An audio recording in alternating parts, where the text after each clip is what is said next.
everyone, and welcome to another episode of The Lifting.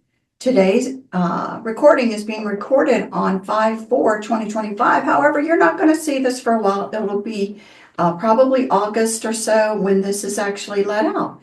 So today we decided that we would include you all in a little bit of a working session that we're going to do today. And we'd like to do it because we want to really make sure that we have full and good presentation material for the 2025 Disclosure Now conference, where we're going to talk about the 100-year disclosure. So we thought maybe we would go ahead and record it. If it ended up being well, then we would release it after our conference talk. And you could kind of see how we do some of our own inner workings. I have to tell you, it's been a very interesting morning because there seems to be a lot of resistance to wanting this to actually occur. So right now, I am going to go ahead and, as Chris says, we're going to open. I now open this circle to true benevolence with no conflicting agendas as of this moment in time. Okay.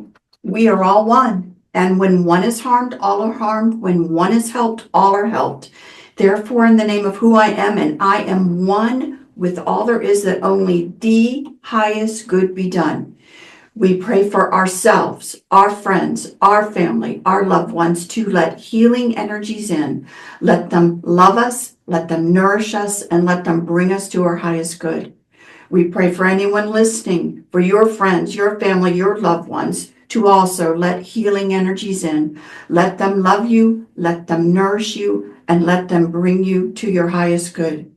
We ask now for benevolence with no conflicting agenda to come in now, be it the great titans, be it our perceived oversoul, our family that is out there, for galactics that are out there, all those that want to participate, so that we may receive the information that we feel is truest to form, so we can present it at the 2025 conference. We ask for now malevolent and mischievous and harmful beings to be swept away and taken away from this conversation now, so that we may have it in great understanding and peace. And for ourselves and for anyone listening, we always send benevolence and goodness your way. And with that, we say, so be it. So be it.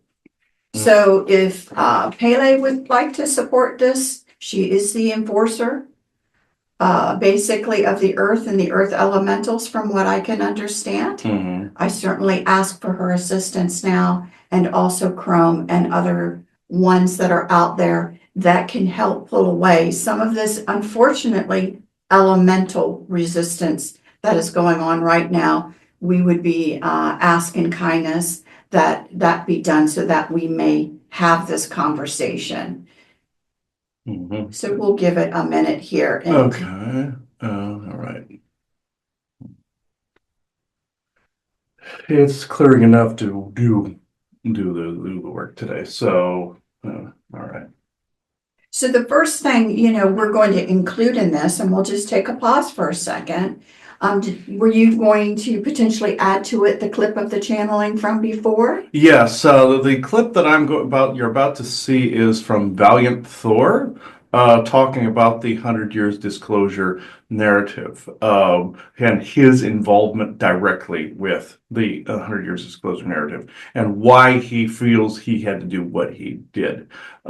He's benevolent, so we gave him a chance to show his perspective on this. Other beings have their own perspectives, so we will show this here for you now. And then just one quick word. One of the things, again, that we will try to give a bigger picture to in conversation is, in one form or another, the Galactic Federation has been in existence for hundreds of thousands and millions of years. This is not something that just has come about. It existed long before we, Earth, were settled with the colonists from different places and started to do anything. So it's important to have kind of these perspectives. There have been wars, there have been different things going on. Valiant Thor and his group have been a part of some of that. But in truth and in disclosure, whether he says it or not there, but I wish to say it, Valiant Thor is a representative of the Galactic Federation. He's a company man, but and so is Indrid Cold. So I'm not saying that they are not trying to act on humans for the humans better, but let's just say that he is not independent of it. Apparently, most parties are not and cannot be. So the only things that seem to be not beholden to it are things like, or persons like, let's just say, beings like the Titans. They're not beholden to any of this. Our grand oversouls are not beholden to any of this. Those potentially that are in spirit are not beholden to this. But if you are actively in an avatar type form, participating in this expression, for the most part, most people are somehow involved in some sort of agreements or some sort of, working relationship. So I just want to put that out there that, we're going to try to get the best information that we can bring forward. And so with that, we can go ahead and exit and go ahead and let you see that clip. Obviously, that means because that clip in and of itself is an hour long, then we're going to have more discussion. This is going to be a long show. Take some breaks between it, but it's going to give you an idea of how we work through things in order to provide a good presentation. Mm-hmm. Yes, and here it is now.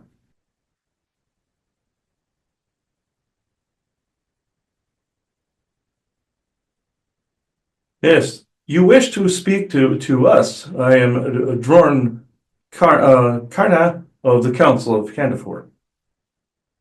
We wish to, you called on us for assistance. You did not, yes?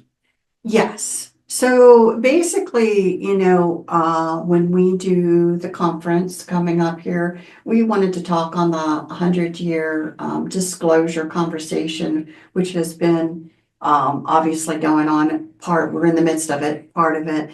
But I feel like there is some there's some pieces missing. So I feel like I want to start to have some conversations so that we are better prepared to really give a nice comprehensive conversation when we talk forward. So I basically I'm just gonna start from my knowledge of the beginning. Chris may know more. Obviously, he does know more than I do in some things. But just start where I am and then get into some of my questions. So in general, when we talk about the 100-year disclosure, what we're talking about is when the U.S. government, that's where we normally start, when the U.S. government was approached by different alien type races and discussed plans to be able to trade information, trade technology, trade different things in order to help humanity kind of grow. I say the United States because in Germany, they had been approached, obviously, and were working with I guess we would say more nefarious types that they agreed to work with that also helped promoted them in thinking they were some great race and they needed to, to have keep their purity and whatever, which led to atrocities. Yes, what ended up happening, this was in the Middle Ages, where different ETs, blonde-haired, blue-eyed types, threw the fight against your Germans so that they would be more egocentrically empowered. This was nurtured over through the 100 Years' War. This is why your Martian and Syrian Germans were celebrating this. Reagan brought this up as well in his discussion. But from our perspective, this is eventually how the Nazis were born in time. This is why in World War I they tried. Then in World War II they got more of a footing, and then through paperclip they came into your United States. Not that your United States was more pure of anything, it was just that there were certain things that actually were not completely present there until paperclip. So with that, I also wish to point out that your Valiant Thor is eyeball deep in this, where he is slowly changing things over in academia, in religion, in politics, and in the private sector, where say, okay, here is an example. Say you're Edison and you're Tesla, and Tesla creates AC current, and your Edison was DC, and AC became the standard.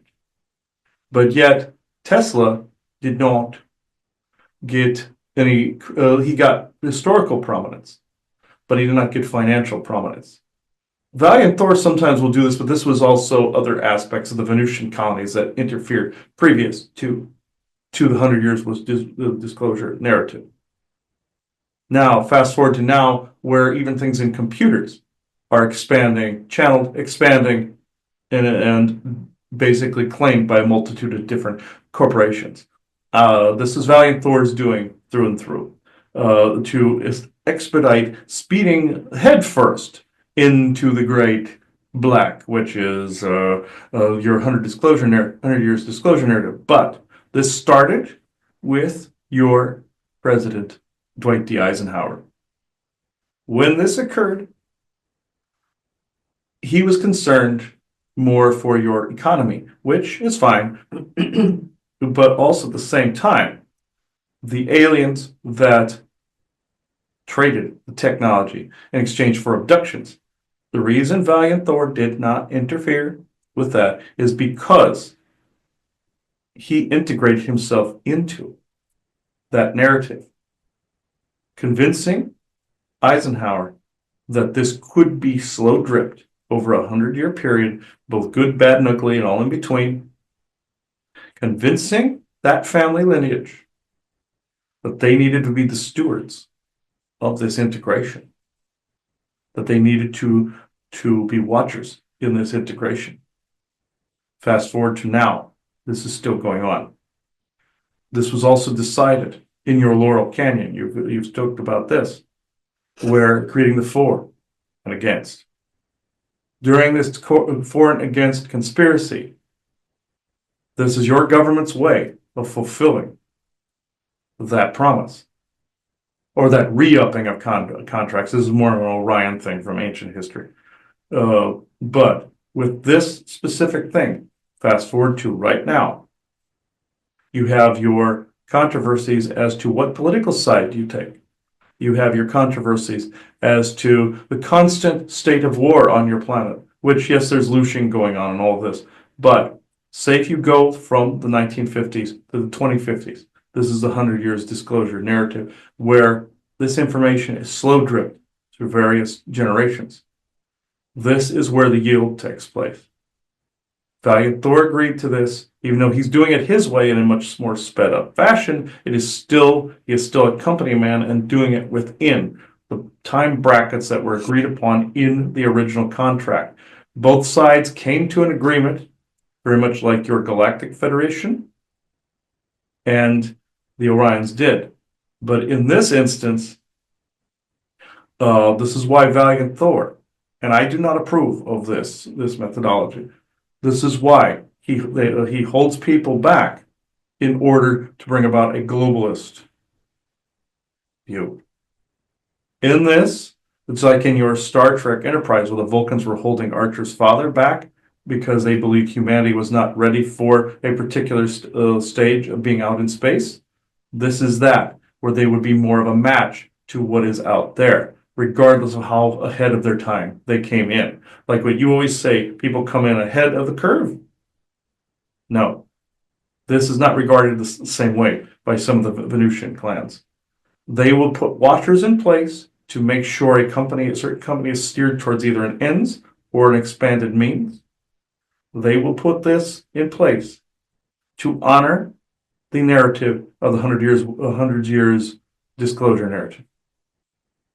Just like the 100 Years' War in medieval times that the Orions and Draco did, 100 Years' War of clans fighting. This is the 100 years integration of both the knowledge and the genetics and the technology. So therefore, your economy is preserved and it matches that of galactic standard. Now, your Martian Germans want the globe to be theirs, to have some semblance of control of what that market looks like. Other factions disagree wholeheartedly with them. This is where you get the fight of all of these particular factions. So, I think, one of the first things I just want to, just again clarify, because I don't think in our conversation we can actually have the 100-year disclosure unless we talk about what led up even to the conversation. And you have to talk about then the Middle Ages. And I'm assuming do you focus on when we say the Middle Ages and I'm going to say the pruning of the Germans to get them to play this particular role, let's just say. Plucking would be more accurate. Plucking. And regrowing new roots. Plucking. The master race, of which they were more reflective of Orion interests. Yes. Okay. I'm just making some notes. Your Mosen were highly opposed to this. They felt the Darshan of Cassiopeia and the Draco reptilians and the remaining Orion were in violation of galactic law. This is why they got involved. So, when we talk about these Cabal families, and then how much knowledge did they actually have of this plucking and regrowing new roots happening? Some of the descendant lineages, like your Eisenhower, was not completely aware, but in ancient times his ancestry was. And yes, was there a vigil, like the forest people said about the natives against the Jotun? Yes. Mm-hmm. There is a vigil to keep alive a particular methodology, a particular torch that is passed. It does not matter which one is on for or against. They carry the same torch. And you know what I am referring. No matter what. If you have a particular name, they carry the torch whether they know they carry the torch or not. It's genetic. Yes. It's the genetics have been. It was selected in ancient history, yes. Right, so the genetics are defined well enough that it's ingrained in you whether or not you realize it or not. There are certain aspects. It's in the behavior. You call it the viruses in the DNA. Yeah. And could one of those lines fight it? Absolutely so. This is why you had people in the Cabal lines that wanted to put their babies up for adoption, hoping that out in the open, raised by different people, that those particular traits could be expunged and could be eliminated through the reversal of the viruses in the DNA. There are curses that sometimes are attached there, but this is why you ended up with that, because they snuck them out and made them look like they had died in childbirth or some such. Mm-hmm. Very much like in your Willow movie, where the baby was slated for death and the handmaiden puts the baby on the moss raft. Mm-hmm. This is essentially the same practice you are seeing, getting them away from evil, very much like that Morta character in Willow. Same difference. So, but there was a lot of effort put through, although some escaped it. There was certainly a lot of effort to, in general, let's say, pluck and regrow new roots with the Cabal families. If they saw any of that, we called it the uncorruptible gene. Let's just say that there was an uncorruptible gene that was within it, and if they found it, they would kill off their own Cabal family members. Very much like, again, you saw in Willow that little girl was supposed to be of that. Granted, they were more plucking on the heartstrings of the whole sacred feminine scam that is out there, and also some of the New Age scams that are out there. The New Age religion was eventually going to be the New World Order's religion, to switch over via Bluebeam and the New World Order, essentially, but that has been kiboshed. But with this, even though there are good sides to this, there are also negative sides to this, where humanity will see some people just aren't answering for their crimes. Very much like your Fauci, for instance, or some of your politicians. They're just not answering for the crimes. And it just slides right on through history. This is part of the negativity of this. I do not agree with this tactic. There's action and consequence as far as I'm concerned. And the council agrees with this assessment. And so do the future kind. But with this, if you go from the 50s, just like in 51, is essentially when Valiant Thor showed up. Then you go to, I believe it was 58 56, I believe. It was where Eisenhower came in. Then he was given the task of re-upping a contract of abducting people, because you see the contracts of old were running low. And so he had to pick up that torch. And it's very much like in your Star Trek Enterprise, where Malcolm discovers he's of a particular lineage involved in Section 31. It is very similar that it's his family. It is a similar thing. It was a similar thing with him. They were concerned about how the economy would just ultimately implode, and you don't want that to happen either. That whole Great Reset nonsense. The sorry, you don't want that. It would hurt all sides involved, the controllers and the controlled. It would hurt everybody. The gold and silver would have no value. But in this, going on to the 2050s, this would be via also planned conflicts in between, planned controversies in between, planned distractions in between. Generationally, as you know, the Cabal works.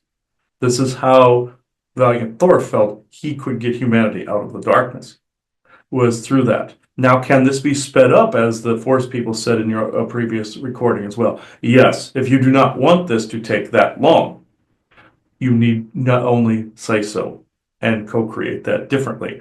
Just because Valiant Thor had some benevolence behind it doesn't mean that his plan is the only.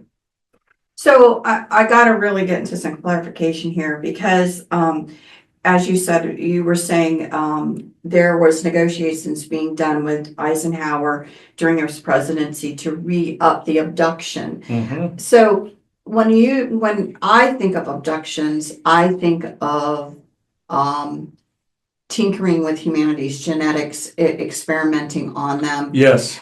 Do you also include abductions of humans for nefarious reasons to utilize them out in space? Yes. Oh, Okay. yes. This is unfortunately still going on. Okay, so, but you also made a statement to said renew them. Renew. So who were these things done through before, the Cabal lines? How is Yes. this done prior to Yes, this was Eisenhower? done. This was done through those specific Cabal lines that stretched back into antiquity. Okay. Very much like, say, your Solomon was charged with the ring and the recapturing and usage of Asmodeus, the demon or jinn. This was very similar, where kings were charged with, very much like your Knights of the Round Table were with the Holy Grail, but some of that was crap, I must say. But some of it not. Anybody that was charged with a task of protecting something. Sometimes we're good, sometimes we're not, but they would say it was like a holy quest, holy task, very much like Arthur and Camelot and some of them. Now, with that said, not all of that was bad. Not all quests were bad. Not like, of course, you had Hercules and the 12 Labors. That was Enlil's deal, where he couldn't get at some creatures that he created or equipment he couldn't get to because of what the Force people said, where they had been into a slovenly state. But it's very similar in modern day. They're doing the same thing because of the frequency is off a little bit. They have to enlist people in this dimension. So, in order to carry the torch. So they read up on a contract to continue this on into the 2050s. And what would happen after that if this was allowed to come to fruition? What would that yield look like? You may not like the result because of the fact that generations after will forget the atrocities that came before. But also the yield was that good things came out of it. To us, this is unacceptable. So if this is unacceptable to anybody that would hear this, then of course, co-create this differently. This is the message we wish to convey to your disclosure crowd. If you do not like this, make sure that it is known. Make sure that if you want disclosure now, you get it. And you will get some, but this was like, again, the narrative of the races they wish to introduce. Also, this is why you were seeing the grays predominantly in commercials and shows. This is also why you had other races predominantly, like in your Mountain Dew commercial with the different races in it, or the cat litter commercials or car commercials with the different races in them. And Sasquatch you see in a progressive commercial. This is why all these different races, including ourselves, are coming forward so that there is a choice. So basically what we're saying is the agreements to abduct are for 100 years. Yes. And so in the 2050s, this discussion will have again, and if we as a group to co-create differently, hopefully we can bring a lot of it to an end, that it will stop. Yes, and enforce them to break this contract. And what happens if it's broken? This actually sets free that particular contract. Say if a contract is violated enough, and you're seeing this with companies now where they're just going, man, we're violating contracts. Right. What are you going to do about it? This is what you need to do with this one. Those companies are obeying an earlier contract, like what happened to your friend with his computer coding. They are obeying one that would expand that into a more globalist view, to where it's one world that could communicate with the Galactic Federation type of thing versus a unity. This is what you really want. This is what they don't care. They broke a contract with an individual or family. They care that they kept it with the others out there. An ICC contract or contractual concerns. What happens if all this is broken? This falls apart and the earth opens up how it wishes to. So, again, just so. And the will of the people instead. So Yes. the picture is that the Cabal families, in history, Mhm. agreed to allow these things to occur. Yes. What did they get out of it? Why did Power, influence, and even if it was a puppet state like your president usually is, it's more like the life of luxury. As long as they get paid homage, this is also why they save luxury, gold, all of this stuff, worship in some cases, depending on which Anunnaki lord you're talking about or Orion lord you're talking about, and they got an easier life versus that of the series of unfortunate events, like what Reagan was speaking about, whereas he had a slightly easier existence getting to the presidency. But others have it's always a mountain out of an anthill, or as you heard at your conference, someone stated that it took them several hours to get to a place that was only an hour and a half to 2 hours away. Though that kind of in series of unfortunate events, this is why you run into the mighty hamster wheel, because of this agreement. There's also the psionic dampening, the chemical dampening, the dumbing. It's all part of this agreement. This was the yield between what you would call dark and light, or yin and yang. So, okay, so Contracts. the Cabal in the past, then they went to Eisenhower, but Eisenhower had to represent all of them, all of the other Cabal factions, did he not? I mean, Yes and no. why did they just pick him? Yes and no. It was more of a moot or a consensus, like how the Forest people have a moot consensus of what the next actions are going to be, and the Vikings did the same with the All thing. This is essentially how the Cabal families operate. In a good capacity, it will work great between the Roman Senate view and an All thing. Your North American coalition needs this very badly. But with them, it is more of a moot consensus. Some did not agree to this. Some did not agree with how it was being laid out, but the Eisenhower line agreed to carry this torch forward. It depends on which Cabal family they agree is in an ascendance at any time. And this is essentially the Eisenhower family took the torch. Okay. Yes. They thought that they were. Yes, they were more the heraldry of that torch, or the secession or order of operations. Okay. So this is how that came to pass. Other families tried. The one Truman belonged to tried this as well, and it did not quite pan out. This is why there's a debate on when the 100 years disclosure begins and ends. It was with Eisenhower, though. Okay. So, which means, again, so this is happening with, again, we're talking the Anunnaki and Orion lords, and then here comes Valiant Thor with a plan.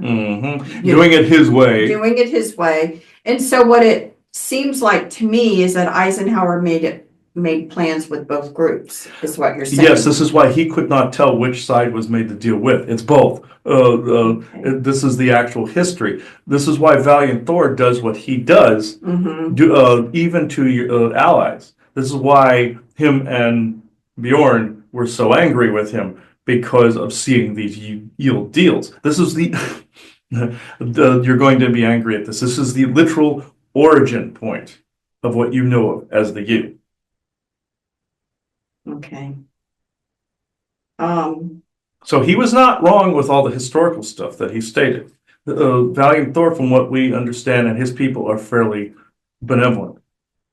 But at the same time, they feel in order to mathematically plan this out to where humanity all comes through out of the darkness, This was their plan.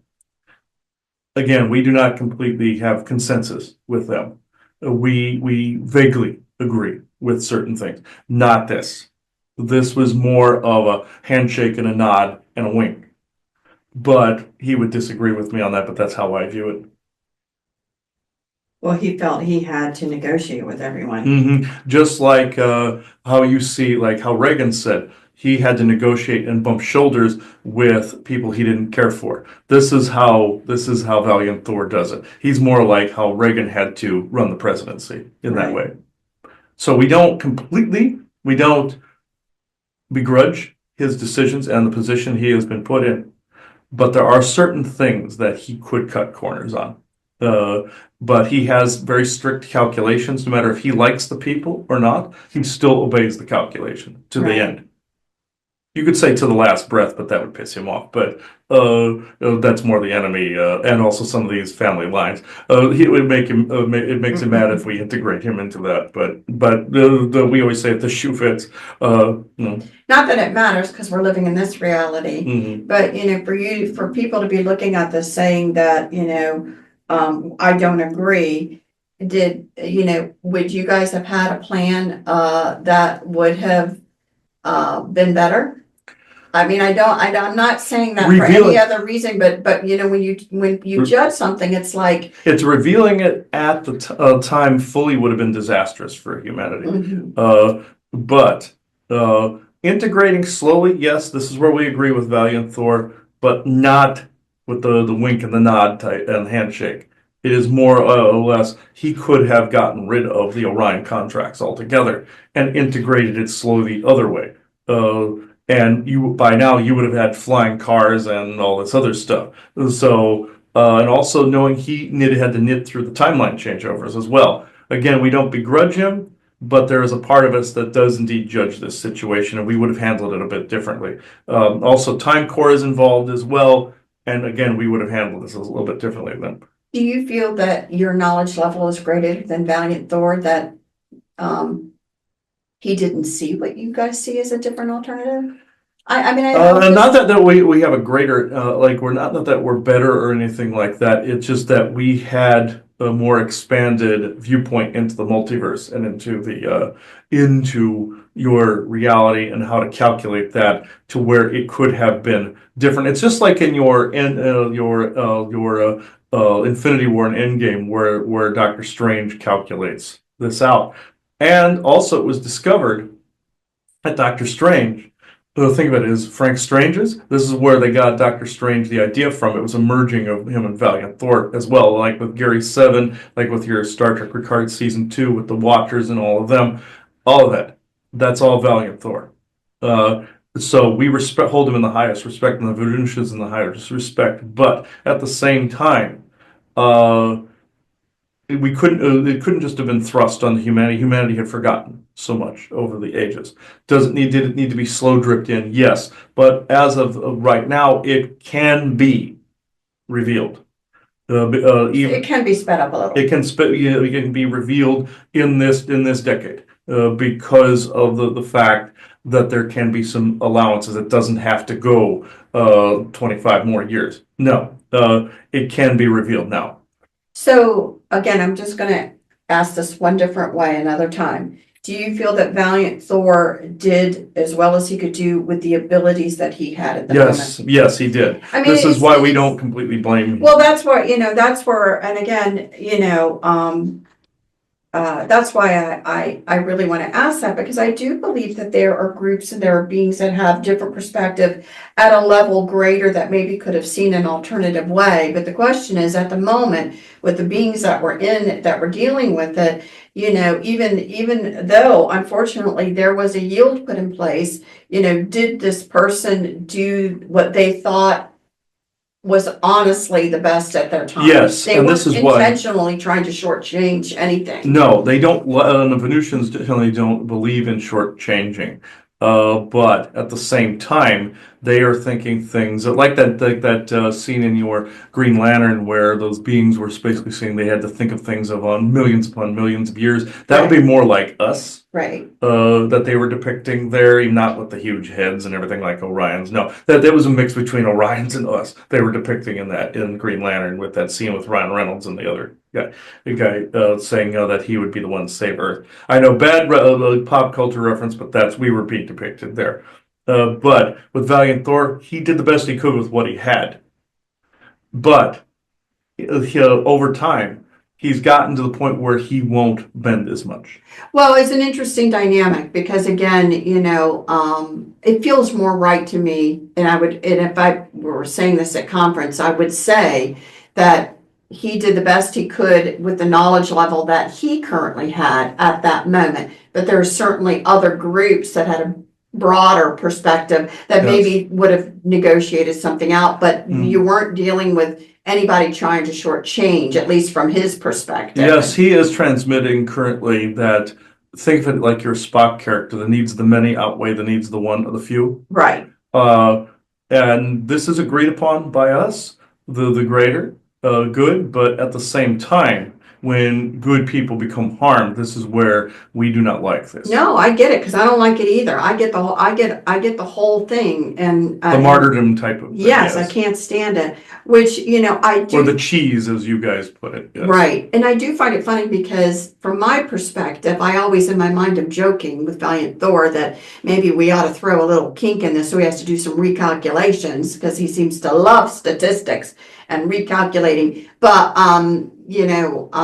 because that's really what you're saying. You're saying there has become a greater awareness now that humanity's awareness and ability to co-create can now play a part in these because that wasn't accounted for, was it? I'm going to say in the contractual things that were done in Eisenhower's day, the thought that humanity would be able to raise in consciousness to co-create an outcome differently from the original agreements, was that considered in that? Yes, but it was shot down because of the whole needs of the many argument. He wishes to intrude on the conversation.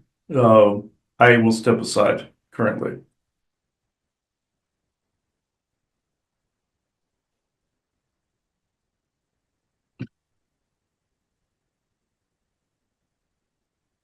Yes, I may not be your favorite person or cup of tea at the moment, but just know that you are also being looked after as well.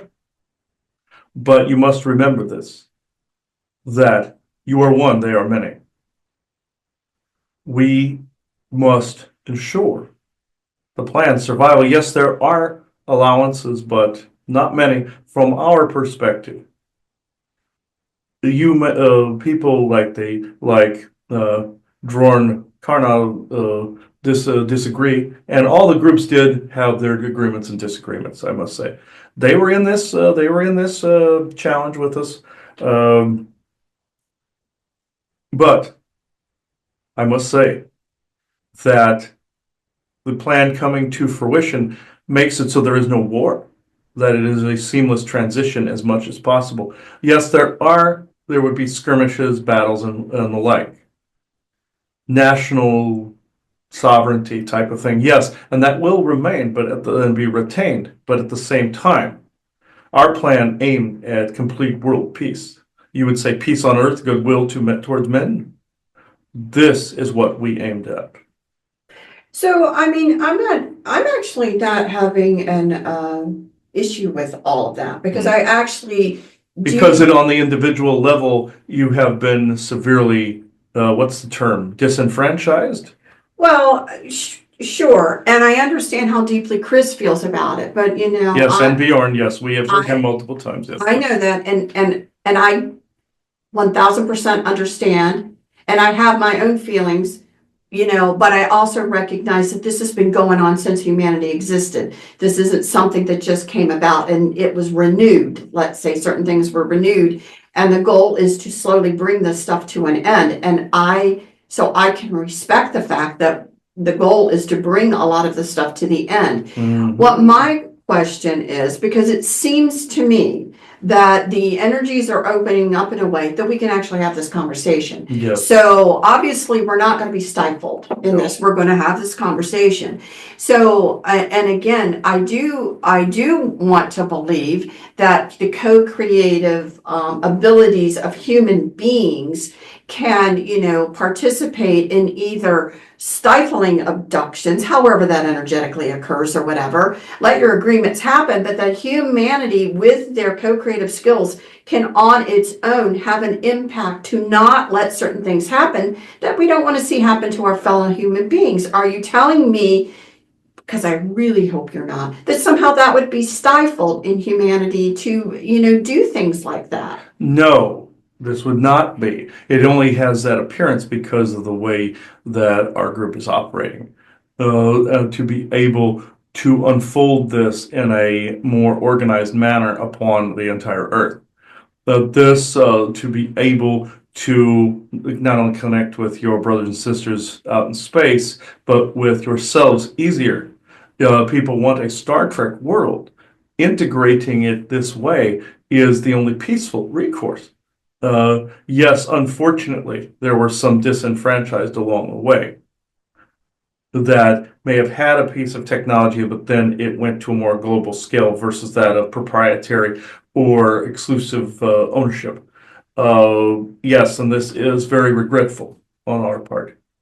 But this was planned over many decades, regardless of who came and claimed that mantle. Now, does this mean that that mantle can't be reclaimed in a different way? No, not at all. It can be reclaimed.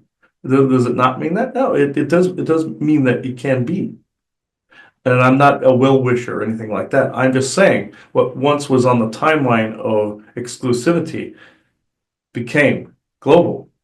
And this may seem like the whole DEI thing and the whole thing with the Galactic Federation. No, I do it my way, where I will keep not only the contracts derived, but that of not allowing people to fall by the wayside and become disenfranchised.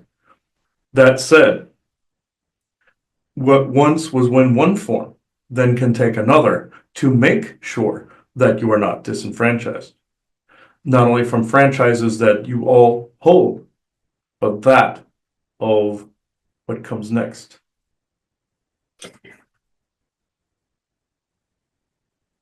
Okay. I just accept what you said. I know a lot of what you just said is for his ears and for Bjorn's ears. I know, I understand that. What I'm just trying to get to is, it seems to me, although the contract is going to stand as the contract, that there's nothing wrong with trying to get people to en masse in their minds co-create a series of unfortunate events that doesn't allow for the abduction to occur, that doesn't allow for, their goal of achieving so many humans to take out into space. That doesn't allow that actually thwarts it. So when the next round of... This is why it's not happening every day. So in order for the next rounds of negotiation, that they really look at how painful it is to keep this up. Yes, you have nailed it. You are bucking up against humanity's will. Not only from the disenfranchising, but also on the other end from the actual physical harm. This is what needed to be seen by the powers that be so that these things change. Right. And so that is where we now have a forum to talk about it, to try and help people understand who that they are, so that they can put their co-creative forces into play in order. But again, if you don't understand what's really going on and all of the dynamics behind it, then of course you don't know how to participate in it. And that's my point. I believe we can have a force that, again, will make people uncomfortable with wanting to try and take people of our humanity, because the consequence, the energetic consequences are painful and unprofitable, let's just Now, let's say. just say like a Ferengi engaging in a bad business deal. Let's just say that's what the word Ferengi actually means, bad trader. But that's a Hebrew word. But in this, think of it that way. We want to make the consequences greater, negatively for those groups to do it than to not do it. Just like what he was thinking about, say, storefronts, for instance, he was thinking of the economy, whereas it would be harder for somebody to end a storefront business than to keep it, therefore it would balance the economy out. He was thinking in terms of some of these contracts. That's where he was getting this from, myself and others. Whereas we're making it more difficult for these people to do the deed than to not do the deed. They have more of an incentive to not do it. This is essentially like what's going on with your Trump politics, where it's the tariffs and also the incentives to actually be in America versus other places. It's a very similar process that I'm attempting to broker with these other groups. And it's not like we can just say, we stand on the bridge so you cannot pass kind of thing like some people would want. But meaning we defy you, you cannot do this. These are groups that have been entrenched, and I'm saying groups that have been entrenched for a very long time. Getting them to back off is actually more difficult than you think. To actually make an incentive to not do the things they're doing is actually slightly more difficult. We've accomplished it on multiple fronts. This is why you're not seeing as many abductions. But there are some that break the rules, military factions that break the rules. This is why he saw a faction a military faction that was disguising their genetic collectors as bed bugs. They were collecting samples for another ET group that was actually has now fallen off the contract cliff and wanted things to trade out in the galaxy. Others will take, like, say, chemicals from the liver or from the toilet or wherever. Like, your sewers are like considered to like be like maritime law, where it's right of salvage. That kind of crap. It's disgusting, but this is what some of these dumpster divers have resorted to. Now, we have accomplished it on multiple levels where we have basically said, you can't do this anymore. We are making it more worth your while to not do it. And there are some groups that think, no, we have to be able to continue to engage in that form of piracy. So therefore, they are going by through some of these military factions. It is still unacceptable, and we catch them. We say they are now in violation of the current contracts, just like before, revealing to the public would have been in violation of those same contracts. You see, this is why the Orions and the Draco got in trouble by the Mozen and them, because they violated those contracts. Even though they had slow drifted the belief system through the Middle Ages, they still were called to task on it later when it became more evident historically. It wasn't completely evident because they did it so damn slowly. So with this, we had to counterbalance or countermand this, but now we're at the stage where we can rewrite and renegotiate these contracts, like what you saw with Trump and Zelensky, where they were renegotiating land mining rights and stuff like that. That's the kind of negotiations we're talking about. So I'm just going to try to restate to make sure that I heard you correctly, so that it's said correctly. So in general, what you're talking about is the fact that, again, during Eisenhower's time, a new contractual agreement. I guess what you're saying is that old contractual agreements had a kind of a clause in them that says, if this was becoming painfully obvious to the people, it has to stop. Yes, okay. Yes. Once it's revealed, it's very much like what he calls the angel's unaware rule, where if an ET is not seen as an ET, they can continue going in public. If they're seen as ET, they have to leave. That's along those same lines. Right. So this is why it's being done this way, so it can be systematically revealed. And so obviously that clause still carried into whatever the terms and agreements of the Eisenhower. And so right now, with us talking about it, we're kind of following along that lines of making people look to see what's going on, because once it's seen, it has to stop. Yes, it's very much like, say, when he was on prescription meds at one point. There was a gabapentin prescription he was on. Once he got to the 300 mark, where there was only 300 milligrams left to, or 200 or so left to withdraw from, he just decided to do the rest. This is the same with revealing now and revealing in the 2050s. there's going to be some withdrawal. The closer you get to the mark, the less of a societal withdrawal. Very much like a druggie has to taper off. This is why this was planned out this way. If you do it now, there's going to be some shakeup. But it doesn't mean that it can't be done. I recognize the fact that it can be done. But we equate it as to, yeah, it's like more like driving with your feet kind of thing. But it can be accomplished. It doesn't mean certain things aren't being revealed. But this is, as far as some of these other groups are concerned, still up in the air. But if you want this to happen, of course, you co-create differently. I am not dissuading this. But this is where the state of current affairs are. So what basically you're saying is that, you turn a blind eye to both sides. So you're just the contracts guy, and this is what the contract says. But again, as much as you say that you're turning a blind eye that they're doing this, you're also turning a blind eye to anything that's going to make humans more aware so that they can notice it, so the other folks are in violation of a treaty, and then other groups can step in and force them. Hence the objective of what you call the cheese, because they then become noticed. We then can put the cuffs on them. Okay, so I get that. And again, that's really kind of a big message that we need to get out to people to make people want to look, to make people want to see. Agreed.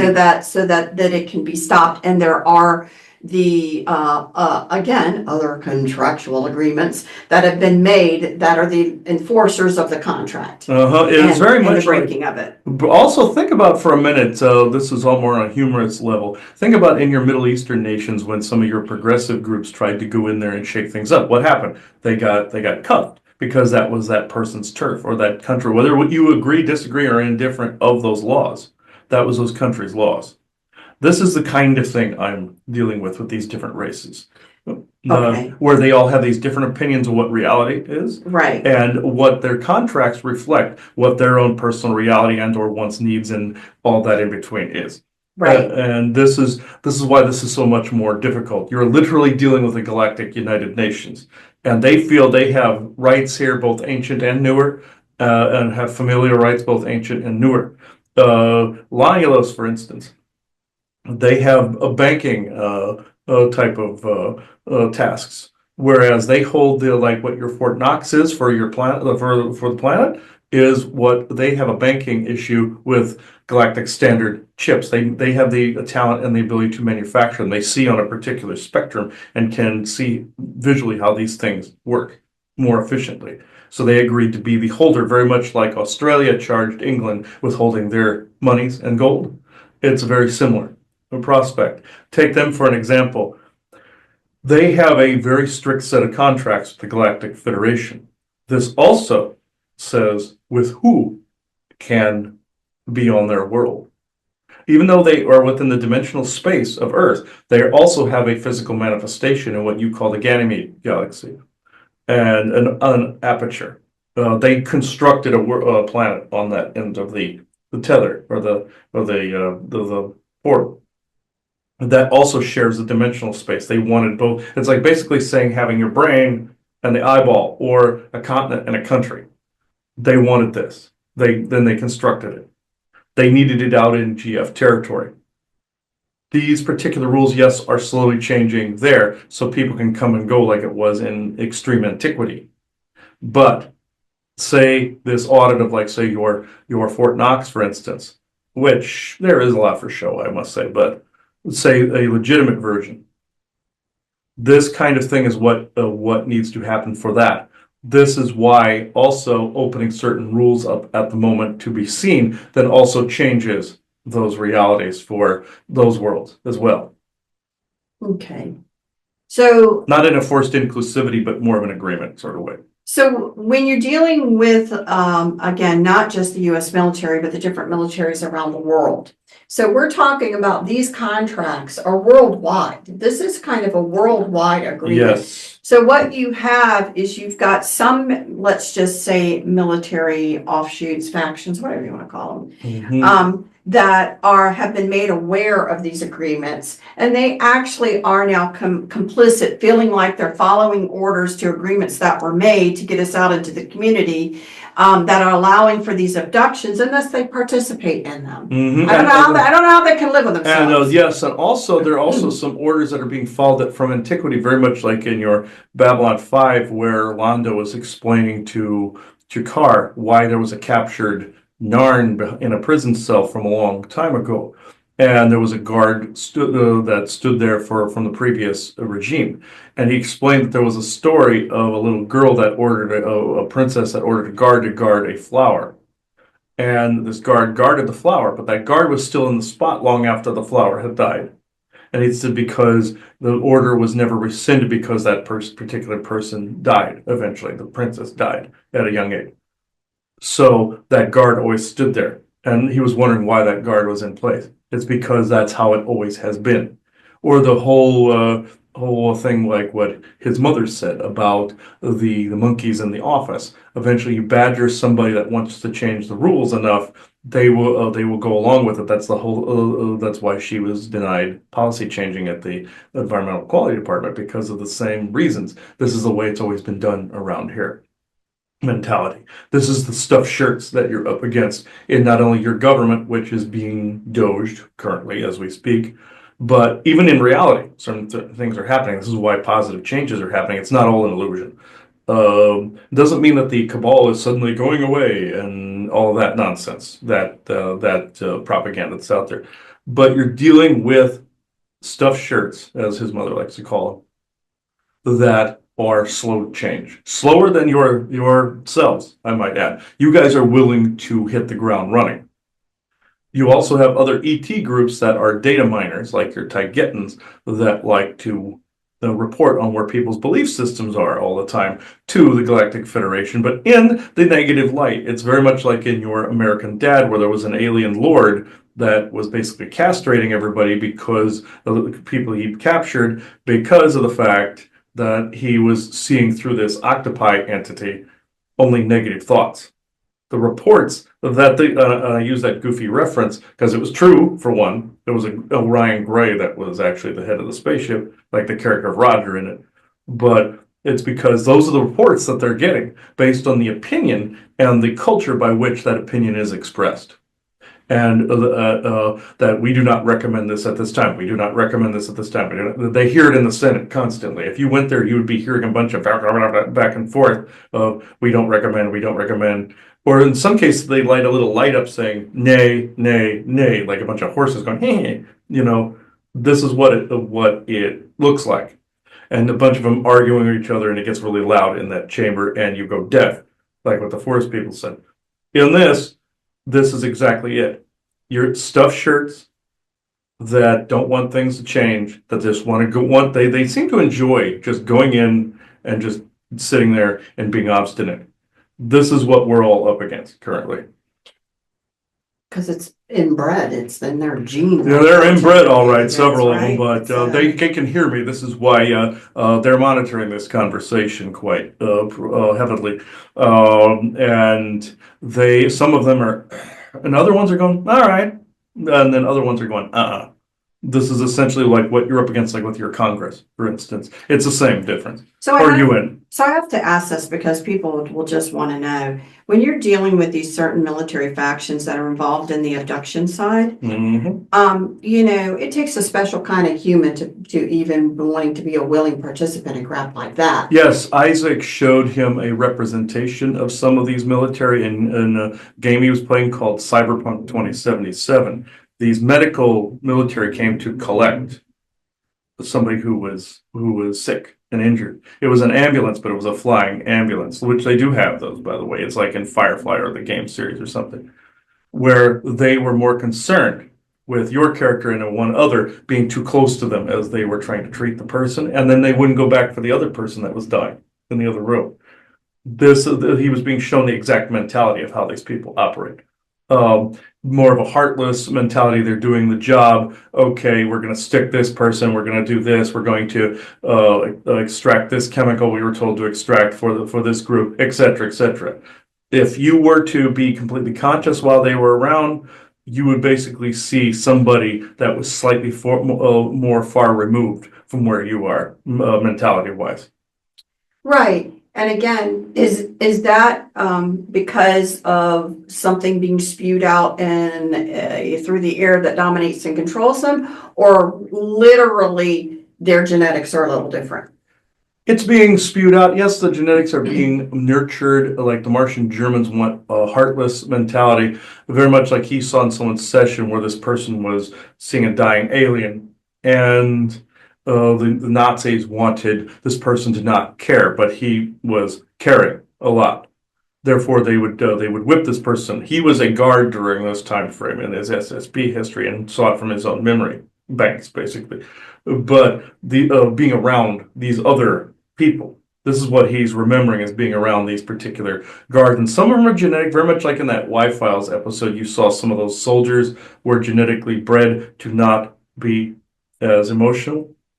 This is essentially, some of them are that way, but some of them are people that were abducted and put in those programs, and the emotions were dampened, like your Rutherford character that had the eyepiece in Lower Decks.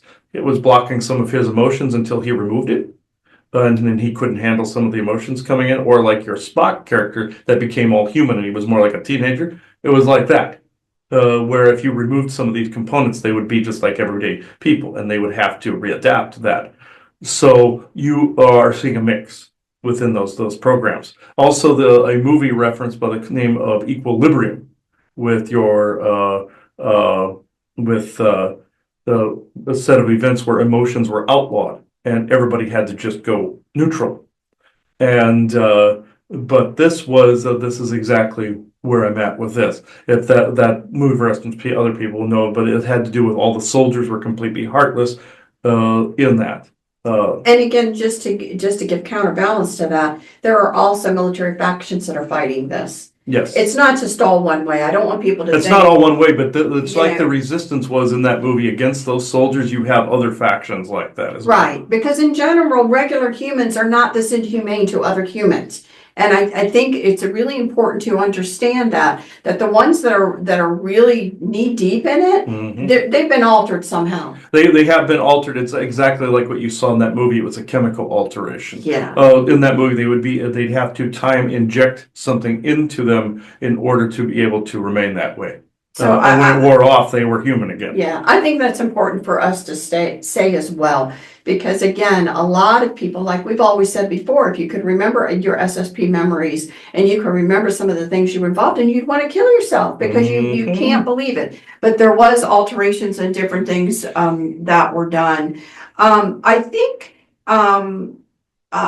what the other topic that and it comes up, to why I'm a little bit nervous of who's going to be at the conference. When we get back and we talk about the Eisenhower family from the perspective of the Council of Accounted For, is that the reason they were being spoke with us, they were the ones seen in ascendance of the cabals. They were the ones to see in that ascendant spot in order to be able to have the conversation. Yeah. So it was like they were saying, a moot or a council that would then determine which family, like in your Dune movies, where the Harkonnens were passing the spice over of Arrakis over to the other family, right? Where over to the Atreides family. That's exactly what I'm talking about. And so I'm going to call it a yoke. The yoke was placed when a gift is not a gift. That's what they were saying in the movies. Yes. Yeah. So the yoke was placed on the Eisenhower family to see this through their descendants. Is that fair to say? Yes. So yes. Through the descendancy of the Eisenhower family, along with the other cabal family lines that are working with them, in agreement to this one thing, let's just say in these contracts, that, the whack-a-mole began, because if people started to rise above it, they had to be pushed down. And so be it just regular people, be it, other cabal family, be it whatever, there was always this give and take in not letting truth rise above what the narrative was going to be with this 100-year disclosure. Mhm. And I think it's important to point out in that, again, there are groups that, you may think a person, and again, do you agree that the presidency, they have all been a member of a cabal family? Yes, yes, with the exception of like, oh, you said Carter and Reagan was part of it too, but they were more on the amicable level.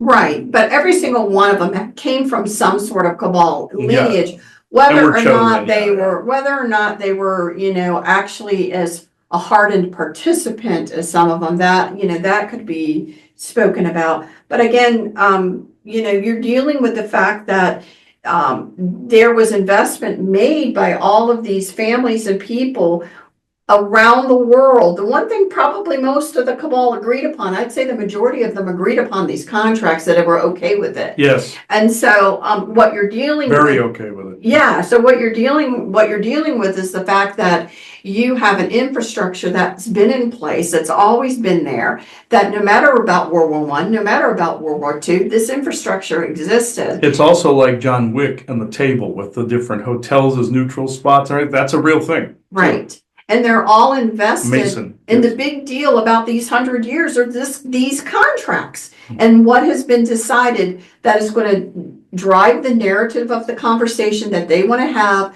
the playing how they want history to be seen, all of it deriving down to how are we now going to move out into the galactic community. And it's all based upon these contracts. And so if people choose to try to, I hate to say it, as Reagan was explaining, where he wanted to speed this up and it was not acceptable to the rest of the groups, they had mechanisms to be able to interfere. And Trump wanted to speed it up as well. And this is why you saw the whole January 6th in Mar-a-Lago punishment, essentially. You were seeing a public flogging. Not that any of the sides weren't integrated into this. It's just that he was wanting to speed things up as well, the same way Reagan did. And is it true that he also hasn't changed his mind and thus an assassination attempt and things? Yes. Okay. But the cabal factions were more satisfied that the fact somebody died. So they're like, okay, we got somebody. Like what you said. The energies had to play out and something The energies happened. had to play out, and yes. Now, were his own faction protecting him? Yes, but then also the person that died that day was more like, okay, we got somebody like he uses the comparison like the whole old story called Bearskin, where the man makes the deal with the devil and has to wear a bearskin for 7 years. But if he dies, the devil claims his soul. But if he lives, the devil has to do what the man tells him to do.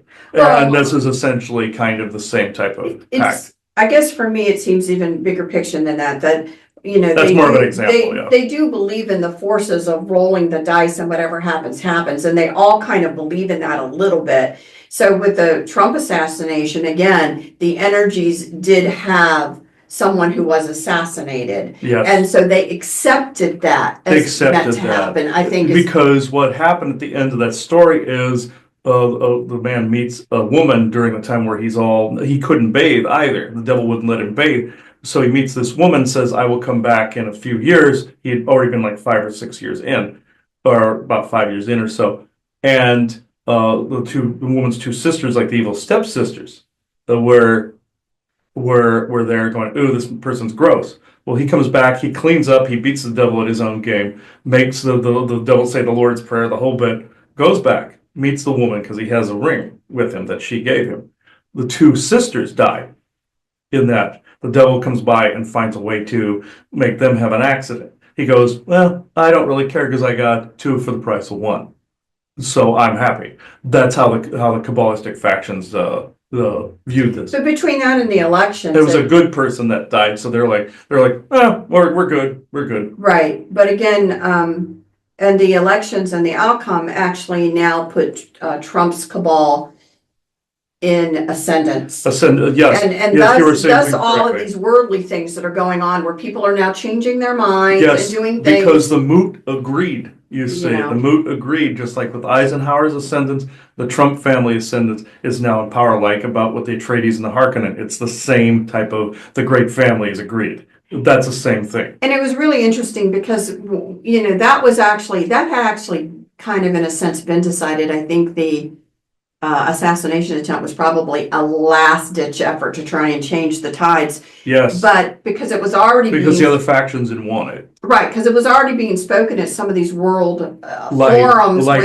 when Charles Schwab was trying to say to people, we're going to have to, you know, accept the fact that this is going to happen. Yes, and other factions do not agree, and That whoever's it's gonna in be there. and whoever's in ascendance has to be listened to. It's very much like how like in the Dune with Paul Atreides' father gets killed and things of that nature, and then he learns how to manipulate the timelines better than the Bene Gesserit. This is kind of the war that's going on at the moment. He who has the biggest prick, pretty much, and the other factions didn't want him or the Trump family in that position. Like the Atreides family, they didn't want in the Arrakis position. And the Harkonnen said, "What is it? When is a gift not a gift?" They were being set up to be the fall guy. In this, the fall guy thing was the assassination or the martyrdom in that way. It didn't happen. You see, these were the clans fighting each other. The families fighting, the great families fighting each other.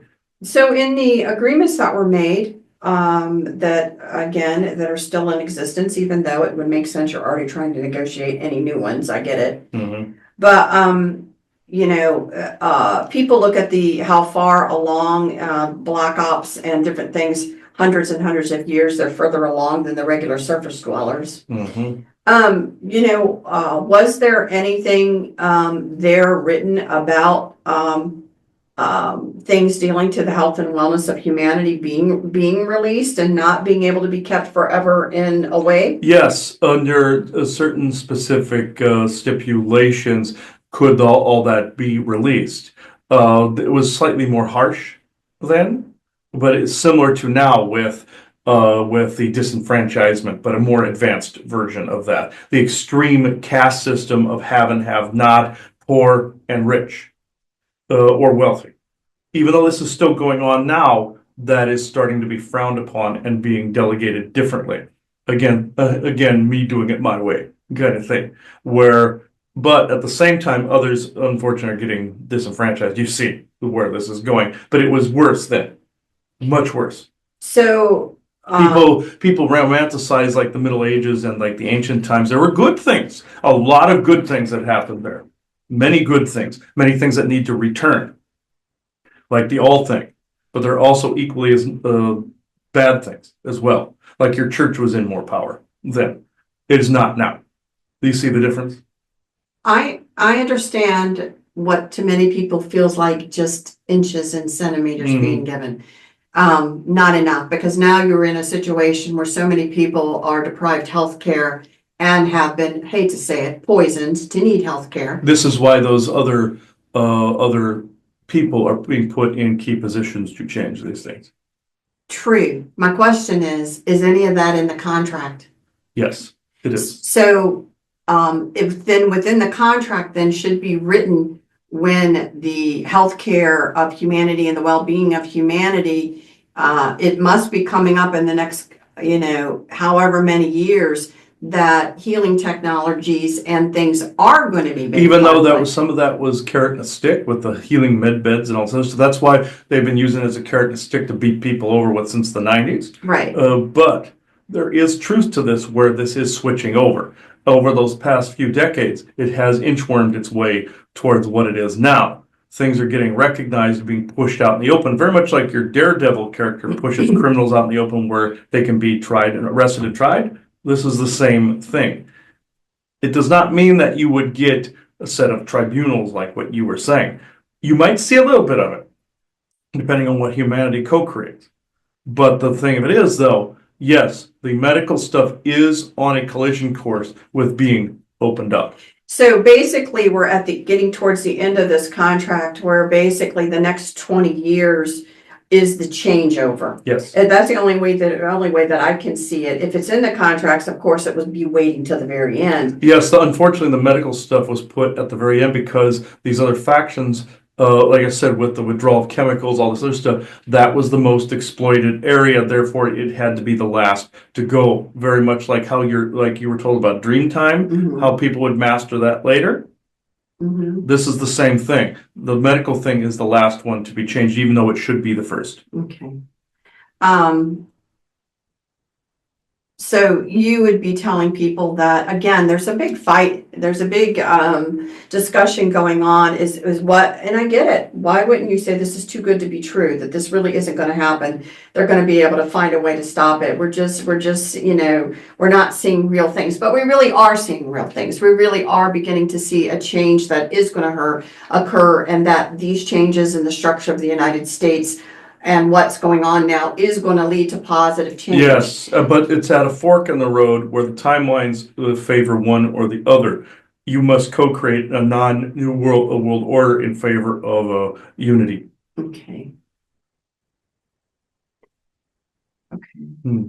Are you planning on speaking at the conference? Or I could do so. I mean, I'm assuming that from your last conversations with Chris and Bjorn that was coming off the table. Yes. They were not happy with you. Because of the disenfranchising. I try not to make light of this because I know it is not. But there are things being changed, yes, to accommodate. But the distractions are not my doing. That would be other factions doing. Different distractions where you guys have been getting hit with certain things are not our doing. But it's like that Good Omens scene where Gabriel goes, "Oh, we just don't stop hell." This is essentially the position I have been put in. We take the worst of it, but not all of it, because we wish some of these other groups to pay the piper.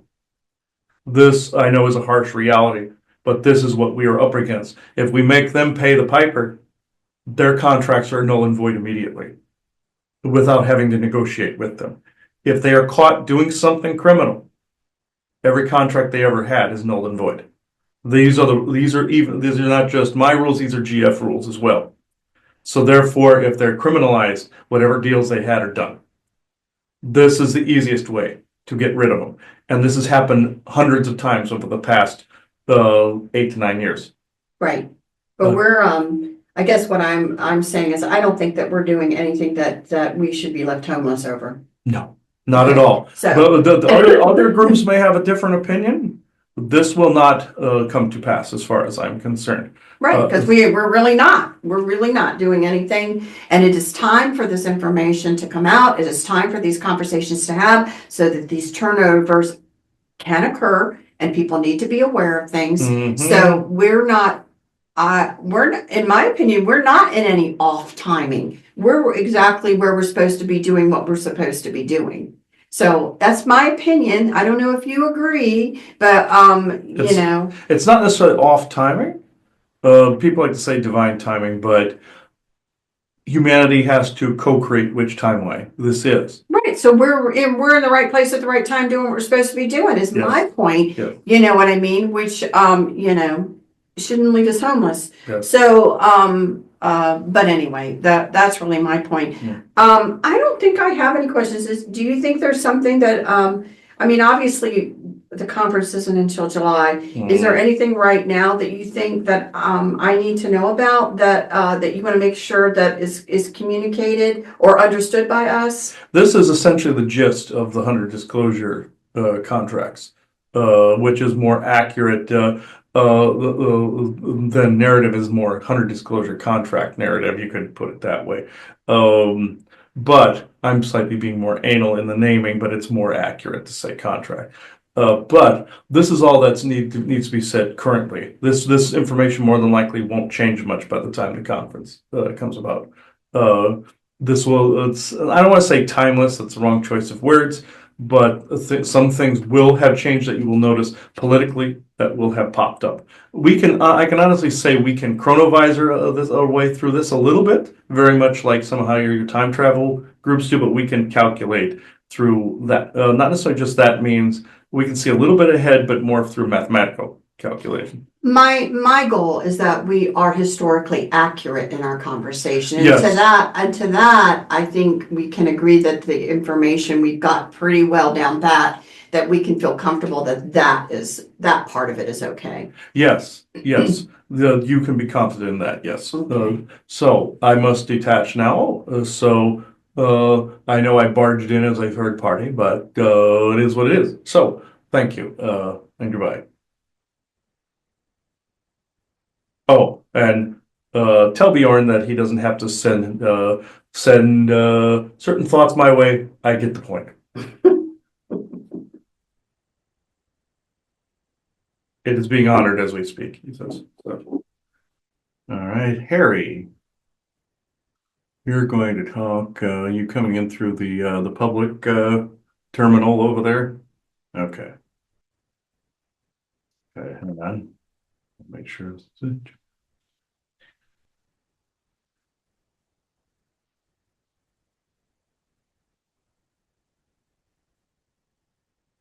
Okay.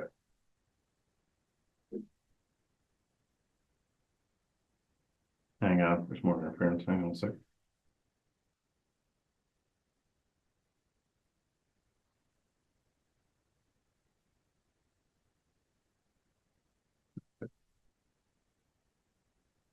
Range 4, Harry, for anybody listening. Okay.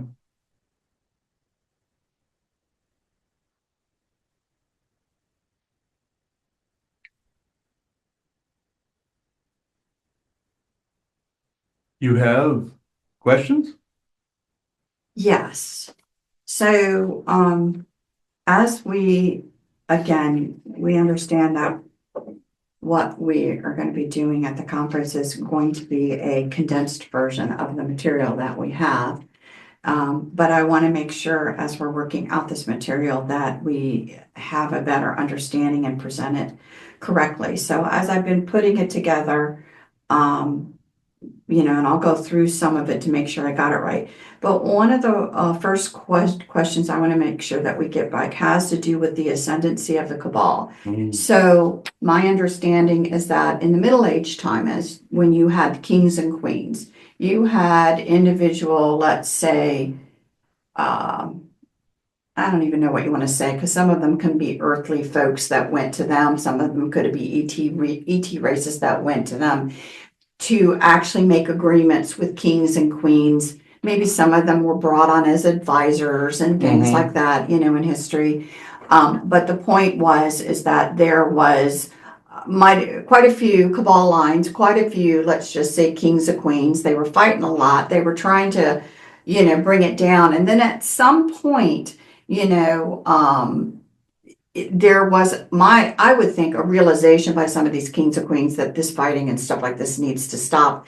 They need to coalesce a little bit more. So the cabal lines kind of started to begin to coalesce a little bit. Some of them were killed off in some of the wars, let's just say, or whatever happened.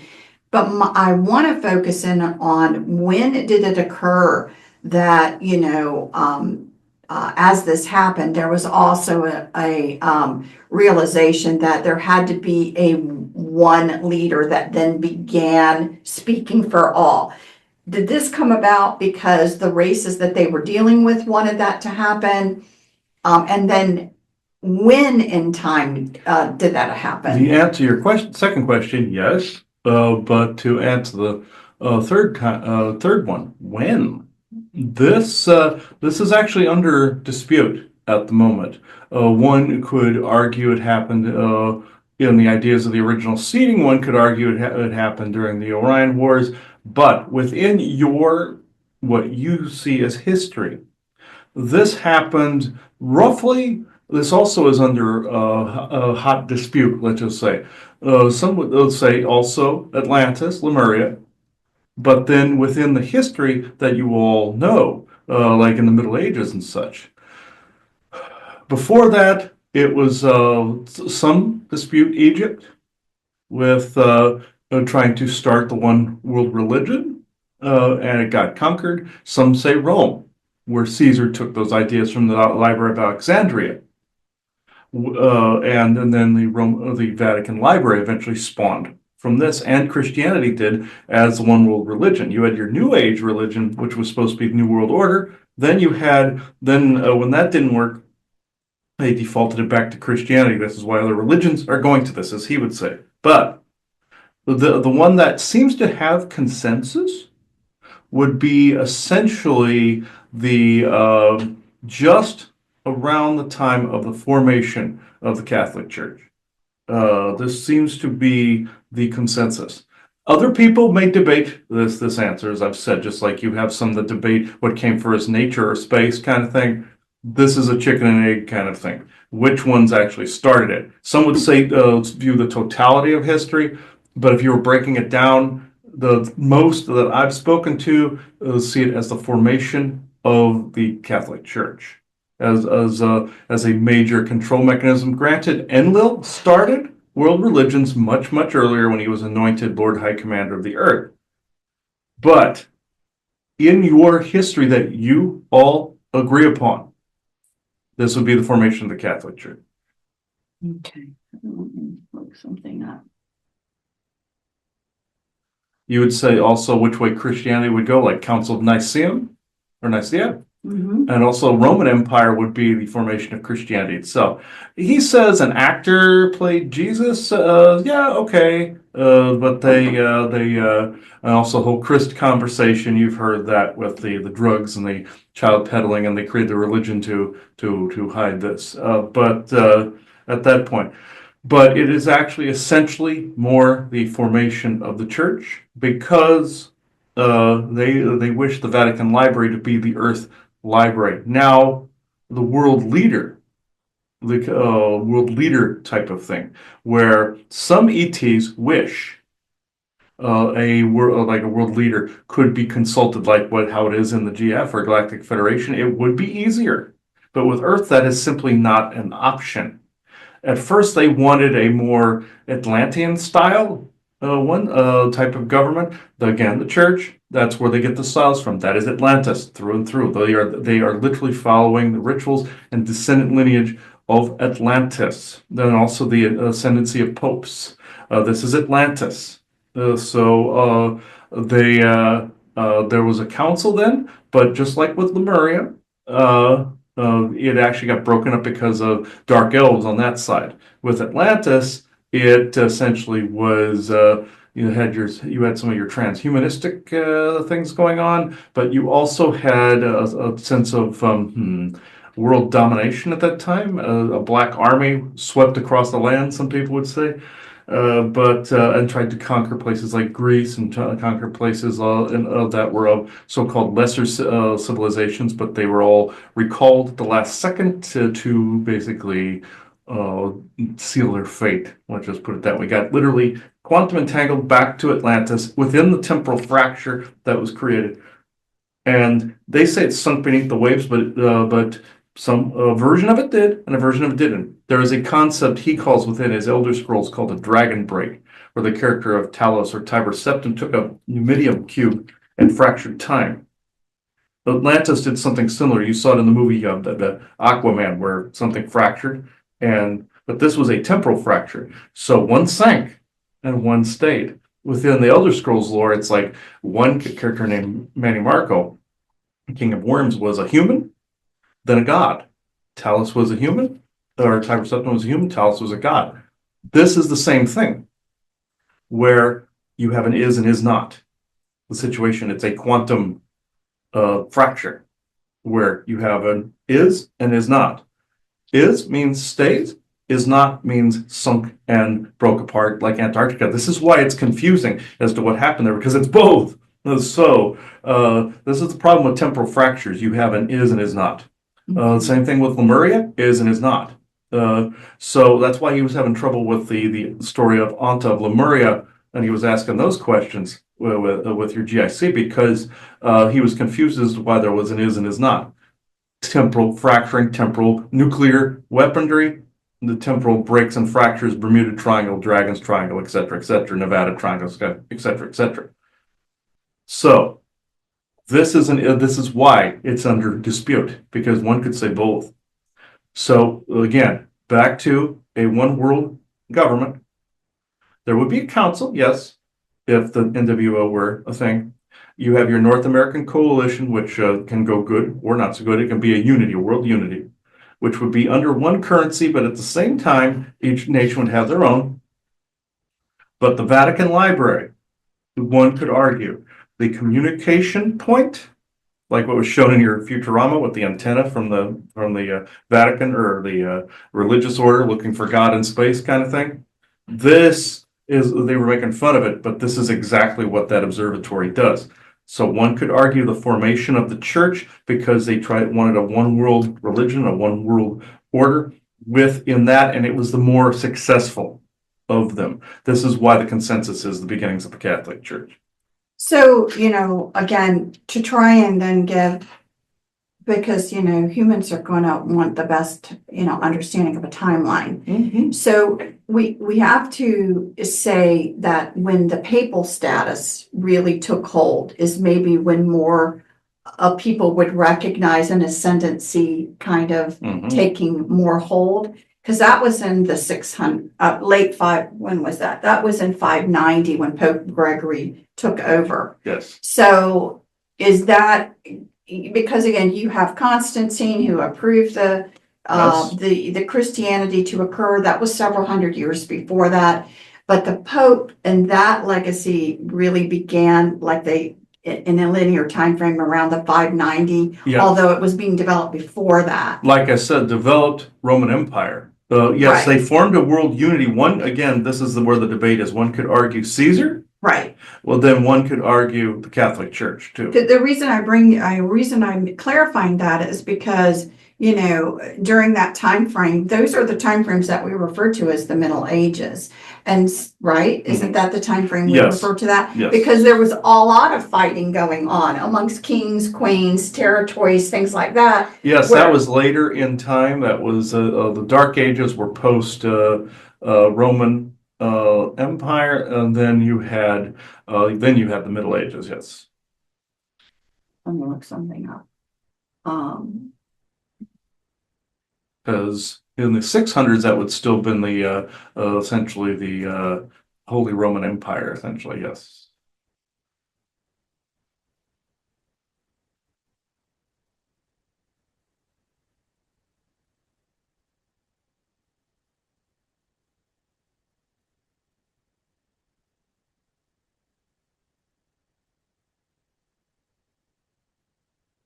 So they think the Dark Ages were from the 5th to the 10th century. 500 to the 10th century would be 1,000 years. Mm-hmm. And then the Middle Ages they include the 5th, they include that time frame still from the 5th to the 15th century. They call it early, high, and late Middle Ages. Yes, they're kind of anal. Academia is kind of anal when it comes to but they're going to put it on a timeline somehow. I realize I certainly understand, especially then when you think about timelines merging and stuff like that, all of those different things kind of happening, that it's hard to put it on a linear timeline, and I can respect that. But for conversational purposes, for people that do adhere to a more of a linear time frame, I just feel the need, because again, where would the time frame that we're talking about, where the kings and queens were individually being gone to? Because if we're saying about when the popes came along, that there was more of a looking to that popish ascendancy for things to for guidance of world government, because every nation at the time, except for outliers, bowed to them. They saw them as law. Except, of course, eventually you had your King Henry VIII, but of course he did his own thing and created the Church of England and all that stuff. But before that, it was and also the Templars bucked the system as well in the 1300s, but 1300s. But then you essentially, well, that's more of a banking system at that point. The rent, banking system, credit, all that stuff. But the biggest one though is again a singular head figure. Again, the formation of the the papacy. Right. And so again, speaking specifically by that time, a lot of the contractual agreements that were made about things referring abductions, for example, were actually going through the church for a period of time.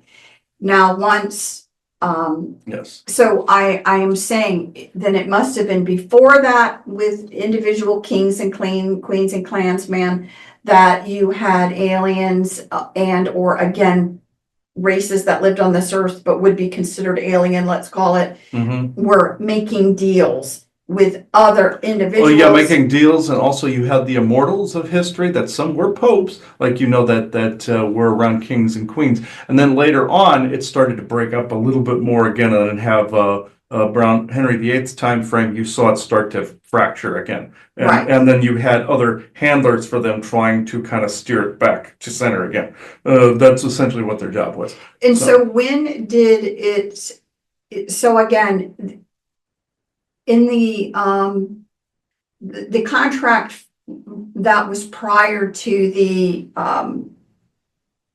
one that we're talking about with Eisenhower, the one prior to that, was that pinned with, again, a Vatican, or by then had there been recognition that there were other people coming from different areas that the agreement for all was penned through? That one, the agreement that all was penned through. The Vatican was a major signature, kind of like with your Declaration of Independence, you had a bunch of signatures.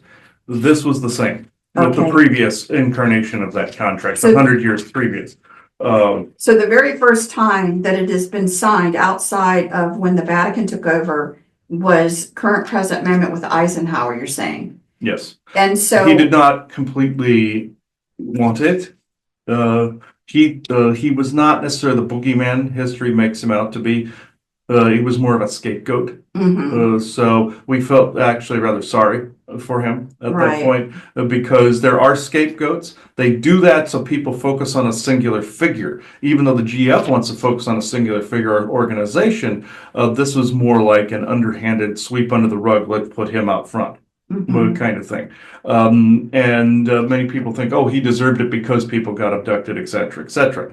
Well, when you do this, when you judge like this, and I know the judging of the cabal, yes, absolutely. But when you judge that individual, not only is there a playette going on, but there might be an innocent, false flagish type of thing going on. I shouldn't say innocent, but an innocent person being pushed to the forefront. Think Roswell with your Jesse Marcel. What did they do to him when he found the UFO that time? That was a Martian German craft that he located. They put him to the forefront and made him pose with all the weather balloon crap. That's the kind of crap I'm telling you they pull.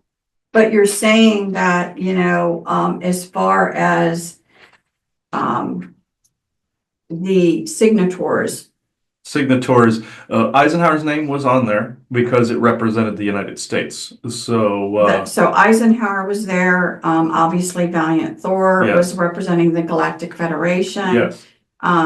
You had I'm assuming Orion interests were a part of this meeting. It is very similar. He's equating it to in your Elder Scrolls, the elves that were in there, making the Empire and the Stormcloak Rebellion have a contract between them to where there's no Talos worship, and the elf representative must be on the council, make sure that that contract, the White Gold Concord, is not violated. There had to be a representative of the Orions in the same identical fashion to make sure certain contracts were not, previous contracts were not violated. This he uses these game references, but they actually spell out the actual history that took place. Previous one, he says the whole Psijic Order and the Daedric Lords being kept in check by other humans. That's further back in history. That's basically saying, okay, like Molag Bal couldn't manifest on Mundus again to create zombified people like he did. That kind of thing. The Daedric Lords were basically kept in check, saying, no, you cannot show yourself. That's more the Angels Unaware rule that was established. That was further back in history. Now, when the gods, quote unquote, left, they never really did. Mind you, it was more in the background. He equates it to the show Cupid, where Zeus says that Cupid and the rest of them can't sleep with mortal women again, that kind of thing. It's along those lines. That was much further back. This one I'm speaking of, Valiant Thor, Eisenhower, Pope, and several others made up that next one that started that also started your 100-year disclosure narrative. The one before that was essentially the church, the church, and a couple other what you would call nation states in Star Trek vernacular. But I feel you get the point, though. Right. So again, Or United Nations-esque type thing. Your United Nations is more of a shill organization. There's actually another one underneath that, okay. So a smaller one. okay. So again, Eisenhower, Valiant Thor, Horizon, Interest, the Pope. And what about the were other races recognized? Like, was there any Anunnaki signature that represented Symbols. You had you're meaning the Eisenhower one. Yes, correct. I'm meaning the Eisenhower one, and I'm wondering. So I think about the forest people. I think about the tall whites or whomever's here that considers this place their home. Were there other races, as well that that even the Lonulosians, different ones that we affect them? Unfortunately, there were other race signatures on this because think about the galactic treaties that are out there. Dictate all the worlds and member worlds of the Galactic Federation sign treaties with each other. So if one tries to do something, they all kind of participate. Right. Lonulus, unfortunately, was an active signature, being a member of the Introverse. The Intraversal Consortium, as you guys put it, Galactic Intraversal Consortium. This is actually the origin of that name that Valiant Thor told you, Bjorn, and himself. You had to have representatives of different groups. The forest people really did not participate in that. Do they get integrated into the yield the moment they sit on the galactic seat? Unfortunately. But they are, they do communicate with people through pictures, and they want to up that communication, but they are also being monitored a bit if they do it too much. Hence why you don't always see them. So they're playing the whole game with the whole sticker game where they're telling GF testers they can't enter a territory like your home or anything like that. And then they got the hit recently from the GF going, oh, you want to do this with your little moves, we'll do it back, kind of thing. It becomes with different races on the Galactic Senate, it becomes a tit for tat after a while. But with this particular move, there had to be a representative of the Introverse, a representative of the Galactic Federation. That would be Lonulus, also Valiant Thor. That had to be representatives from different nation states. The nation states are smaller. Then it would be like your NATO or your United Nations, but disregard any names you know. It is more like smaller governed territories, like how England was at the time of your supposed Robin Hood. They were broken up into sheriffs, governing areas. It's the same thing as sheriff type of situation, or Reef of the Shire type of thing, where it's like your Hobbit town type of thing, where you have a governorship. It's like that. So there had to be those representatives that signed this. And of course, members of the Introverse, members of the Galactic Federation, and Eisenhower's signature was on this, yes. And then you did mention Anunnaki with that the Anunnaki had something within this as well. You might find this distasteful, what I'm about to say, but you had different Anunnaki that were in that part of the world at the time that put their symbol stamp on it. They speak in a different language. Some of them, how can I put this? Your Odin even put a stamp on this because he's part of not only the Introverse, but he also was leader of this particular solar system at one point. And so other races that were around him had to as well. Enlil, that was already a given. His signature was more on the fact that the religion was created itself. Enki or Poseidon, he really did not sign it. It was more their father Right. that did. It was Odin's stamp. Odin's stamp, since he considered himself sole sovereign leader of Asgard. Okay. And anybody else of note? Anyone else? Your Indrid Cold as well, because he was a seeker, essentially, that would come in to try to usher in the next phase of integration with the Galactic Federation. He was a representative of Lonulus, but also a couple other representatives of Lonulus were there as well. Some preferred multiple, others preferred one. But the representative of Venus was, of course, Valiant Thor, and a couple of his well, you say lieutenants, quote unquote. Okay. Yeah. They were again, so you're saying. Witnesses to the signing. Yeah, like with any, like, say if you're making a will made up or a notary or something like that, the Galactic Federation has similar policies. You get this from them. These type of situations, like you see in your Jupiter Ascending, where they have a bureaucracy, or in your Harry Potter or your Fantastic Beasts franchise, where you see a bureaucracy in the background with the different races. That's how it operates. Now you see in both those franchises, the Harry Potter and the Jupiter Ascending. That's how it works. That's the GF right there in their their red tape, you would call it. The witnesses are generally preferred from that person's group, at least a couple of them. So you saw, of course, the nation state leaders, they had their notaries, and you had Indrid Cold, Valiant Thor, and others that had theirs. Okay. And Odin, of course, had a couple of guards as witnesses. Was he present that day? It's not completely possible with him. He would have to send in a representative, but he would be overseeing from where he sits. Okay. Can he physically manifest and come in and sit with them? Yeah, if he had equipment, but he was not enthused. But it would be more like if you used a Zoom call and a digital signature kind of deal. He did, where he just kind of burned it into place kind of deal. But unfortunately, he was part of this. Right. This does not make any of them bad. This just means that this was the element of this slow drip, and they needed Odin's signature, but him being the sovereign leader of the system. Okay. Or he declared himself leader of Asgard, that is.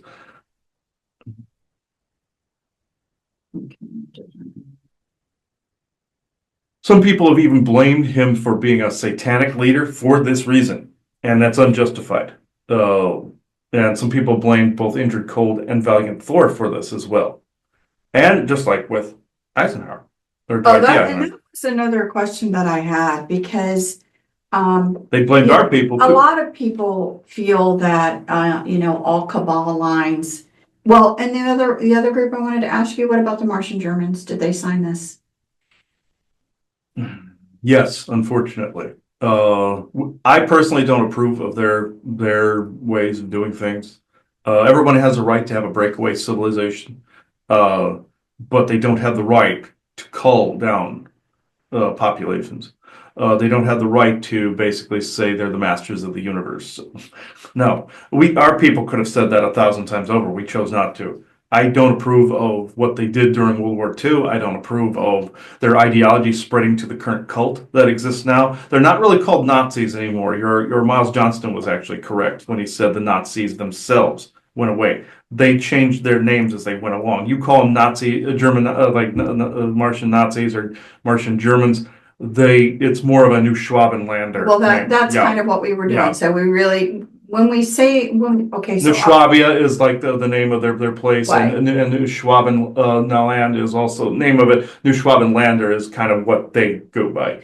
So again, with this group, the reason we call them the Martian Germans or New Schwabenlanders, that's normally what we say. Yeah, that's essentially the right name, yeah. Is the New Schwabenlanders. So what we actually say is, again, that started in the middle hundreds when they were kind of prepped by the Orions and stuff to kind of think of themselves as a master race, as a whatever, and that their origins come from Mars itself with a group that was living there. The group that was living there had a similar mentality back in the times of Odin. Mhm. And later on, of course, the planet gets screwed up. Sidonian Plateau is bombed during the whole nuclear conflict, all this other stuff. And part of the atmosphere was ripped away. And of course, you had the big scar on the side because a sphere went by and just ripped it. Mhm. And it has a nuclear signature as a result. This is where some people are getting also the nuclear war in their head. That came from there. It came from Atlantis, Lemuria, past. If something's in the past undealt with, you see it ahead of you.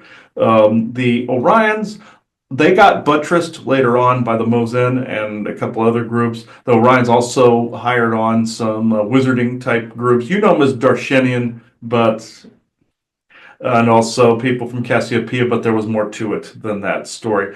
They aided Hitler in weapons reproduction. That's why you see that one base that is in the shape of a W. That's like the Cassiopeian constellation. He was actually asking for supplies at the time Hitler was, and that was the beginning of his war machine. Other groups thought the Orions and Draco and them went too far and decided, even though there were a lot of henchmen involved and all this other stuff, they did it covertly. They did it in World War One, and they did it again in World War Two, and finally, the Mozen and other groups had had enough. Treaties were violated, so they came in and tried to buttress them. The Mozen did not approve. He's always wondering from them if they approved, like Operation Paperclip and things like that. No, these were your people that approved this. This is how the new Schwabenlanders shuffled people around. This is how they got back to what they considered their homeland, Mars. If you saw them there today, right now, they would not completely resemble the Nazi regime that you knew in World War II. It would be, you have some, I hate to say regular Joes there, because they're all kind of formalish. They have the uniforms and everything, but it's more like what he was told about the Draco Imperial lot or Empire, where the Draco from further back then had protocols, had uniforms, had insignia, and this is something they taught the Nazis. What happened was over time they just happened to pick up pieces of armor after their empire was decimated. They picked up pieces of armor and just painted new clan affiliations on them, like literally painted on the face and doing crap like that, like you see in Halo with some of they were poking at the forest people and that, but had paint on their face and such. But it was more Draco they were depicting, but they turned them into apes and that, or primates. But with this, they picked up stuff from the old days, from that time, and just continue to use it. It's more like when he was with his father and they were looking over the Casca book material, where he's the immortal warrior, that's Spirit Christ, the crucifixion kind of crap. What happened was he noticed in time those that were wearing the Roman uniforms in the Roman Empire, they started to get sloppier. This is what you see with some of the Draconian soldier outfits. They just pick up something and slap it on. It may not even fit them correctly. They have this weird Masters of the Universe thing going on with the armor that's like a belt kind of thing. Something out of Mad Max, almost like the BDSM kind of look to them. They're kind of creepy actually. But with this, they just pick up stuff that they think looks cool. These are descendants of those original Draconians, and they have the royalty from that time frame that are more in isolated pockets. But with this, you would find that the Martian Germans kind of took after this, or the new Schwabenlanders took after this, where they just wear what came before, and it doesn't seem like it fits them. They just have it, and you even heard an insider calling somebody he knew, a friend named Johan on Mars one time. This in that scenario. Are there likable people starting to be likable people now, thanks to Valiant Thor's efforts there? Yeah, they don't approve of like Dark Fleet or pirates or any of this crap. That has to actually go away if this system were integrated into the GF. Just saying. This is not allowed. The piracy of that level is not allowed. They see Dark Fleet accumulating resources in other parts of the galaxy a crime. Just saying, it is not the Martian German supremacy out there in the galaxy or Draconian supremacy that you think that it is. The Mozen, get into battles with them every now and again. They get fed up. But it is not this cohesive imperialistic state. like you think that it is, and people are being told that it is, that the Martian Germans completely took over. Are they one of the main groups, the New Schwabenlanders, one of the main groups you are contending with the brainwashing right now? Absolutely, yes. Are they this big imperialistic state that has conquered half of the quadrant? No, that's what they wanted. Did they take over a couple of planets like he has his Lystaria and Andaria and all these other places? That he saw populations being culled down. You see here other insiders here saying that there's werewolf soldiers and all these other things. Have there been a few? Yes, there have been. But it has been determined now that acquisitions gathered during elements of piracy cannot be grandfathered in. And if they can prove acts of genocide, this is not going to be going to be allowed. Now, the ICC, they are involved in this as well as from a business standpoint. They don't care where the assets come from. They don't give a crap. They know it can be used here for Earth and for their purposes. The Martian Germans, or New Schwabenlander, rather, have they been active in some of the private sector and some of the other things on Earth? Yeah. They're literally one of the main groups you're contending with. But they're making themselves bloated. You know how a blowfish bloats, or a certain frog type will bloat if it's threatened?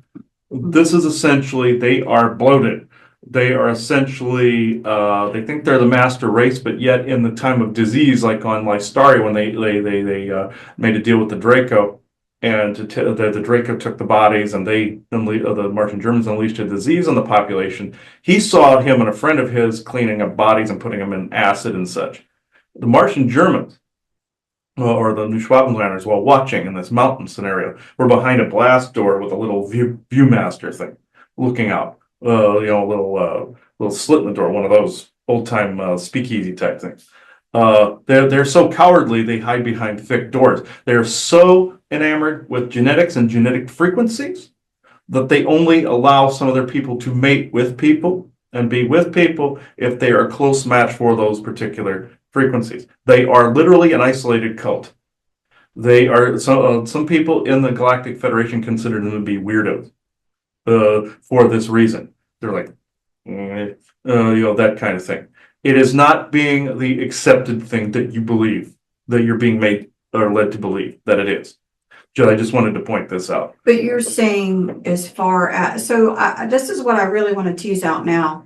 And it has to do with the, the Cabal lineages that are around this world that again have an ascendance. Yes, that's another area that you're dealing with, is the ascendancy, but the Schwabenlander and the ascendancy are separate things. Correct. So, but what I need to talk is, again, the activities and the debauchery and really satanic and different things that are going on, not only for the New Schwabenlanders, because they're in that's happening. They worship a god. Good. Yes, and they really do, since they see themselves as mightier than all. They have no problem with,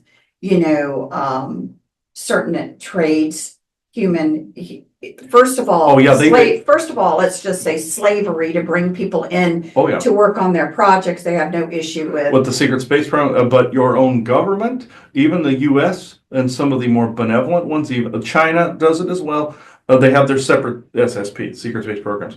Even the U.S. ones will gather people involuntarily and then just kind of debrief them as time goes on. Right. But it's the Dark Fleet, the Nachtwaffen, all of them that really rake them over the coals. That they're worse. U.S. aside, like if you had Air Force and Navy, those are not completely affiliated with New Schwabenlander.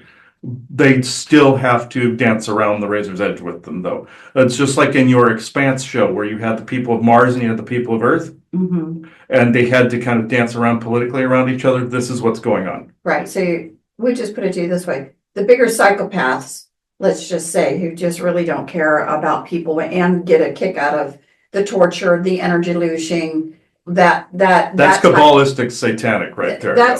But again, I'm kind of separating them out. So Dark Fleet and the New Schwabenlanders, they're into the satanic and into harming people for looshing of energy to sell and trade. Yes, that is true. Yes. This is what I need to clarify.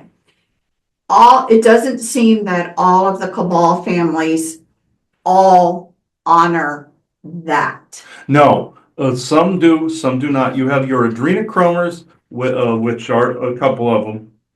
You have your Kabbalistic satanic cults, and you have all these. Now you have the New Schwabenlanders that partake in this, and you have a couple of their affiliated Kabbalistic factions in there. But overall, New Schwabenlander and Cabal family ascendancies are separate. Right, You have also they worship their own gods too. right, Each family has their own Anunnaki lord that they're worshiping.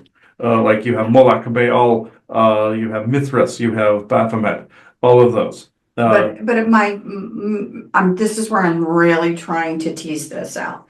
So, but you do have, I'm gonna assume, until you tell me I'm correct, that there are Cabal family lineages that don't believe in pedophilia, that do not believe in You're right. sex trade, that You're right. do not believe in some of these really more horrific things. However, They do believe in eugenics, though. right, however, the contracts were signed. Mhm. And that's the big problem, because again, the contracts were signed that even they must turn an eye to something that they may themselves find reprehensible and disgusting and Yes, things like yes. that. This is why people lump and say the Cabal. Which one? You have the Kabbalistic clans, and with their own signet marker, and you also have all these different factions of military and philanthropists and all this in the mix too. Those guys are not always into the satanic stuff too, but, and you have your technocrats like Musk and the rest of them. But it doesn't mean they're all into this same lump. You have your celebrities there, you have your Diddy's, you have your Epstein's, you have all that were into that other shit. Mhm. But then you have others that were just into the devious control mechanisms. They're not into this. Right. Like when him and Aubrey were looking into Starkweather. Found out Starkweather wasn't into kids. He wasn't that guy, but he was the killer of them. So Right. that's the distinction between them. Some are into one thing, some are into another. You have like your Gardeners, for instance. They're into the time travel. They're into securing the timeline. They're into domination. They're really not into this other shit. They're devious, they're evil for what they've done to people. They've even killed children, Right.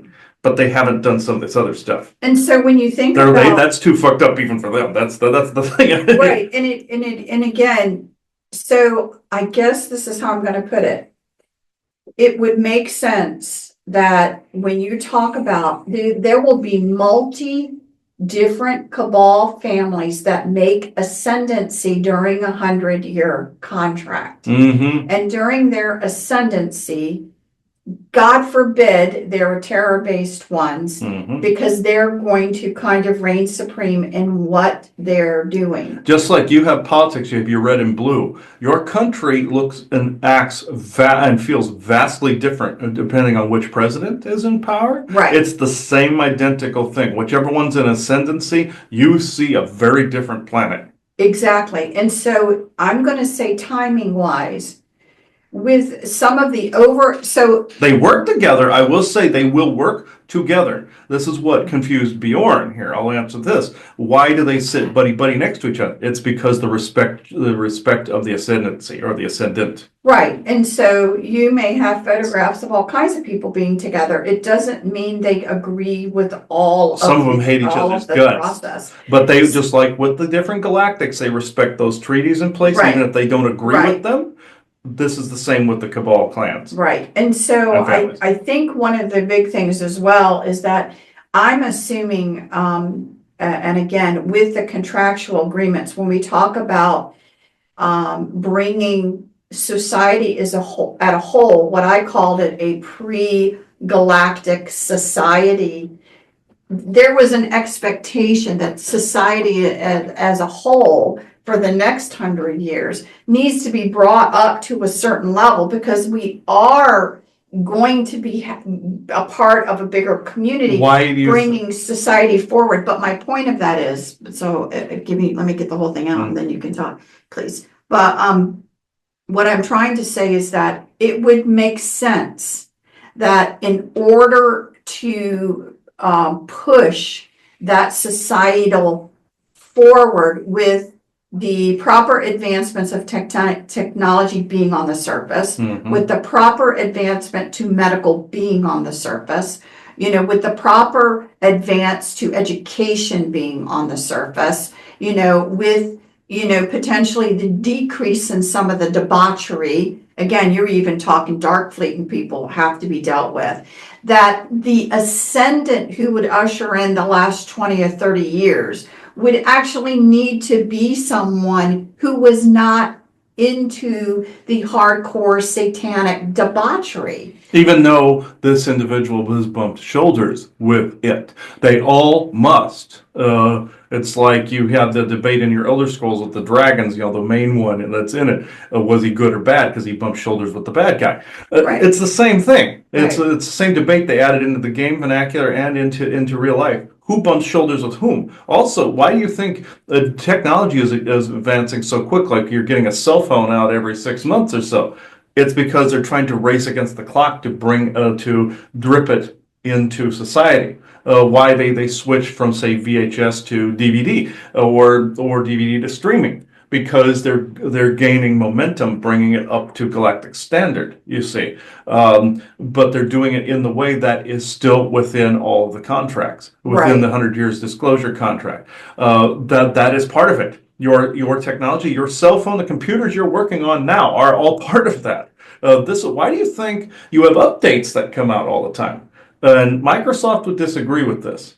At least some of their employees, like, oh no, no, no. They have disclosure agreements. Also, why he saw Verizon FiOS when he was uploading stuff to Amazon AWS, where it went past Washington D.C. This is part of the contracts. They monitor this. Let's say updates that come in. Why do you think they're also keep going up in Windows all the time very quickly, like with your Windows 10 to 11 kind of deal? It is because it is part of this race against the clock.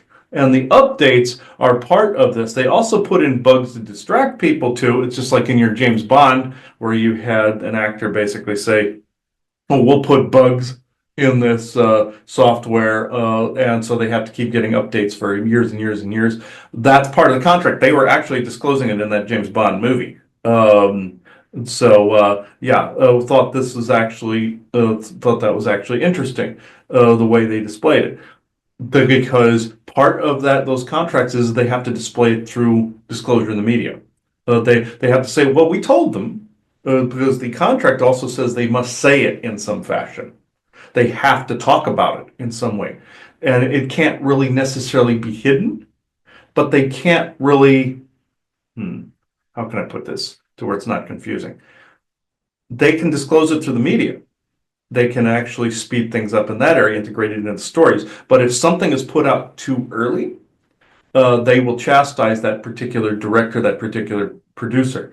And they might be aligned with another faction too that might think something needs to go quickly. This is why he saw in a scenario where he called it the director, where this person's timeline was screwed up and his fortune was screwed up when he started to make a movie about things. He was incorrect about the whole Joss Whedon controversy, where he thought that director put things out too early. That's why he got shows canceled. It had nothing to do with any of that. This had to do with more the Hollywood Hollywood garbage going on now. This had to do with like the lists and stuff that are out there. That had nothing to do with this. But if somebody puts out something too early, they get punished. Look what happened to your President Trump with with like the vaccines and whatnot, where he was also speeding stuff along at breakneck warp speed. He was calling it all this other stuff. He got punished with January 6th. He got punished with the whole Mar-a-Lago thing. The Rockefeller clan punished him in New York with all the scandals and everything, from the Stormy Daniels thing to the taxes thing to the contracts thing, because it's the Rockefeller family and the Rothschild family button heads. They have their set territories too. New York is a Rockefeller. And he even noticed with his Saturday Night Live, where it's Rockefeller Center, and also they did a whole thing with a satanic thing within one of their skits and everything. You'll see this. You also had your WWE, that's the same way, where you see the satanic skits, like We're Taking Your Soul, like what The Rock does and stuff like that. And it's because it's all integrated into this. They're basically showing you what's going on through a haha. Not that some of these individual people are doing this. It is essentially the marching orders you're seeing. display this in some way, show it, make it theatrical.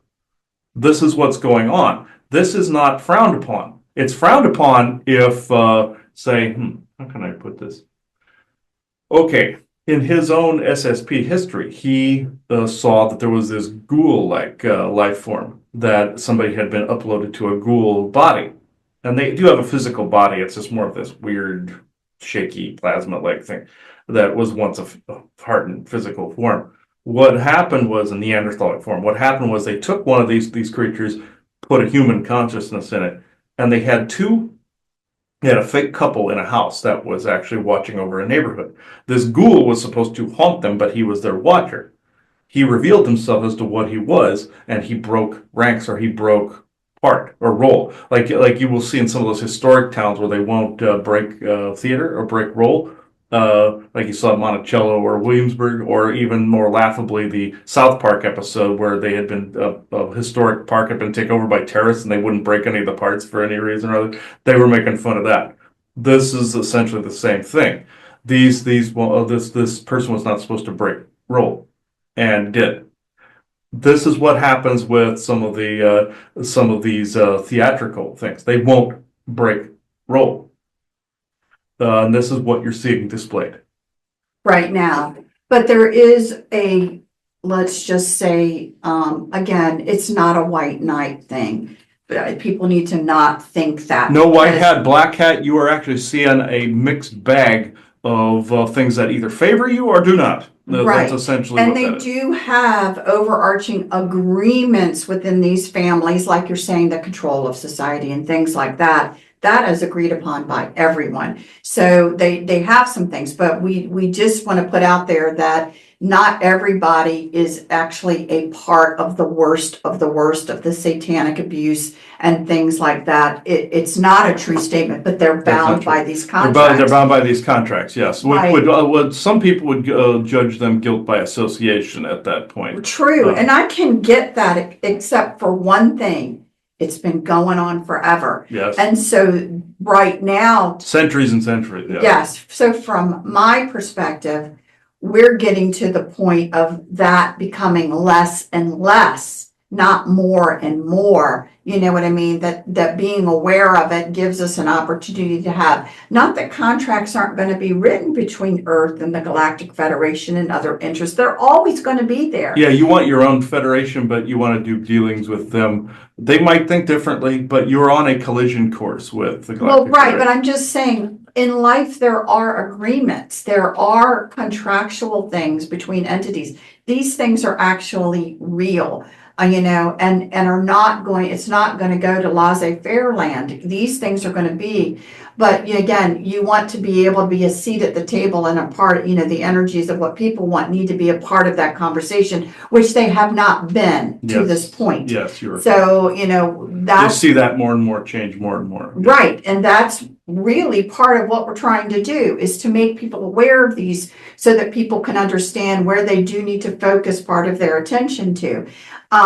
When we talk about, again, and so right now in this current present moment, because this contract is over in the 2050s, into statement, it's over. It may be towards the end, but it is over, and new ones will be taking effect. So we're in the time frame here. We're in the late 2020s. We're actually talking 30 years, of time. We're in that last part of the phase where some of the debauchery must go away. And so we're in the start of seeing that. I think it must go away. It doesn't mean that, it's like your cabal is suddenly dying off and all this other stuff, like what the propaganda is out there. But there are changes that are actually being made, yes. Right. That people are seeing, are reading good articles, and they are genuine. Now, there are other things going on behind the scenes because, again, the whole concept of, can they still,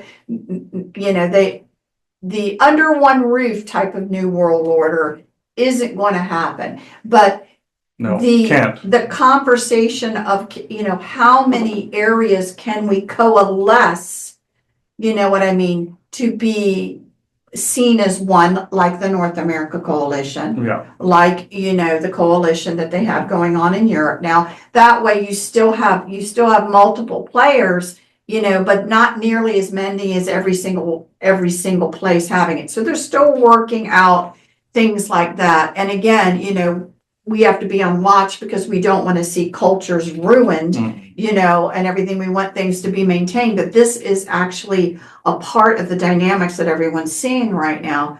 And again, I guess what I'm getting to, and so am I right making the assumption that the ascendancy of the cabal, the people that are going to be in play as the leadership within it, moving over these next 30 years, aren't going to be the ones that are still going to be doing all of the main, let's call it debauchery and negativeness? You're actually correct on that. It isn't a bunch of white knights out there, or Right. white hats doing anything. It's actually how the how can I put this? The evolution of this goes. Can this be dealt with now? Absolutely. Can your Star Trek world be closer to now? Yeah, of course. You have to co-create that. If you don't want to wait that long, by all means. Right. But with this, you are correct. These are the finalizing of a lot of that junk. Is there debaucherous stuff out there in the galaxy? Yeah, of course there is. A lot of it. In some areas. There's some piracy too, both good and bad.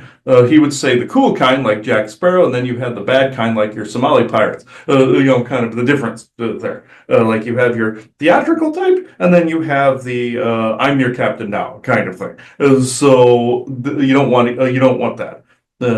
But it is pretty close to the Federation, like you see in Star Trek. But yeah, are there some rules that need to change within that? Are they pretty slow to evolve? Yeah, they are. And then, But you guys will change some things out there as well, and already have. well, I'm glad to hear it, and we'll keep going. But what I guess I want to say is that there will still be a huge difference between either tech, medicine, or whatever, when you talk about what they know as far as the deep ops and what's released to the surface world. It's like there's a minimum requirement, which they're planning on meeting. Oh, minimum requirement, like he likes to say, like an insurance or credit requirement for buying a car or a house or renting an apartment or Right. something like that. It is, or getting a credit card. You get just that minimum requirement, and you can get stuff from it. Right, Yeah. true. And so the cabal is going to meet those minimum requirements for the upliftment, let's just say, of humanity. Which But is not guys, a bad thing, as you think. no, it's not a bad thing, but it still means that deep ops and stuff have way more than what is going to be released to the surface world. So I think where some people are going to be very angry, and I get it, is that if you start to have memories of being a part of programs that had extreme technology, it can really be hard to You're going to function. always think that it's from those out there, which yes, they participated. You're right, but you're always going to think that. So of course, but yeah, are they trying to do the whole secret space program light? Yes. Two reasons. One, propaganda. Two, the other is, we built bases out there, like we're going to do this, but it's already been done. If you hear it, it's been done. Like North Right. American Coalition, there's stuff already being done. It's just being surfaced. Right. But with this though, not all the programs were really malaligned like the Martian Germans or the New Schwabenlanders. Of course, you have these evil, despicable programs out there, your sex cults, all this other stuff. But there are others of I don't want to say the majority, that's wrong. You'll have all the majority of the experiences of people, when they start remembering the bits and pieces of these things, they're going to be pretty pissed that it's not being acknowledged. That means anybody listening to this, they have to make them acknowledge this. Don't let them just sweep this under the rug, but just know it wasn't every single SSP program that acted like the New Schwabenlander. Granted, did they take people involuntarily? Yes, they did. Did they get signatures from parents and stuff like that? Yes, they did, to approve this. Did they drug people and do all this? Yes, they did. But there's varying degrees in this. I'm not approving of any of it personally, and a lot of your people will feel the same way. It must be voluntary, and eventually that will be. But the history will eventually come out in spurts. With that, you'll have the despicable behavior. You'll even have some people wanting to file lawsuits over it. You'll have people wanting to bring it into the courts over Right. it. But the whole propaganda is thing, oh, they're going to be this mass arrest. There's going to do that's never going to happen. Never will happen. Even if it's on small scale. If that happens, that's a planned thing to get people satiated or pacified. So, so the strategy is simple. You outlast the victims, meaning you do not let the information out before the people that would want to sue while they're still You outlive alive. them. You outlive You them. outlive them. So I'm And sad. slow drip it over You away from do. that And ideal. so again, there's no live victim, there's no penalty to pay in a sense. Yes. So I'm sad to say that. I really am sad to say that, but that Us- is a truth. Us saying this begins to change some aspects of this. They're not gods. It's like in your Cyberpunk 2077, the Arasaka clan wants to, the one old father transfers himself into the body of his son. When his son screws up, he takes on the younger body. All the people are protesting, you're not God, you're not God. This will eventually be the protest. You will start to see people saying, you're not gods, you can't do this. Right.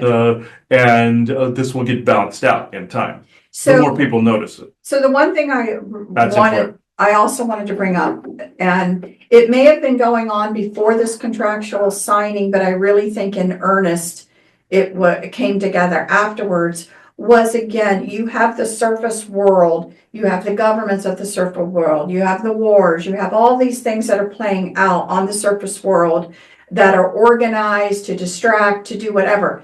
But underneath all that, a lot of the things to make the infrastructure to go out into space, to be a part of being out in space, even if you may have your own, let's just say, fleet now, in several countries could have their own fleets. There, I'm assuming, had to be a grand air of cooperation amongst some of these. It wasn't, besides the new Schwabenlanders, Mm-hmm.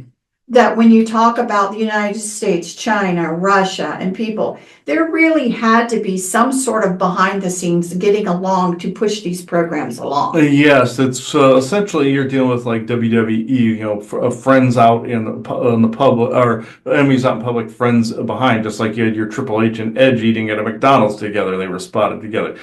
This shows it's a performance. At the theater puppets, as you call it. Even in your state of Alaska, you have Russian, Chinese, a little bit of German, and you have United States all working together. That's what he remembers from his SSP.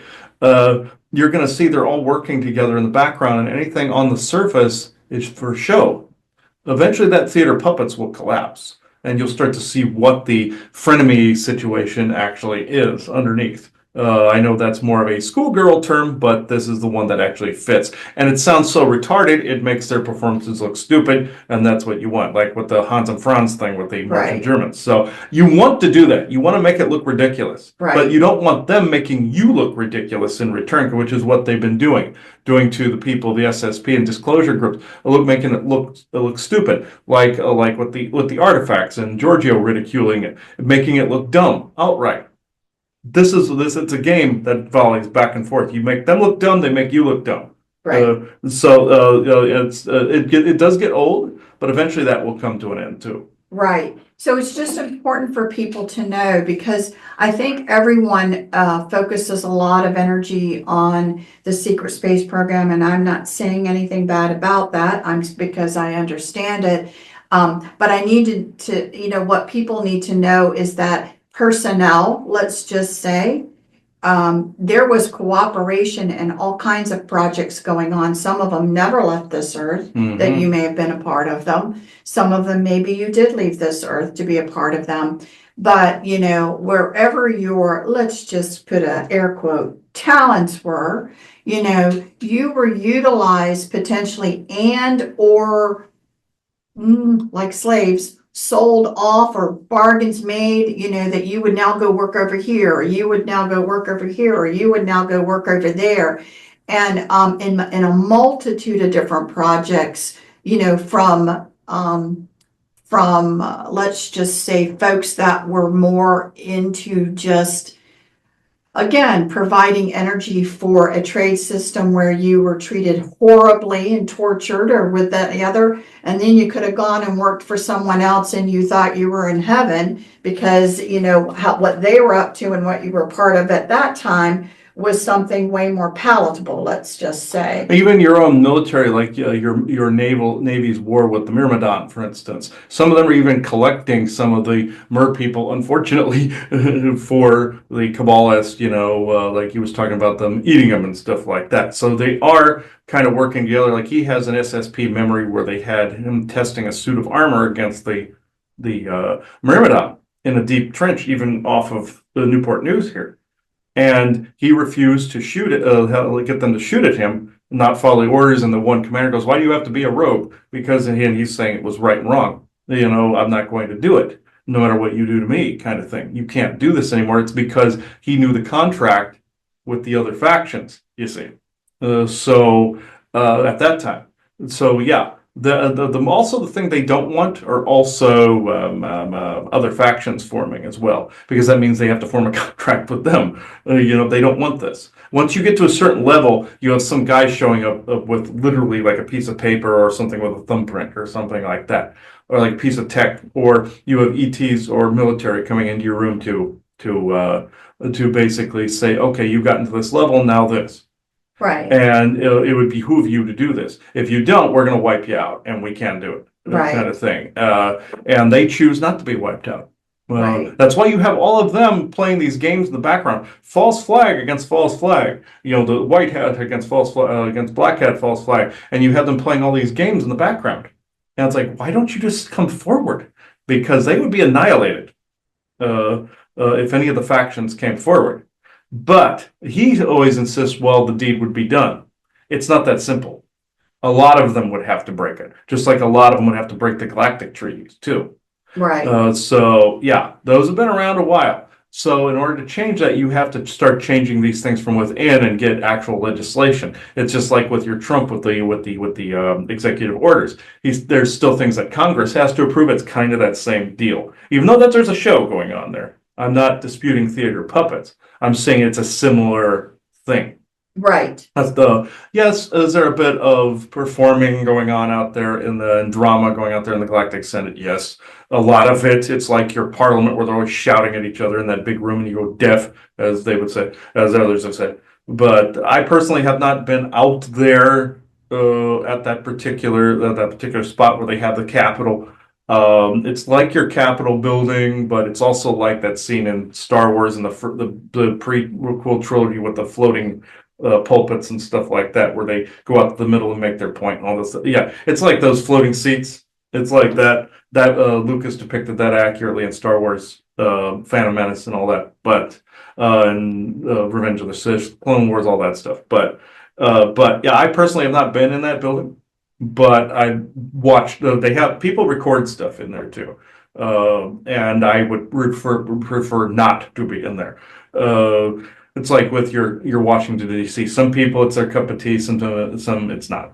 But I'm getting off track, but just saying that these things are slowly, all but surely changing. Right. And again, and a lot of them are going to be for the betterment of humanity.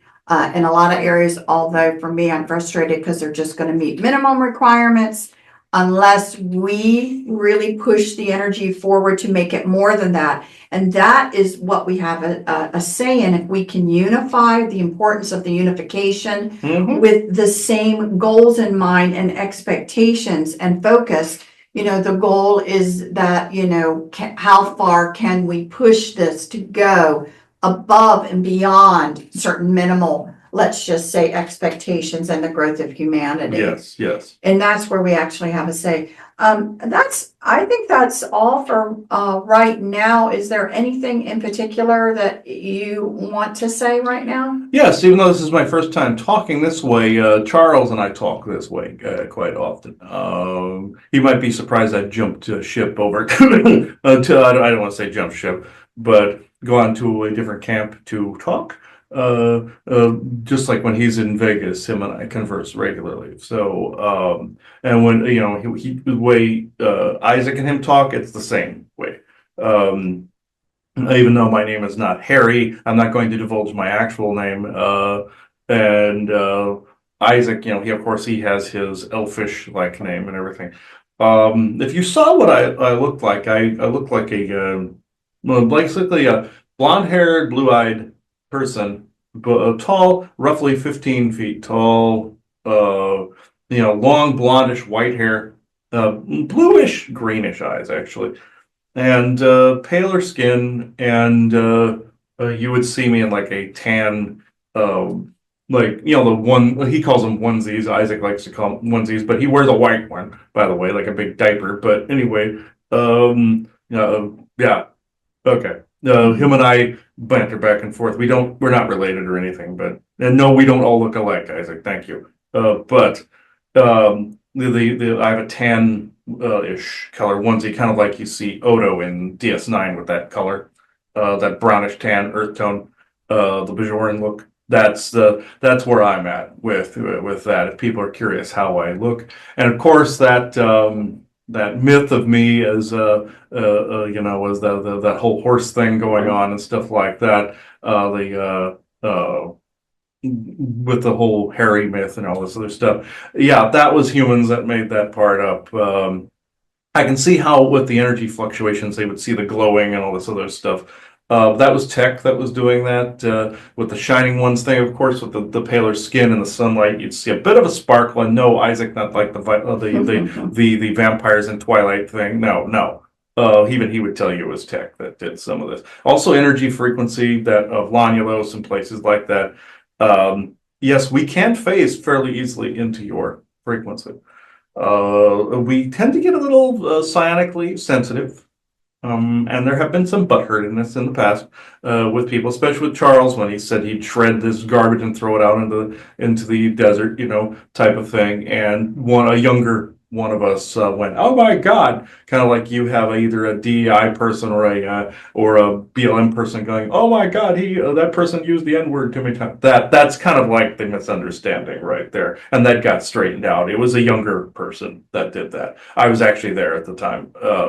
I myself am roughly in your years. Lane and Vesta would be somewhere around 60-ish. Isaac's roughly around that age too.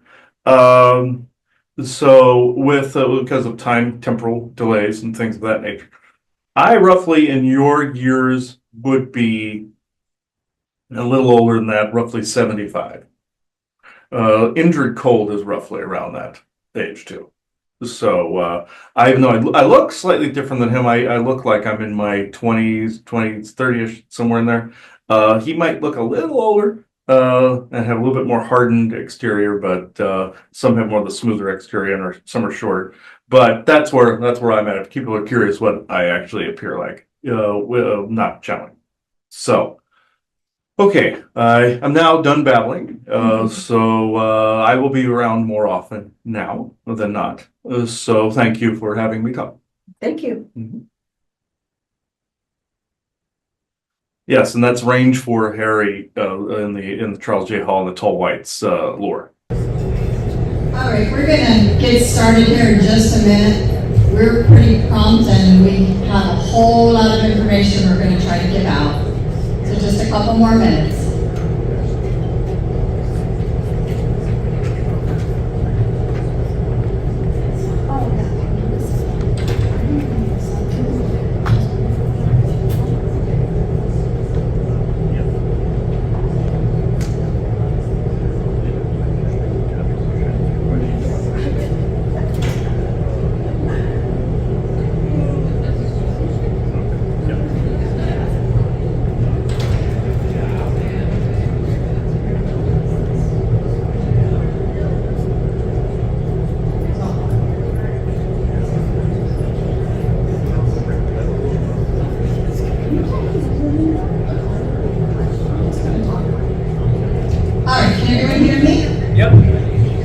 Okay, thank you. We are normally pretty not scripted. Anybody that's watched us before, we kind of just have a conversation. But because we have a lot of information we want to give out, you're going to see me read from a script so I don't get lost, and so we keep this moving. The goal is I'm going to probably take up the first 25 minutes of our conversation, laying the foundation. Chris is going to come in and he would like to bring through, have something to say and then bring through some channeling. And then we hope we have enough time that if you do have any questions about the topic we're discussing, that you can go to the microphone and ask it. Chris plans to remain in channel, so you'll be actually speaking to who he's bringing in. Okay? So we're going to go ahead, like I said, and get started because it's a lot to talk about. And I'm going to practice this. So today our talk is about the 100-year disclosure narrative contract. This is probably something that most everyone needs to hear, and hopefully you'll find it very, very interesting.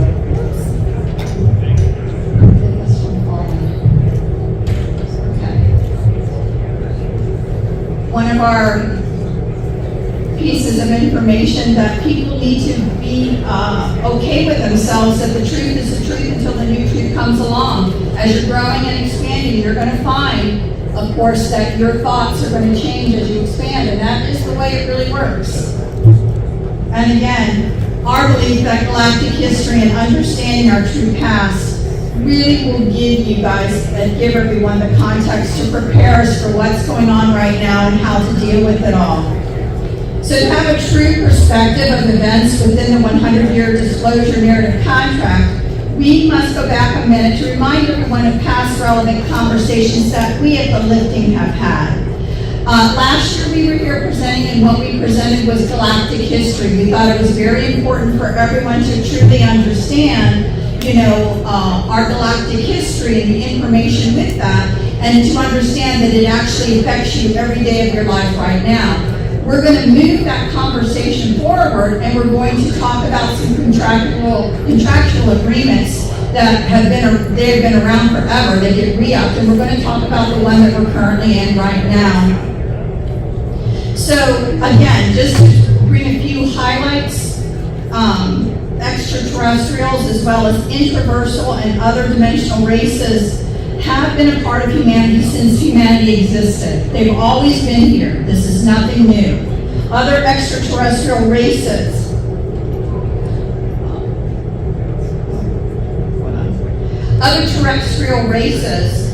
colonized this world right after the terraforming of this world, and that's inclusive of the dinosaur extinction.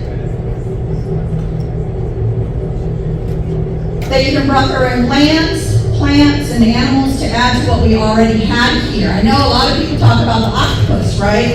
They are like, I swear it's not from here. Well, they're right, it's not. And so you have to understand that when this world was developed, all of these different races that are listed up there decided to provide colonists of their own as a part of this grand experiment.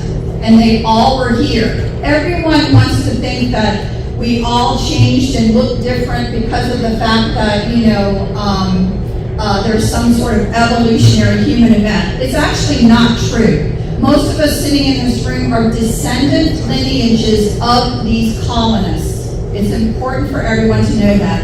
Humans, yes. Were humans created by the Anunnaki? Yes, they were. It was an old template that has been around the cosmos forever to have the form that we have. They tinkered with it. They initially brought in humans as well.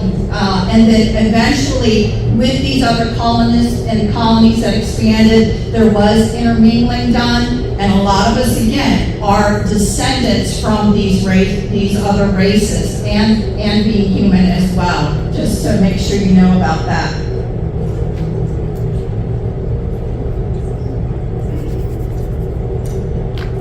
So yeah, I think you guys hopefully can understand this is a pretty long list of different groups that had everything. The Galactic Federation did exist in a previous form, not like it is now. It always existed. This wasn't an agreement to come and make this experiment happen. Listed on the list, the Anunnaki, the Untumbans, anybody that's of an Asian race lineage, that is the Untumbans that were here. The ancient Mayans were here. The Anakim, And we call that's the original colonists that came from the skies of the Anakim, the forest people lineage. The Lanulosians are from the Introverse. The Antiqua, I think that's the one race everybody looks at because they look at ancient Egypt, the Anubis-looking one. Of course, many people have heard of the Lyran races. And again, some not so desirable ones who really weren't all about loving and trying to get along. The Orions and Syrians, they really are not cool, and they really do like domination and control. So once, again, we as humans were walking around all these races. People hear the stories of Lemuria. People hear the stories of Atlantis. People hear all this. This is when things were trying to go well. The Orions and the Syrians, they were doing their best to interfere with everything. They get into your heads. They start causing conflict and chaos. But there was a time where humans were standing amongst all of these people. Yes, they were created by the Anunnaki, and there was a servant line, and we'll get into that in a second. But just know, this all existed. Many of the souls that are here right now are souls that were related to some of these times, because during that time, there was great warring that ended up occurring, and all of the abilities to be able to get along, it just declined with war. Tech was destroyed in war. And basically what happened is the Galactic Federations and others decided, you know what, this experiment is going awry. We're going to kind of quarantine them off and let them try to get their act back together and see what happens with all the fighting. All of that actually did occur. So again, just understand, not in this current form, but the Galactic Federation and all of these groups, they had agreements on doing these things. So there was, the interesting thing I'd like to say is, if you think back in time, you hear the biblical stories of the Tower of Babel. Think about it. You had multiple races that were here, and they were trying to all get along, just like they do right now out there. They do have universal translators. Most of the time people see the Tower of Babel as people walking upwards, like in an ascension process. But really, think of it going the other way. Colonists coming down onto Earth, and they needed a way to communicate with one another with universal translators. So that stuff didn't exist. During the wars, when all of this stuff happened and the technology collapsed, that included the communication technology. And what happened is that you had all these races run for the hills, or go underground, or go into a different dimensional pocket, right, to save their race that was here. These things really did happen during all that warring. Most of the time we say as well, and these were horrible wars that happened here. Most of the times people are waiting for the Great War now and different things, and they're all, in prophecy. It already happened. What we try to explain is that these are the wars. These are the wars that occurred. And what people are coming in as souls now is with a lot of undealt trauma. So the trauma is ahead of them because it's undealt. So people are afraid that we are going to have war, Armageddon, and different things right now. It already occurred.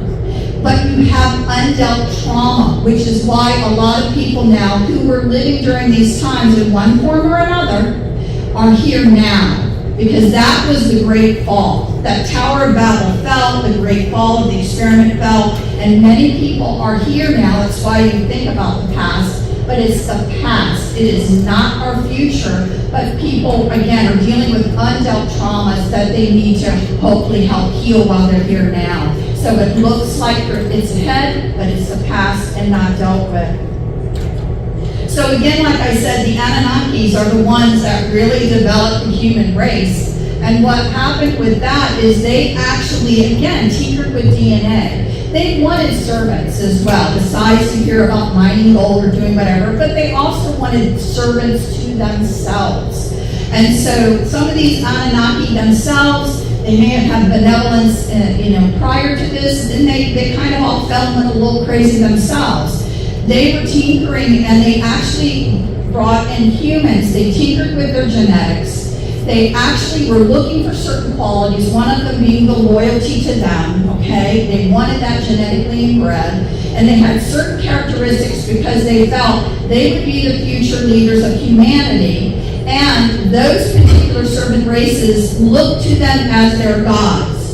So that is inbred into some, and you guys know some of these groups now because we talk about them as the Cabal family lineages. These were the original servant races of those Anunnaki.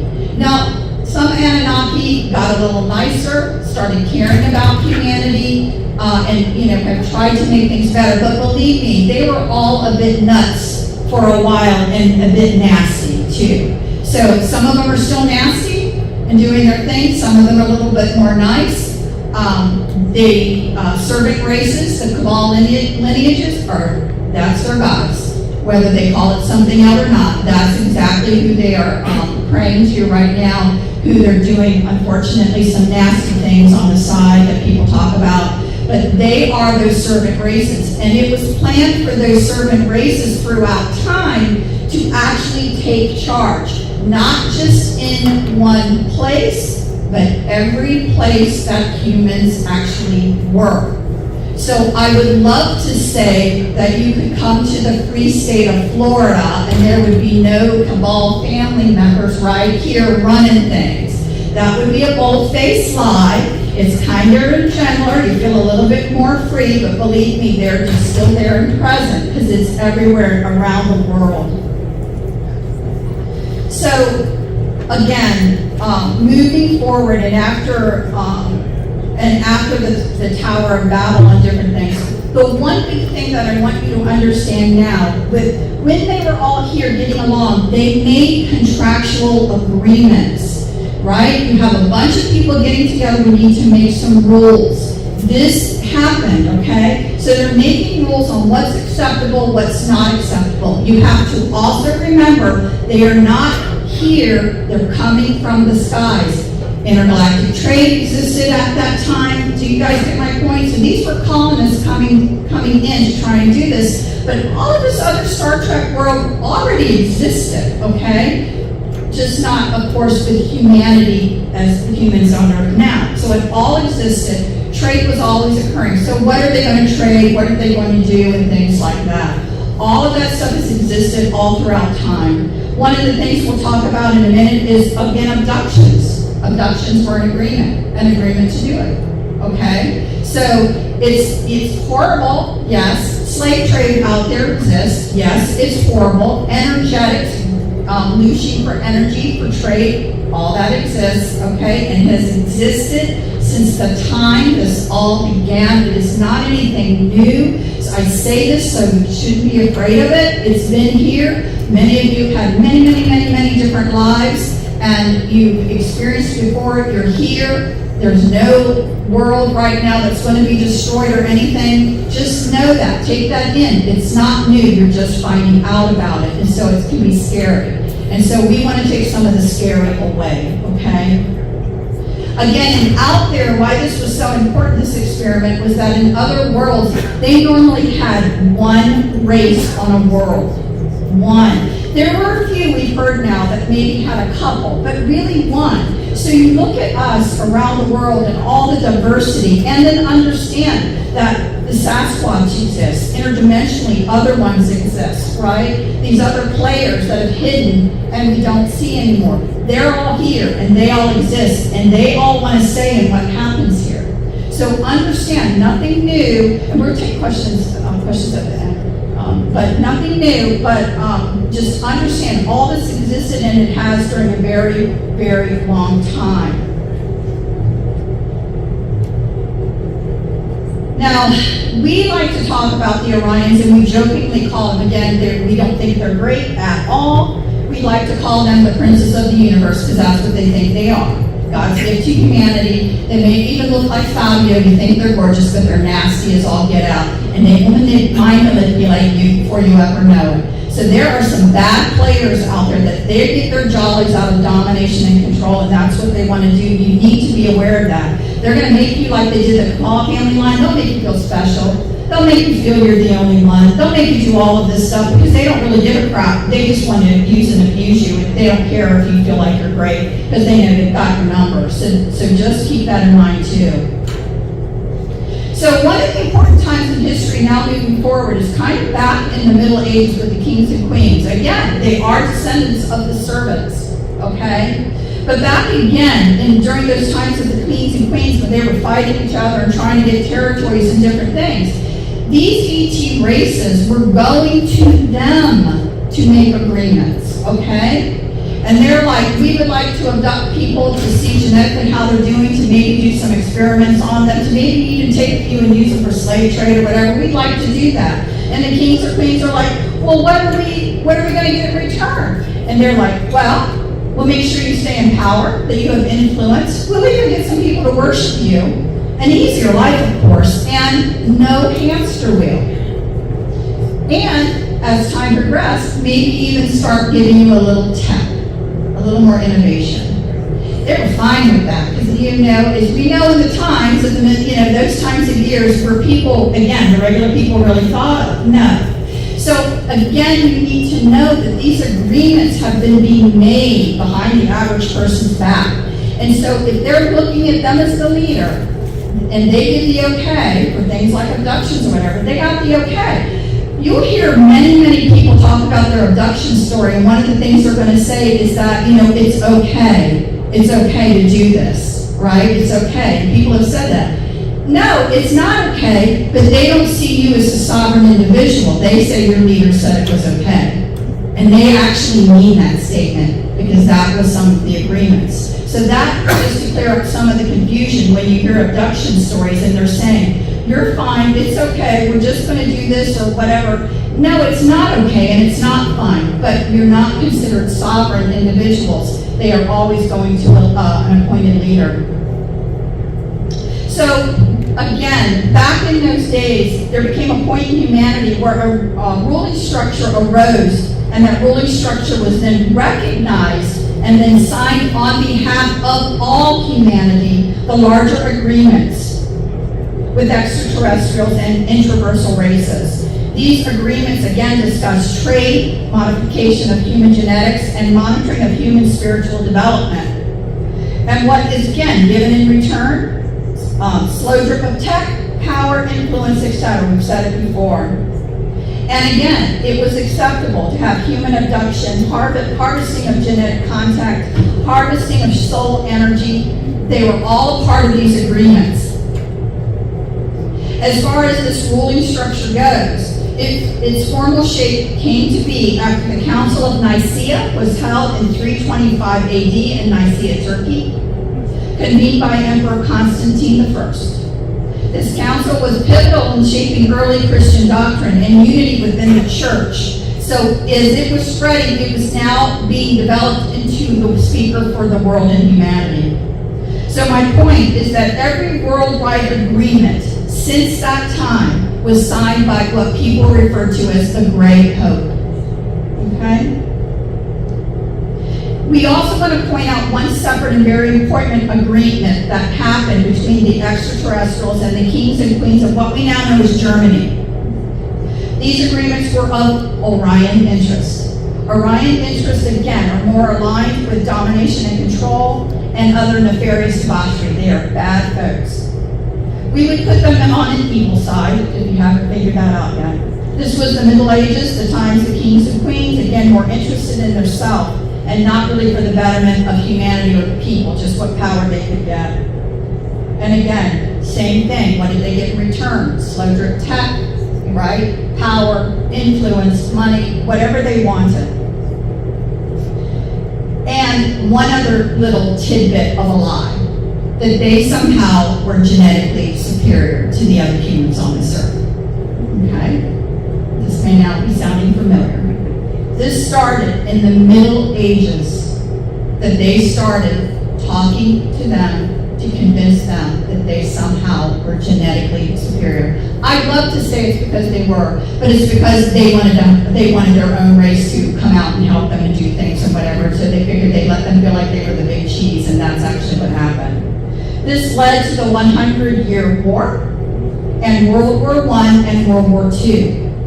And finally, to the breakaway civilization that we refer to as the Martian Germans or the New Schwabenlanders.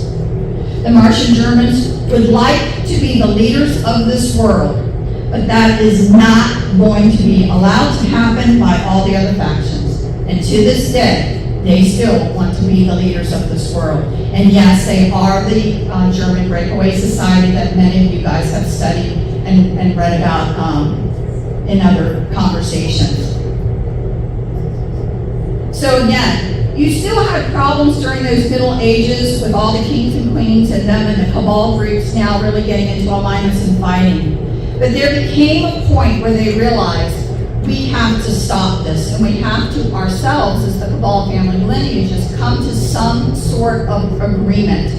They don't agree on everything. They don't agree on how to treat people. They don't agree, on the various activities. They don't all agree. But they realize that they must all come together now to make certain types of agreements. Because there could basically, as Highlander says, there could only be one. And this is for real. Thus became the cabal group in ascendance. This group in ascendance would speak for all of humanity in contractual agreements. Let me just go through a few slides. Some of these we just talked about. Okay. That they would speak for all of humanity in contractual agreements, and more importantly than anything else, that all signatories would enforce the agreement. Meaning, even if you don't agree, you're going to enforce the agreement. And that is key for things that you're going to need to know here in a bit. So the last contract signed by the Great Pope happened to be in about the mid-1800s. After World War II, it was time for a new set of agreements to be signed. And what a better place than the new country that fought its way into existence and dominance over the last 200 years. The New Order of the Ages in Latin that translates to Novus Ordo Seclorum, the phrase printed on the back of every $1 bill. In the run-up to these new agreements, there was now recognition that humanity was growing to the point where it was going to be undeniable that others out there existed. And preparation for this was one and a very important part of this entire conversation. There were multiple groups at the table. The Ascendant for Humanity, the Orion interests, the New Schwabenlanders interests, the Anunnaki interests, the Laniologian interests, and the Galactic Federation interests. The Galactic Federation was represented by two known names, Valiant Thor and Indrid Cold. For humanity, the cabal family of ascendants was recognized through the United States President of that time, which is Dwight David Eisenhower. Dwight David Eisenhower was president from 1953 to 1961. And during his time in office, what we refer to as the 100-year disclosure narrative contract was signed. To understand what you're living through right now is directly related to this contract. We do only want to take a few moments to discuss Dwight David Eisenhower. Then we want to mainly focus on what you need to know about these current contracts and how it's affecting you. So let us first restate that Dwight David Eisenhower was not the first person to enter into contractual agreements. This was a re-up. Just like there had been re-ups. Just like now, we have about 30 years left, they're working on re-ups now. And just to go ahead and say it, yes, abductions are a part of that agreement. But abductions, again, have been agreed upon in previous contracts as well, and it did not come out. There was actually a lot of back and forth on that, but again, like slavery did with the independence, and the signing of the Declaration of Independence, it did not come out that time. From our understanding, President Eisenhower was very concerned with the U.S. economy and making agreements that would stabilize and excel the U.S. economy especially. This is not necessarily a bad focus, but he did agree to some ethically challenging points, like the abductions and other things. He also had many health issues, and this is something you guys need to understand, which made us go, and then we wanted to ask a further question related to that. So I am actually going to read the question, and I'm going to read you exactly what we were told. And this was our question. President Eisenhower had many health issues. During his presidency, he had his first heart attack in 1955. He had Crohn's disease and underwent a valve resection in 1956. He had a stroke in 1957 that affected his ability to speak. He had another heart attack in 1965. And from April to August of 1968, he had 4 heart attacks and 14 cardiac arrests. We have talked, Chris and I have talked previously about things like do weapons, voice to skull, V2K, and other means of getting people to fall in line, okay? And remember what I said, this agreement was going to be enforced by all parties. So our question, was he subjected to any of this? Any of the kind of, let's just say, torture that people talk about now when these agreements, were drawn up? And who was doing this to him and why, if he was one of their own? Why? And this is the direct channel. Isaac here to say that Dwight D. Eisenhower was indeed targeted and subsequently blamed for ushering in the alien abduction age, when in fact, he fought some of it, but only after he realized what he truly agreed to. Valiant Thor stepped in to not only buffer other forces, but to offer a compromise between all sides. And you guessed it, the yield. And for those that have listened to us know what the yield is. This not only offers all sides a seat at the table, but made it so that changes to the contracts were slow dripped into the general populace until the 100-year disclosure contract was finally fulfilled. People were allowed to be abducted, mind-wiped, and ultimately tortured with V2K-like tech and or ET telepathy. This affects you now. Also, ridicule and discrediting within academia, religion, business, private sector, and politics ensured for anyone who dared to step outside of this yield contract that they would be subjected to these things. Failed businesses, health issues, and failed relationships and marriages, to name a few, were the consequences of coloring outside the lines. The slow drip within all of said fields would then begin to enhance but also subtract from said fields. The New World Order, or NWO as it is referred to, was only one of several possible variations that the yield contract could play out.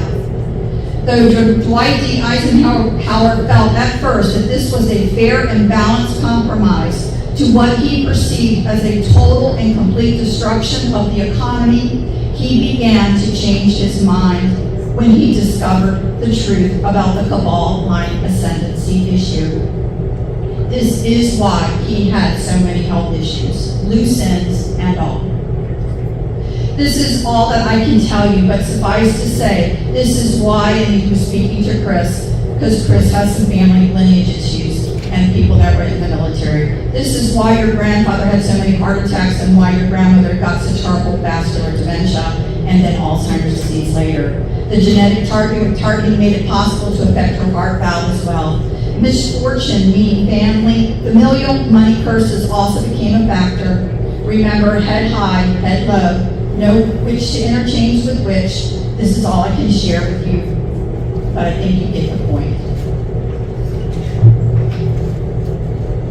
We have to say another point. It has been told to us that the Cabal family tree has many branches and many names, okay? From what we have been told, 100% of all United States presidents are of Cabal family lineages, whether they know it or not. And those that step outside the line of the narrative or play at, as we call it, the theater of puppets, that they are a part of, they are dealt with. and pretty severely. And again, all Cabal families agreed to enforce this contract. As far as Valiant Thor goes, first off, this is not his name, but a ranking. He is a Venusian and a company man of the Galactic Federation. He showed up in 1951 and agreements were made in the late 1950s. He has been here ever since and is currently working within the academic, religious, and business fields. Valiant Thor also ensures that the contract is followed with the goal of bringing humanity out of darkness over 100 years. Valiant Thor, to have an agreement on all sides, did in fact broker the yield. That his group as well enforces. The yield dictates the rate at which information can be given out. It also allows for a narrative of disclosure that may not be quite factual, but has been agreed upon by the signatories of the contract. There are many groups that do not agree with Valiant Thor or the concept of the yield whatsoever, but all do agree that under the circumstances during that moment in time, that he did the best he could. So now I want to go into some components of this contract.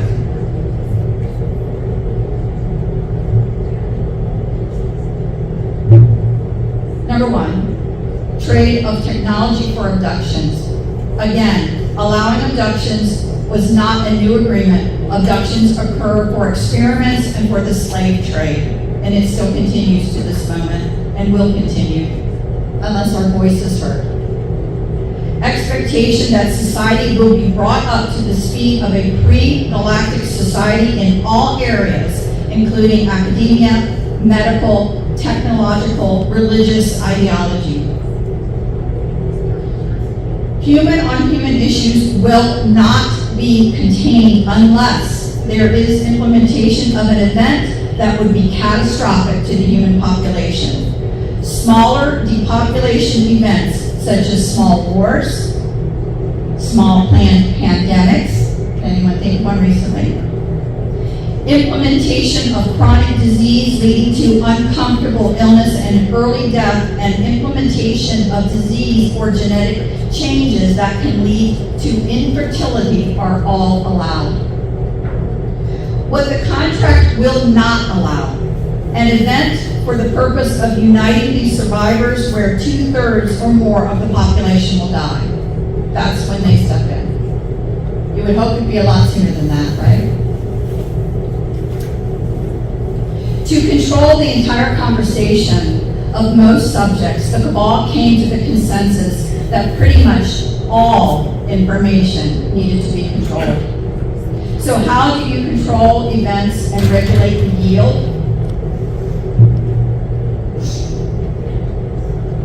This also means, again, controlling everything, including ideology, including spiritual ideology, meaning the for and against conversation to be controlled, that they would create all sides.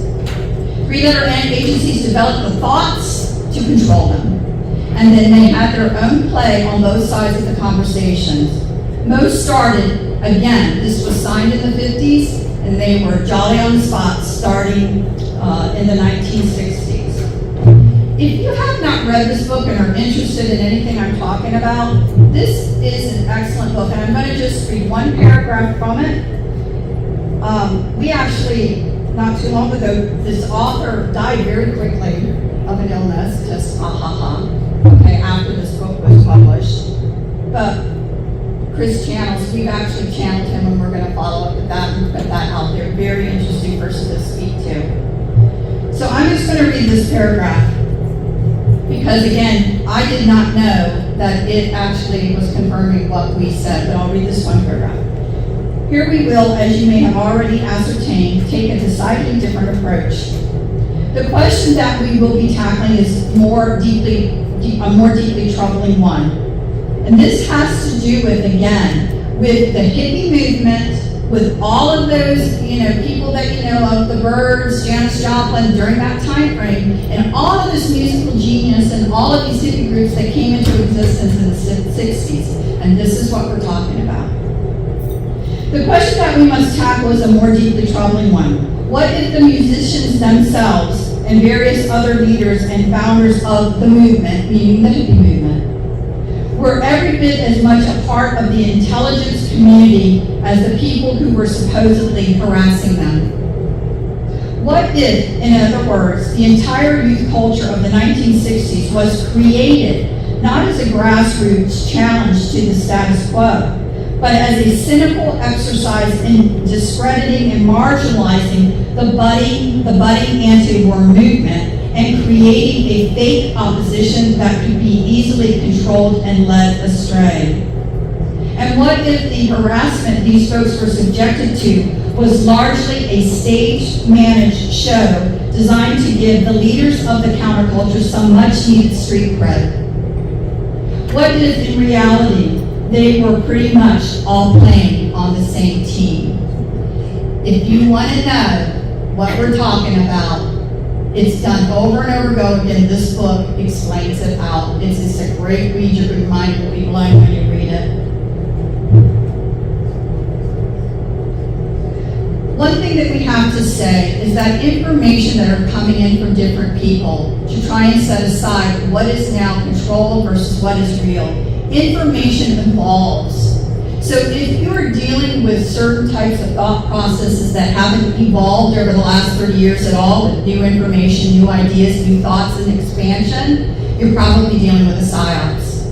So just remember that with anything that you're looking at, anything you're studying, be it spiritual or not, if no information has evolved and it's the same thing, then good chance that it was created to be able to control. You then, next, create champions of information for when serious steps of disclosure are ready to be made public. These champions, knowingly or unknowingly, will follow a narrative. It may not actually be the truth.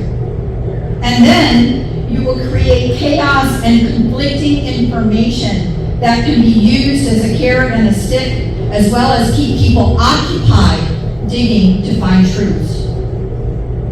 Regarding technology development would be at the rate of the cabal plan with final expectations by the end of the contract. What is given to the surface world does not have to be what is fully known by deep ops. The tech of deep ops is hundreds of years further than what the surface knows or will be told by cabal by the end of this contract. That is their current plan. They are expected to meet certain minimal requirements. Thus, there is tight control over the information that is allowed out. Technocrats and military, along with ETs and other races on Earth, work together in development. Currently, all the UFOs or UAPs that you see are ours, all of them. Exposing them at times allows for humanity to start questioning what is going on, and this is part of the slow drip disclosure. The whole event, guys, when everybody was talking about New Jersey and all those things flying around, was also an exercise. They wanted to see how would people react, because they're going to start using a lot of drones. Can you get used to them in the sky? You don't even look up anymore. It was all done intentionally to see how humanity would react. There is very, very tight control over other races' crafts. There are very strict protocols for embarking and debarking of other races. We do, in fact, have our own, human, Space Force in the sky, and they do have nuclear weapons pointed out there for protection, at least in their mind, for protection. Most other races do follow the rules as far as the contact with humanity. If they break them, there are consequences and incarceration and sometimes death. Again, whether those races like it or not, or feel it is fair or not, the contract is enforced.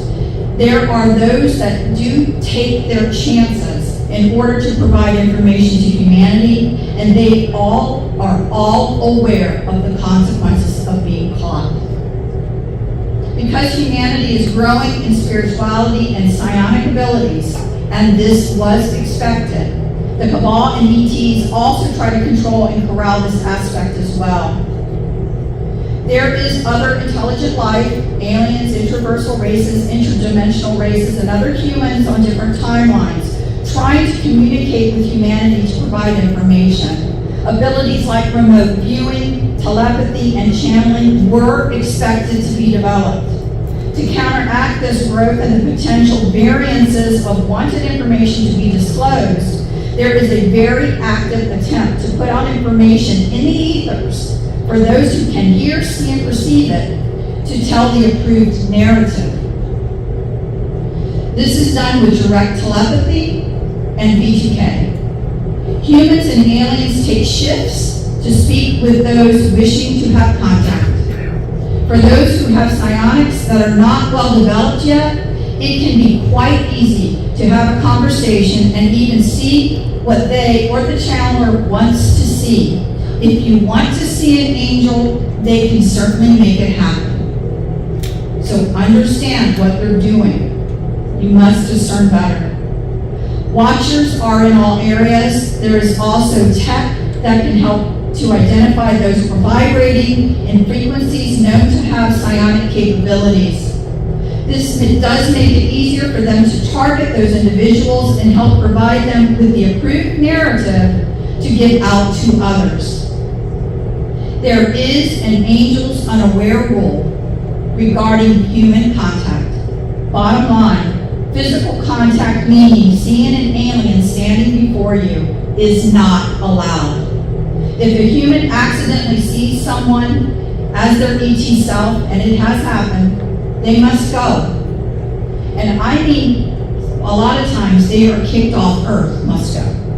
Channeling and telepathy are allowed. They cannot stop it. Everyone's skills are developing, so they can't stop it. Yes, much is done through TVs, computer, Wi-Fi, and through the media in general to control and focus human thought on what they want you to focus on and lend your energies to. And yes, human programming absolutely occurs. Regarding human-on-human abductions, this is done to create a workforce regarding things such as the infrastructure to develop the secret space program, participants in the secret space program, and participation in many projects. Those many people here will be talking about during the conference. This could be even related to certain social, academic, medical, or technological areas that people are put into programs for. Once learned from the abductions and not remembered, most will embrace this as a passion and be quite happy to participate. So again, many abductions, many trainings, many schoolings that people are put through that they don't remember, and then they come back and they embrace it as their personal passion. One of the things Chris and I have said for many, many, many years is please stop judging one another. You have no idea what they have been through. There are those out there that fully embrace. They're like, they love the Orions and those different ones, those negative ones. They're psychopaths themselves. They love it. They love the domination control. That is not the majority. The majority of people are just trying to do the best they can, bringing in whatever information that they can bring to the best of their ability. They don't have memories of these things, but I'm telling you, these things do happen. And that's why if you follow our work, we do not like to talk about people. If you talk to us and you're talking about something that someone else is speaking about, what we ask you to do is tell me, what is the piece of information that you would like to discuss? I do not care whom it came from. And part of the reason is what I just said. Is that we will not participate in that because we know better. It's hard. And we must say, unfortunately, that human-on-human abductions do occur to satisfy the human slave trade.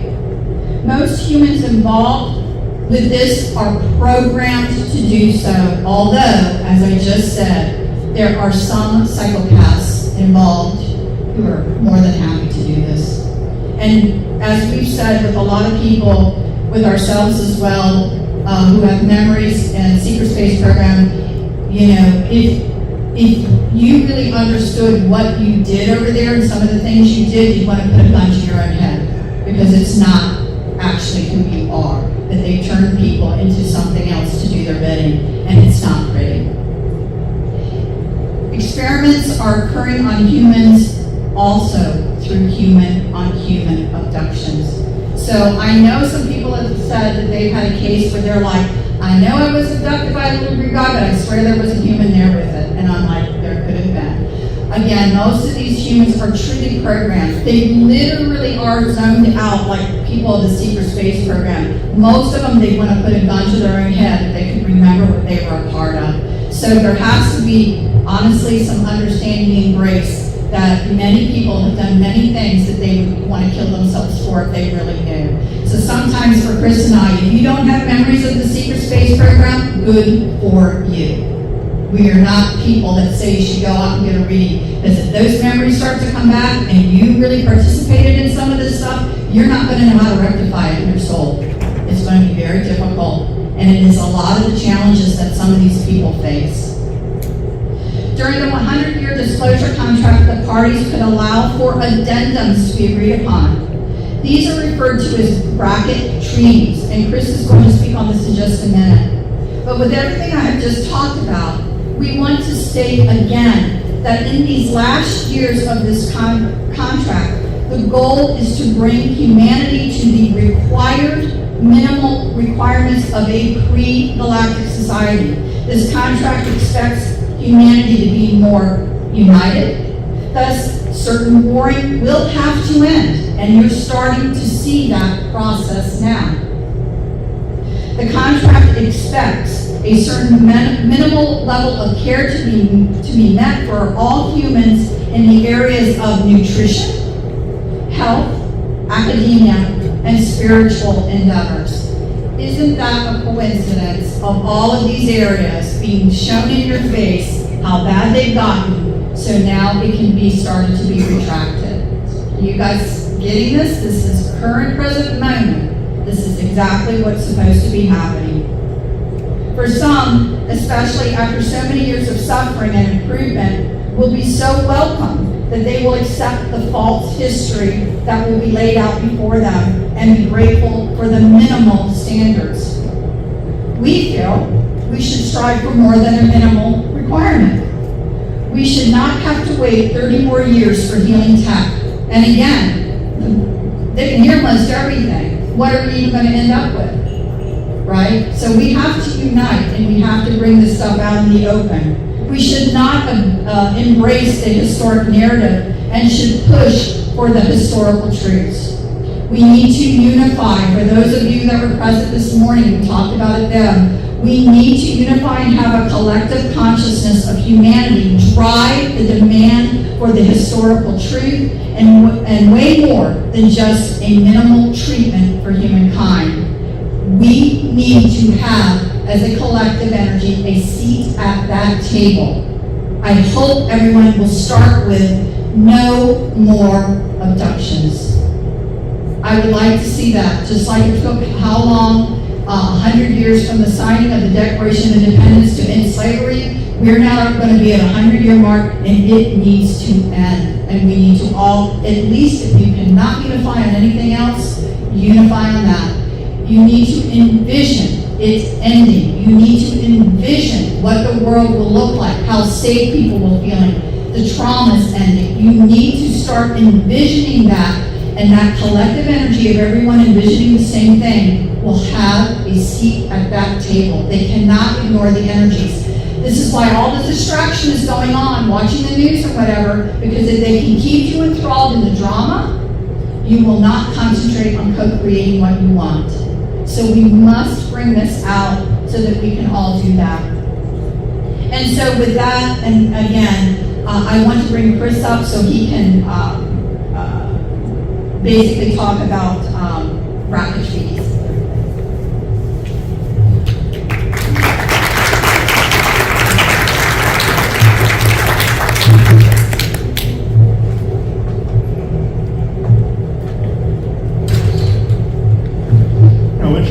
Bracket treaties are also called branded treaties, and I just recently came across this particular concept.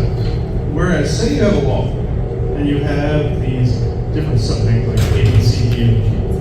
What those different subheadings then mean, or like amendments to the Constitution, and they have these little subheadings or tick marks or bullet points, is that within a particular treaty or particular law, say if an ET comes down here and wants to make contact, but yet here comes that Angels Unaware rule, whereas if you know they're an alien, you have to leave. What happens then? How can you get around that? They came up with the concept of bracket or branch treaty, whereas you take an existing rule, and as long as you stay within that, you can kind of manipulate exactly how you can implement that particular rule. And ETs, this is also how they get around coming to conventions, and how people know, I know that person's an ET. You know where they're from? You know if they're from here, from the Introverse, actual galactic, what solar system. They can be vague on where they came from. They can say, Pleiadian. Okay, which one? There's multiple races. They can say, oh, I'm an ultra-dimensional. Okay, which layer? Which layer of the Introverse? Are you from Lonulus? Are you from some of the other dimensional pocket dimensions that are around? Are you from a different frequency? Or, they don't specify. So, in order to make contact, sometimes they will say they're also from somewhere else they're not. They might say they're from space when they're from another actual ultra-dimensional. Or they say they're ultra-dimensional when they're from another planet. They can flip it around. This is how they get around that little glitch, by basically giving a half-truth. The yield, this is part of the yield as well, it goes within the 100 years disclosure contract narrative, because it falls right directly in line with that, because they essentially are giving some truth, a little bit of BS in it. They might flip one detail around, and if you're not paying close enough attention, you'll think all as sacrosanct. Now, there are good guys that use this so they can actually make contact. Yes, Valiant Thor came up with some of these rules, but to be fair, what some of these groups were trying to do was basically add a break or a hack to a very already corrupted system like what came from antiquity. So they were trying to basically say, okay, we're going to tweak this slightly in this re-up of the contract right here. Then we're going to ease up slowly over a period of time. This may sound slow, it's stupid, which I would agree if someone would say this. Why not just make direct contact and break the whole damn system?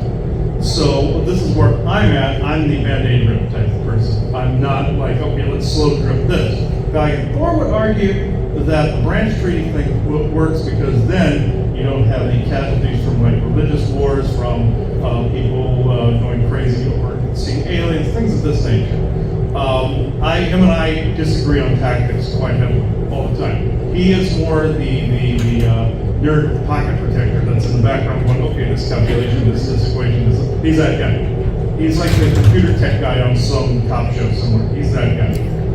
So we always make fun of him, say that he's the nerd, and then all these others going off for crying out loud to do this. But the thing is that those guys act, these guys move against them, even if there's other good guys. The Galactic Treaty is all kind of intertwined into this, and it's been that way since the Orion Wars. So this is some aspects of that conflict. So I think some of these intricacies are dumb because I want to interact directly face to face. But when they explain, okay, say the 100-year disclosure contract ends sometime in the 2050s. This I know. Some groups say, yes, you can actually break it as long as you apply a branch treaty here, and you can actually play the whole thing out in a much shorter period and conclude it. So they're actually trying to tweak the system and trying to, for our benefit. Others want to see it completely play out, and then some meet in the middle. You're dealing with one alien group after another. Some don't give a rat's butt. That's some of the Galactic Center that way. Others are very kind. Some of the groups I've run into very recently, the Forest people, are a guy in Isaac's group, the Lonulosian groups, people of that nature. Some of the regular people involved don't want any of this legislation. And they want people to know that. They do not want any of this. Then you have the company men, Indra Cold and Valiant Thor.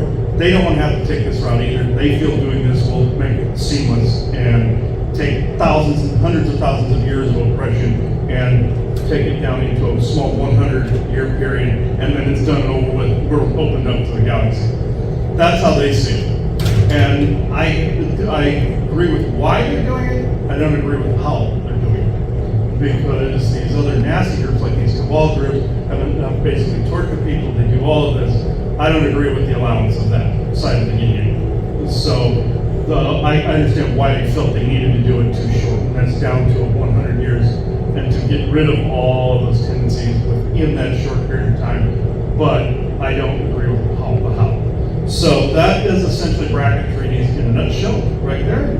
Now I know at the end of this, I will bring in a channel. I do want to tell you though, before I do this, today has been quite interesting trying to figure out who in the hell was actually going to channel for this one. This morning was Forest Speed. That was quite easy. They wanted to do the morning lesson, or part of the morning lesson. This, it was like a mad rush to try to, what group was actually going to speak, and I don't like it. It's like the Midnight Madness sales of like Channel 9. So, it drives me crazy.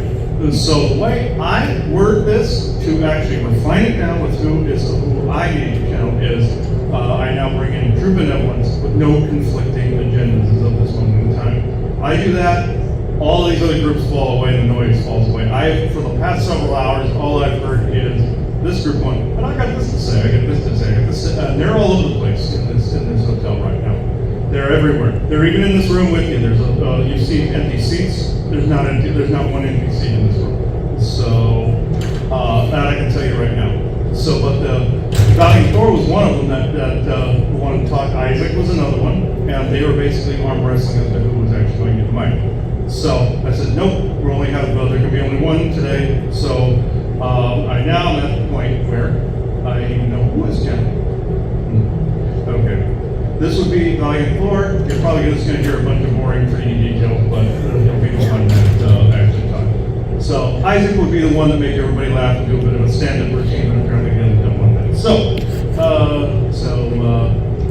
Valiant Thor, True Benevolent Valiant Thor, you're welcome to that. Injured Cold would probably give you the same treaty spiel too if he were around. So.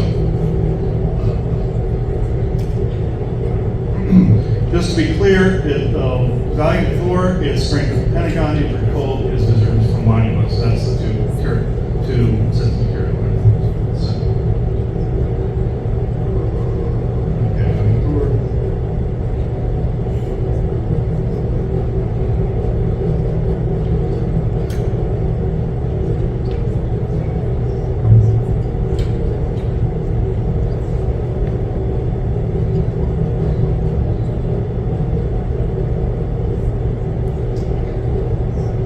Yes, him and I differ on opinions on how to implement said disclosure, but you must remember you are dealing with centuries and centuries, millennia upon millennia of corruption, and both in the genetic memory and within both self-farming cultural tendencies, meaning different ET races implemented their own experimentation over the centuries. You also have the great seeding to deal with that happened 65 million years ago, where different races colonized this world to begin with.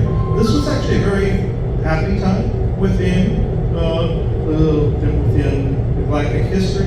Then fast forward to 500,000 years ago, and the Ragnarok of Asgard. People think that it's the future. It is not. This is also in your biblical rapture. This is not. It's because they play it out in your Marvel Cinematic Universe, they play it out in some Star Trek somewhere. Does not mean that this is how it is. Now, where things of where we had a hand was also in, like say, your Elder Scrolls series with your White Golden Order and your Civic Order contracts.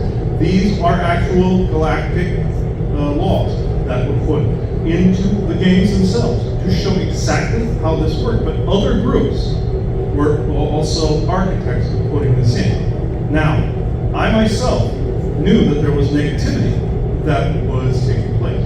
I'm abhorrent to those levels of violence.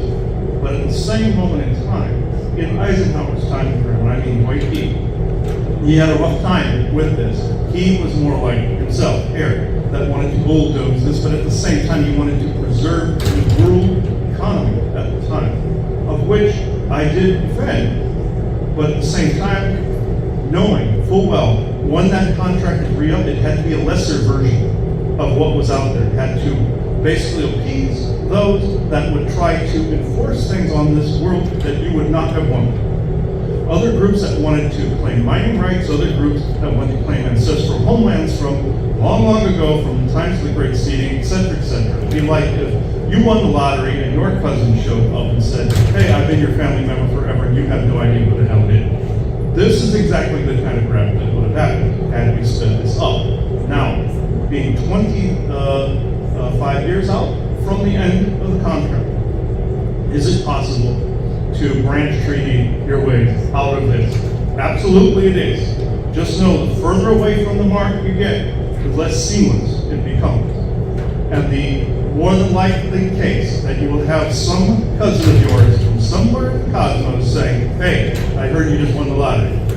This is exactly what I wanted to avoid. But are you on a collision course with the Galactic Federation? Yes, you are. Have you been visited, even now, at this conference by ETs, other than the one that's speaking now? Yes, you have. Have they been physical here and not just in another frequency? Yes, they have. Are they operating within a treaty? Yes, they are. Do they wish to do this? No, they do not. But some of them are in your best interest. Other ones are the ones that do not want to be seen, heard, or felt in any way, shape, or form. But they are basically extremely obvious to those. Like, say you had some creepy thought in your head this week, for instance. Some of that's V2K. Some of that's some creepy guys wandering around the complex here. Those have been dealt with. I'm just saying there would be a little bit more of that if you completely opened up. And now he compares this to the Earth opening up to the Galactic Federation as trying to get the minimum requirements on a credit card or insurance policy. Now, yes, I see humor in this, but at the same time, we do not want a new world order in the Galactic Federation at all. We do not wish this at all. They think that if they can rule the Earth, they have one leader to rule the planet by which then to enter into that organization. Absolutely not. Now, are there separatist councils of the Galactic Federation? He calls it the GF. Yes. Are there ones that are more manipulative and try to do forced inclusivity and the like? Absolutely, yes, there are. To try to speed things up in their own weird ways? Absolutely. It does not work that way. Branch treaties will work if it is done properly and it is done in a peaceful and coexisting type manner, whereas you are not resistant to change. You are not resistant to those around you that are no different than those that are above you in the skies and below you in the tunnels below your feet and in the ocean below and in the mountains all around you, everywhere. These beings have been waiting, and these people have been waiting centuries to make contact. Other ones couldn't care less. The truth of the matter is, it doesn't have to be 100% consensus, but it does have to be a peaceful transition. This means unity. This means that you must understand the similarities and the sameness of those that exist on the planet with you and those in the sky above. That you are family, you are cousins, you are all of this. But we know some of you also have been indoctrinated with beliefs that would make it seem as though that is demonic in some fashion, or in some other fashion where you think that it is all evil coming from above. Yes, there are those that have been those races on the planet for a long time, and those are the ones that were allotted to, unfortunately, do some of the abductions. But to be fair, there are good guys that also help out and help with certain medical conditions and things of this nature when they go past a certain tolerance point. And there would be a time, if there were an extinction event, level type event, slavery, which there is not, but if it were, all of us would get directly involved in the way that you would expect, right out in the open. But in this instance, I am not trying to defend evil. I am trying to make sure that something that was broken is even further broken, which means dark contracts, Faustian pacts, and the like. I always compare this to doing doing this my way. The GF Council and also the Galactic Senate do not wish people to do it any other way than the status quo. I chose to put my people into key positions such as your religious culture, your academics, your private sector, and your politics and the like, to try to show people the pendulum swing of what is called the theater of puppets, or the for and against conspiracy, as they put it. I've tried like crazy to show people what the extremes of these ways of thought look like. You've probably seen a few things on television. Again, this is human self-harming of what some of these other races have implemented over the centuries.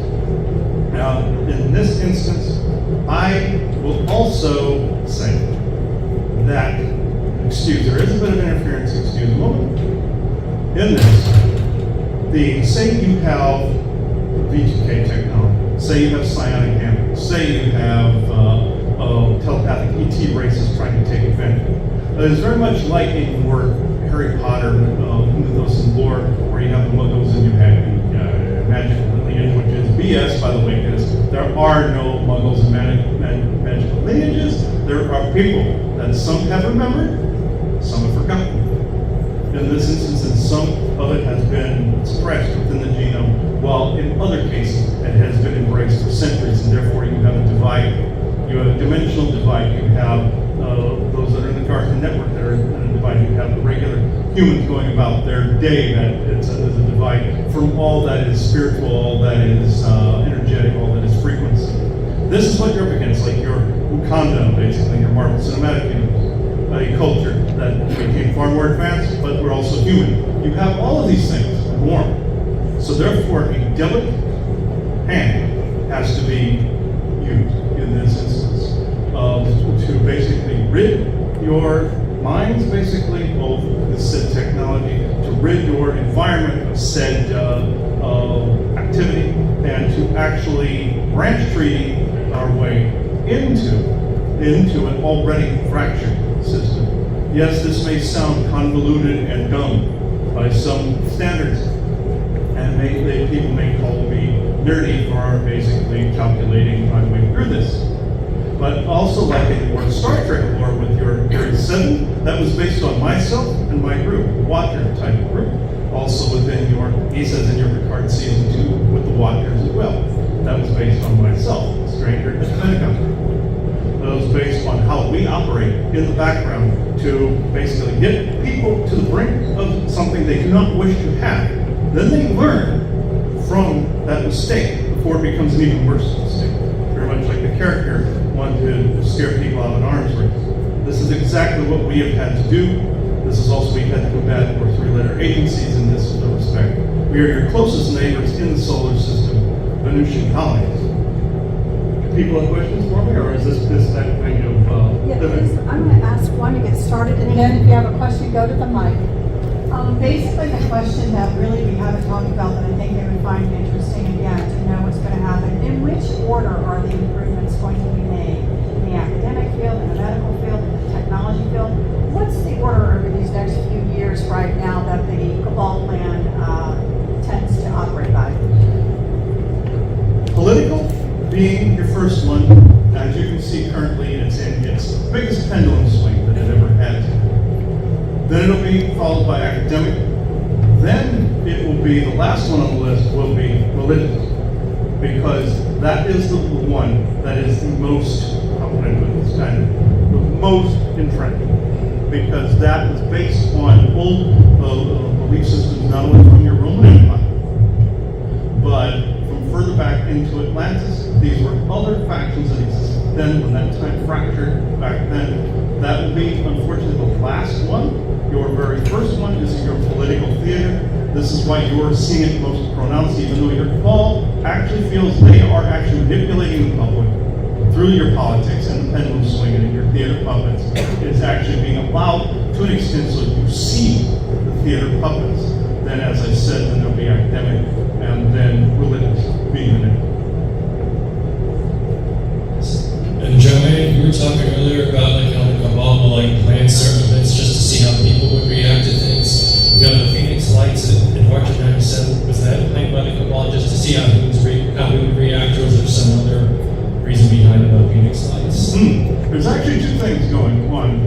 Yes, you're absolutely correct. Your military, all of them, actually puts and plans what you see into your skies quite often. But in those instances with the Phoenix Lights, a lot of that was military, but at the same time, some, not only just our people, but other ETs at the time as well.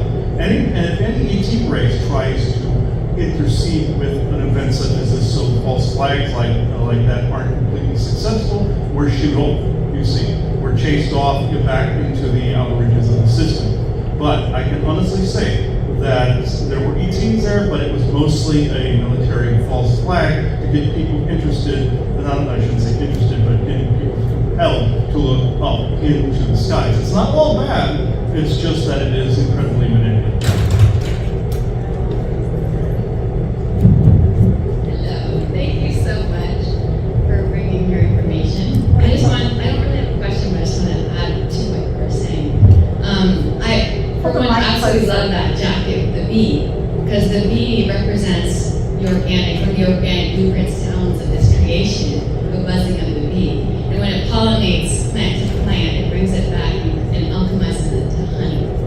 So what you guys are bringing is the distorted and alchemizing it to be undistorted. So you're revealing what is distorted and we're shifting that to be undistorted.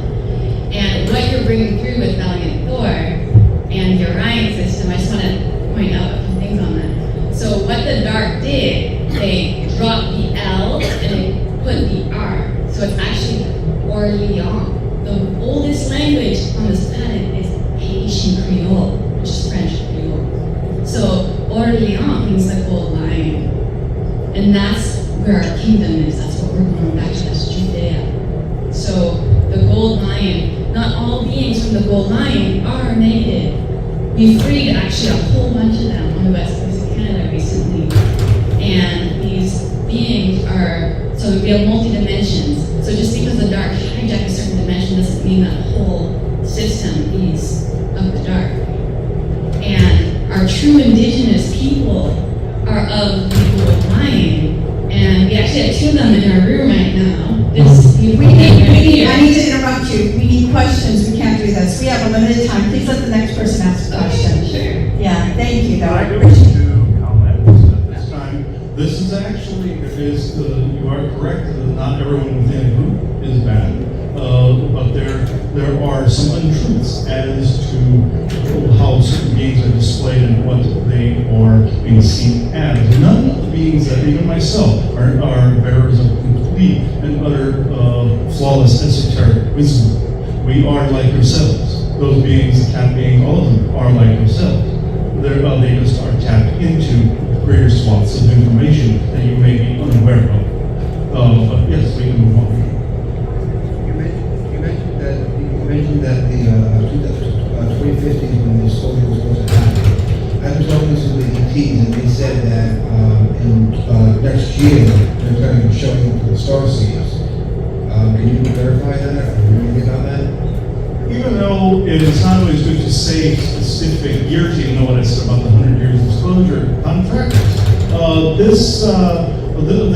be aspects over the next couple of years you will start to see different ET races more and more. As he's seen in private, he's seen myself at times and not realized it, but he's felt us, he's felt us here, and also like with his friend Isaac and his other lady friends, Elena Bessa, any of them that are in his own life, in their own lives, he's seen actually publicly very recently. This will rev up over the next couple of years. So to say it's full on contact, no. But you will start to see the volume go up, and you'll start to see the volume go down in the narrative yield area, and the volume go up in the actual contact area, if this makes sense. Guys, go 10 more minutes, so no rush. Have some questions, keep going. Is there any evidence for this? It seems to me like a lot of the descendants of the Anunnaki are actually severely possessed by the Orion. Yes, this actually does happen within certain family lineages. There are good Anunnaki out there, and there are bad. Just like with Lyrians, just like with my own people, just like with anybody you would run into on Earth. But just think that some of the people, normal, regular people, just with maybe some superpowers in television, put it that way. But if you have, say, a negative group that fueled a particular bloodline, let's then goes into that floodline, and even if you were to have members of that floodline not be taught certain tendencies by that bloodline anymore, it would take a couple of generations to weed those particular tendencies out. So yes, this does happen from different Anunnaki factions. There are good and there are not so good. These factions war with each other. He calls them different Anunnaki lords, quote unquote, where they have different emblems, different symbols, and different lines on the map.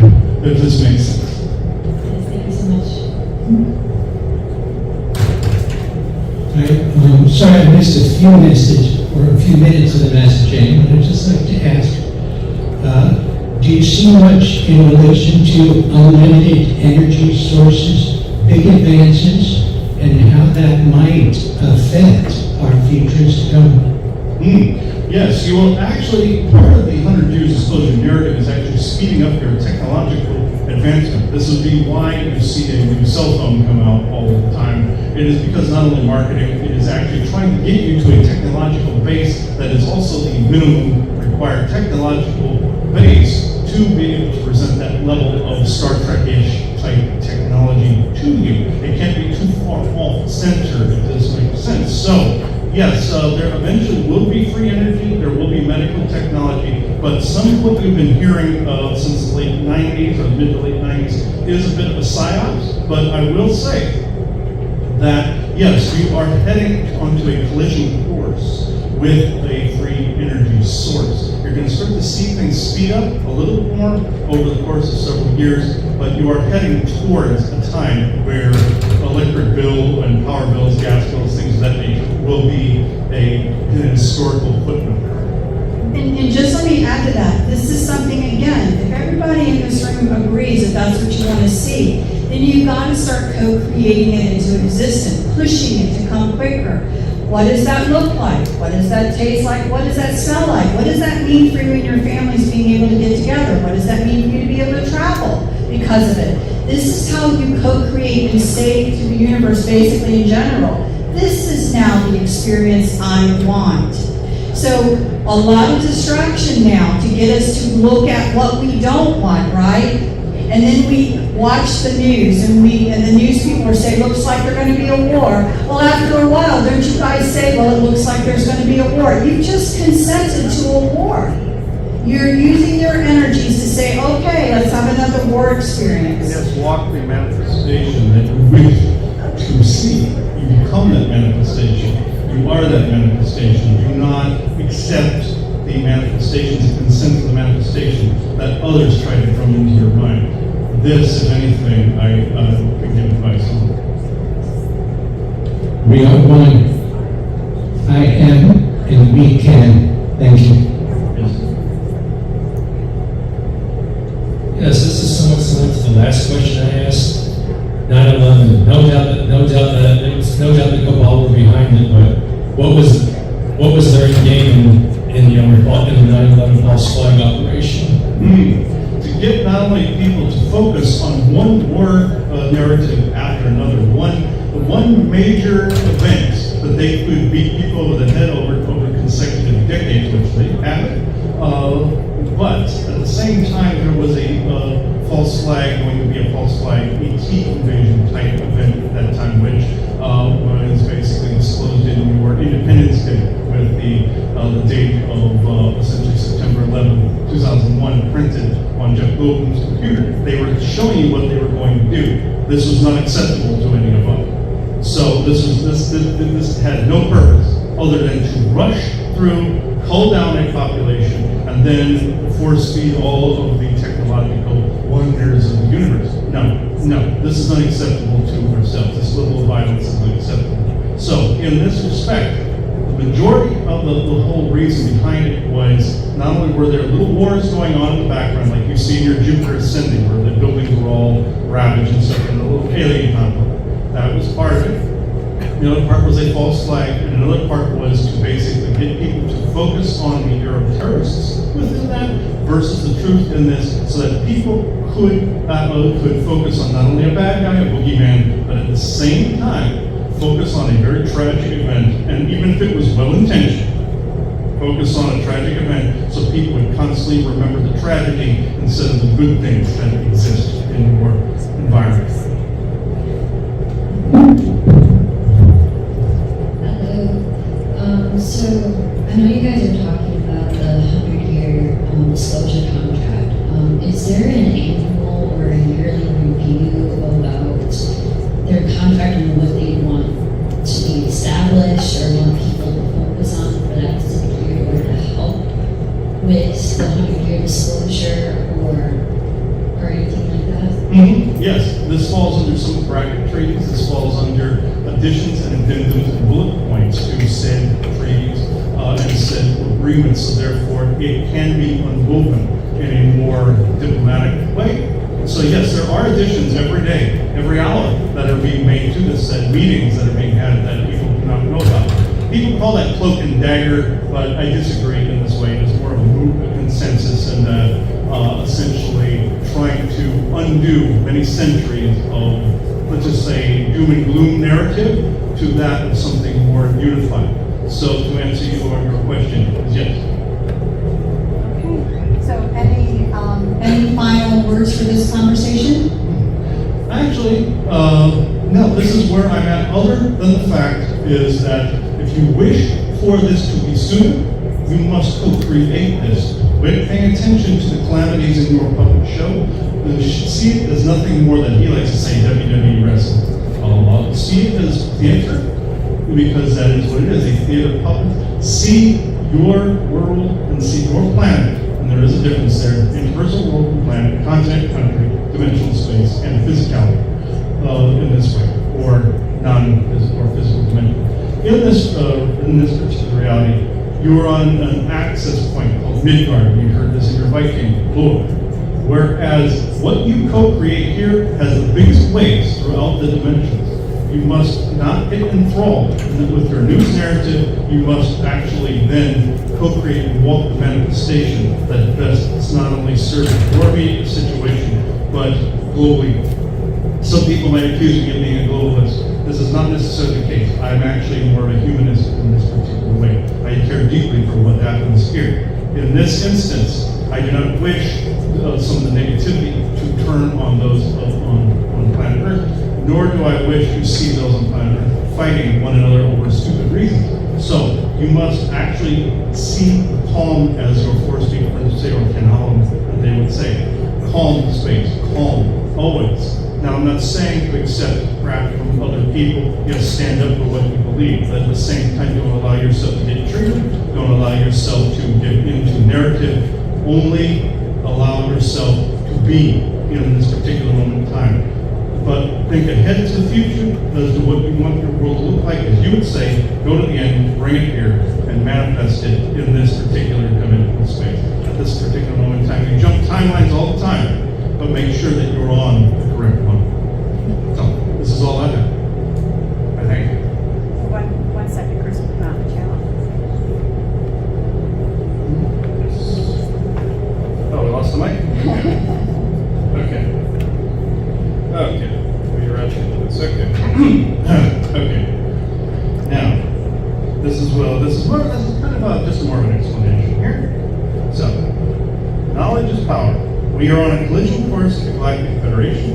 The question becomes, will it be through a dictated history and disclosure narrative that suits others' interests, or does the human collective consciousness demand a seat at the table to have the full width and breadth of true information disclosed, and the true width and breadth of all academic, medical, technical release for humanity's highest good? Creating a true and honest unity will aid us on this path. Thank you for allowing us to have this conversation with you.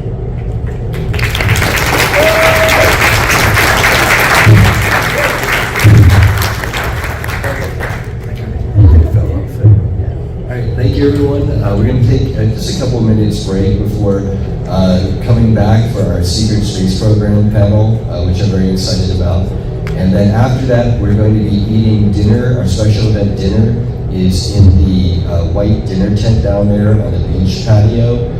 We're going to find in the evenings, we're going to spend a lot of time down there. There's some fire pits, and then right there's the beach and then the water. And so I highly encourage, even tonight, if you have the energy, after the special event dinner, join us all to hang out on the patio.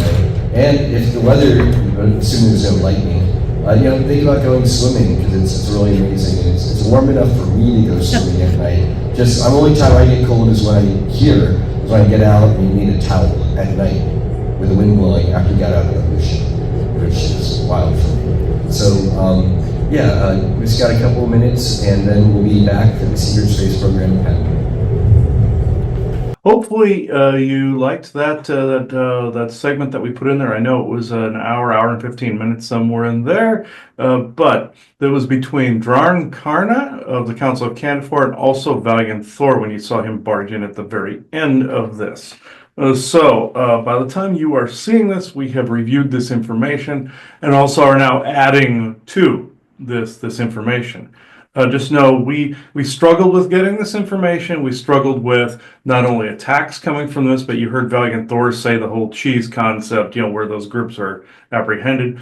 Also with putting information out there that isn't exactly kosher with like the metaphysical groups and people of this nature. So and disclosure movement in some areas. But this is true disclosure, folks. This is true disclosure where we get to the nitty gritty, and some of it might not be palatable or palpable to some out there. So I just want to put that out there. It's a bit of a disclaimer, but at the same time, it's still true. We could get to a spot here that we could actually bring in a more galactic insight on this. By the time you see this, this will also include our lecture from the 2025 Disclosure Now conference. So, and anything else we choose to add. But at the time of this recording, it's only 4:25. So we're doing things as they are at the moment, like what you saw us do with the whole artifacts and temporal artifacts type of thing. We had to piece it together with multiple fragments. So this is going to be along the same thread by the time you see this. So this will be more of a compilation by that time. So I will get to this. As of when we were starting this recording, so there's been multiple intrusions I've heard, even while we were sitting reviewing the old fragment you just viewed. There was bits of interferences there. Because this was something that I've noticed if you put information all next to one another in a cohesive timeline, there are beings out there that do not like that. Doesn't matter who, what, where, when, why, and how. The consensus is no.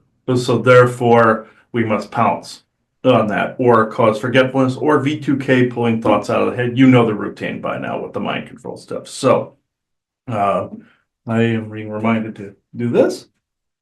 Even though you're supposed to have your ears covered too, because it technically is auditory, you cover the crown, this actually works as well.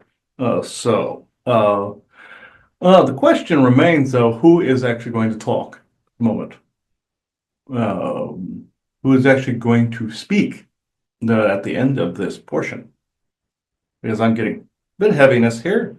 There's a bit of anger behind this conversation. There's a bit of rage behind this conversation. So, Isaac, I don't know if you want to add to this for the moment. You added to that other conversation, or if it's the Benevolent Force people. I do have to take care of something before I do any of that.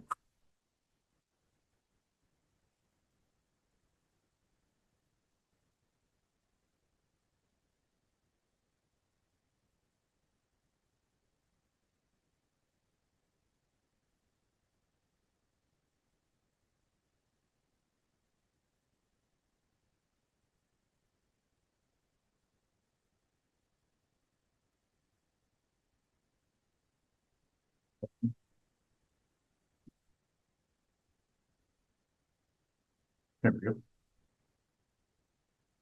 Okay. All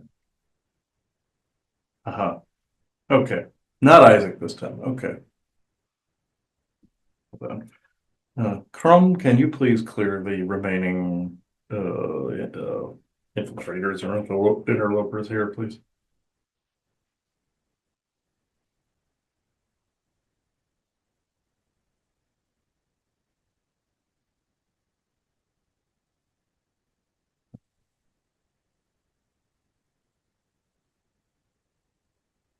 Chrome, if you will.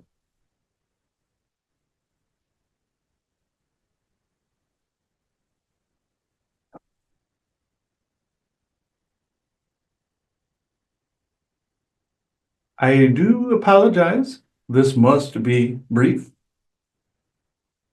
The way a Titan views these is over generations and over multiple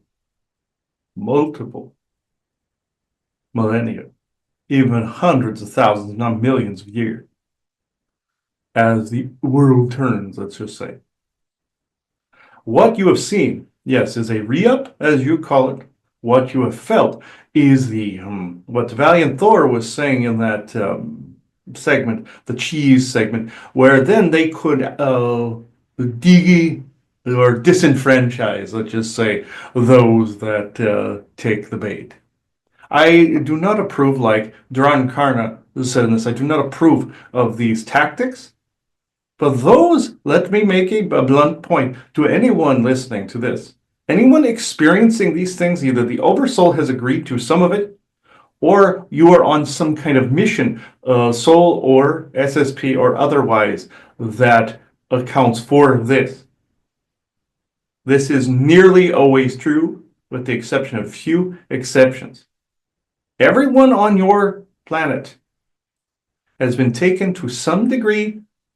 There's of course, your dumbing. There's the wiping of the emotions, like your Christian Bale movie Equilibrium with the wiping of the emotions. Chemically, that's in your food and water, and in your nanotech. The non-caring or the dumbing as well. Non-caring is a form of dumbing, I must say. Lack of heart space, as well as what was said prior with the cheese, whereas some of these groups just plain don't have contracts anymore at that point. To make this brief, then I will answer some questions, yes. So I want to go back again to make sure that I understand historically. So when we go back in the times again, what we said in our last year's conference, we tried to explain again the galactic history, which basically says that what people refer to as ETs or different things, they've always been around. This is nothing new. Nothing new, they're just more crotchety now. Right. Behind the scenes, playing humanity, getting humanity to do whatever, all of these things on playettes have been going on forever. So my clarity in the conversation has to do with when agreements were being made, let's just say, again, most people are in agreement. I think that a lot of the Cabal family lineages kind of made their way through Atlantis, the Egyptian time frame. We're talking here on this side of the world. I think on Mu or whatever, you may have some of those ones that came from more of the Asian kind of time frames that descended. Yes. So those are the two breaking points where the kings and queens of Europe and different things kind of came along through those lines. Okay, so I want to make that. But what I want to clarify is, again, the like your non-Madals and your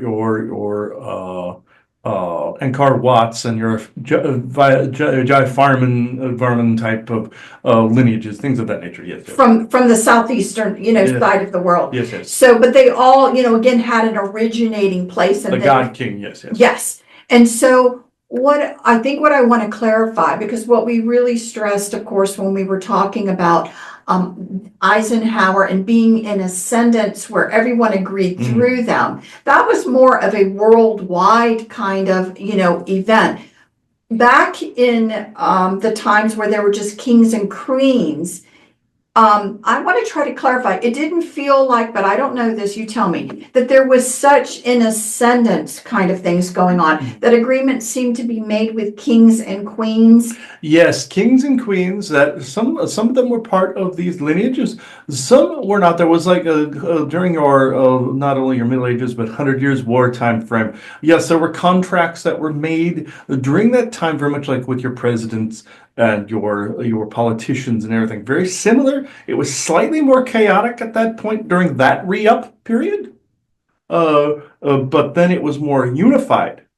Later on, even though there was what family was in ascendance, it was a lot more chaos. Okay, During that time. It was still the same rule book, just more of a Wild Wild West form of it. so we're, besides, let's just say A1, that they must have picked to represent humanity as a whole, Yes. which is what the extraterrestrials, I'm gonna say the Galactic Federation, because they had to have their hands in all of this, I'm assuming. Yes, but there was also rogue groups. So there was also, of course, the Orions to contend with. There's also some Agarthan-esque groups to contend with. It's the same as now. You even saw your Doctor Who scene where you had a cat person in a crowd jeering at somebody to say kill him when this person was innocent up on the pulpit or up on the going towards the hangman noose. He didn't want to die. This is the kind of crap that some of these groups pulled. That was historically accurate. Then some of them punished their own if they failed the mission, kind of like a mob kind of mentality.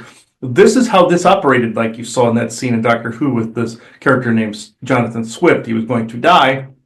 Cat person's in the audience going, kill him. That's exactly the kind of crap and fires they stoked. Or accusing people of witchcraft and stuff like that. Also, when you went to your Salem, you saw just as many ET groups up there as what was dicking around in the background in the Middle Ages. And some of those like with your Salem witch trials, this kind of crap took place around that time too. So overall, it started like in your Elder Scrolls with your Psijic Order contracts with the Daedric Lords in that episode, him and Ryan filmed.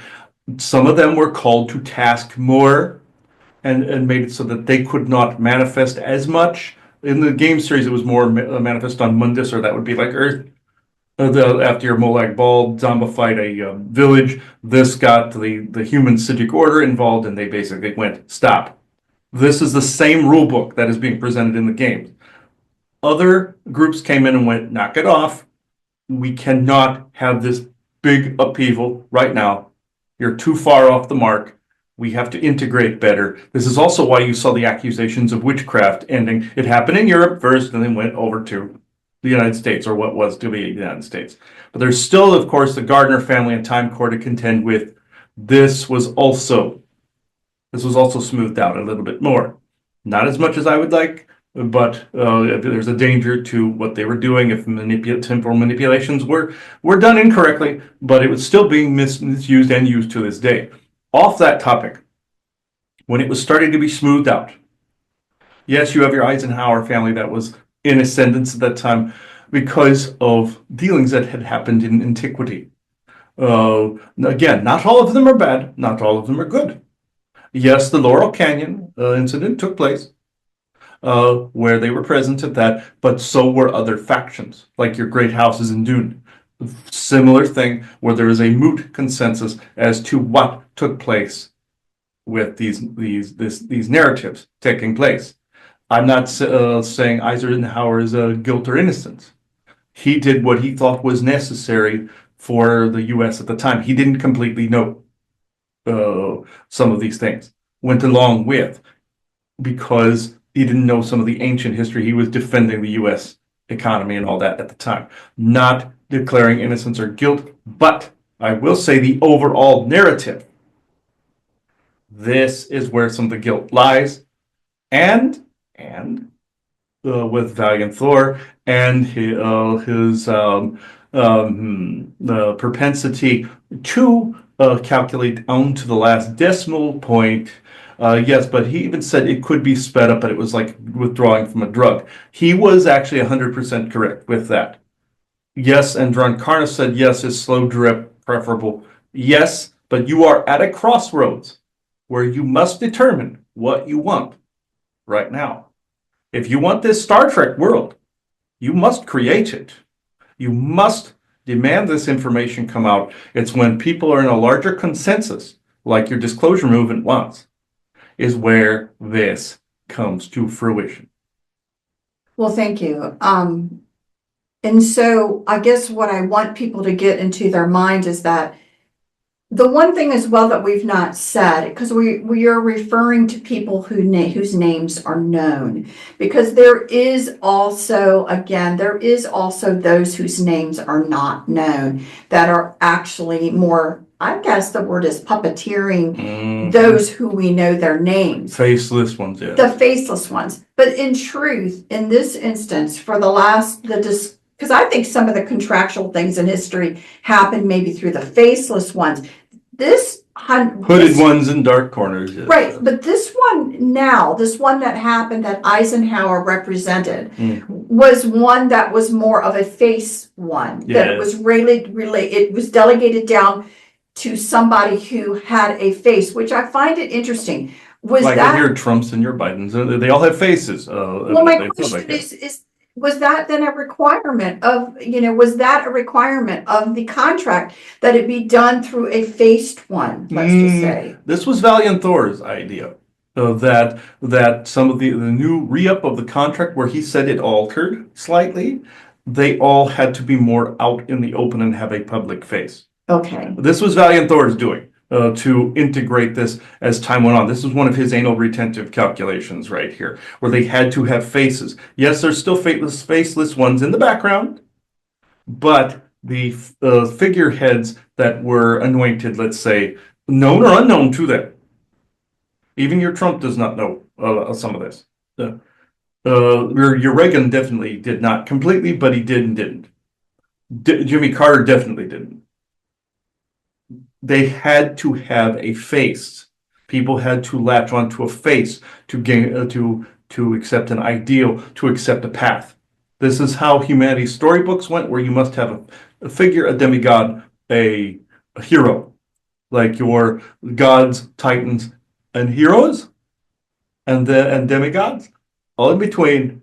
This is exactly how people were trained with the storybooks, so they had to continue along that thread. And Valiant Thor went with this. He even tarnished, his own story to accomplish this. Think of the books The Stranger at the Pentagon with Dr. Frank Stranges. He told a bit of a fib about his own origin point. And then he had others, who I will not name, continue on with the fib that he was a created being and he came in as of the light. No. Or an angel. Kind of like your Jermaine showed himself as an angel. No. He was born to parents the normal, usual, and conceived the normal, usual way. There was no immaculate conception. If this kind of thing happens, it's part of the reptilian genome where they can switch genders and have a baby without having parents. This is kind of creepy, actually. But that was more of a reptilian story told in your biblical time, part of the Jesus tale of the creating the story by Rome and all that. But with this, the thing that he did, the thing that he told, was a fib about his very own existence. He still walks amongst you this day, obviously, but he is a man, no different than any of you. He does change his face, like the Doctor Who, and you have actually encountered him multiple times and not have known it. You've walked past him on the street a couple of times. He was even in a child form one time that you kind of suspected he was doing. Can he work through other people like you saw the Talos character in Picard Season 2? This was representing him, but as a female version. Yes, because he even showed them trying to get into a state dinner. Like she said, I can only do this one at a time, getting you into this event, because it's telepathy 1-to-1-1, like what Valiant Thor did for Frank Stranges. Now, that was accurate what you were seeing in the show with the Gary 7 narrative. This is how Valiant Thor works. This is why Gary 7 said, I need to scare them out of this arms race in Assignment Earth to make sure that Earth moves on or lives on. This is the kind of crap that Valiant Thor does. It does work, but I will tell you now that some of his origin story was flubbed, like what he said by his own admission in your GIC that time about the Venusian colonies, the Venusian agenda, the true Venusian agenda. There's some things he left out. He said the ancient history completely accurately with the Asir Vanir. They merged. And there's the Wala, the Venusian people, both Asgardian and Vanaheim DNA. Completely true. What he said to others over the years, with him being a created being and a representation of light and all that horseshit, that was his doing. The same thing with bringing face from faceless ones. That was his doing, to bring a focus or focal points. Some of the political stuff you're seeing is his doing. It's not just cabal. But he believes there is a purpose in this in order to reorder the political stage by ousting the theater, by creating more theater and uppingness and creating a world unity. But again, you are on a crossroads of New World Order, NWO, or a world unity.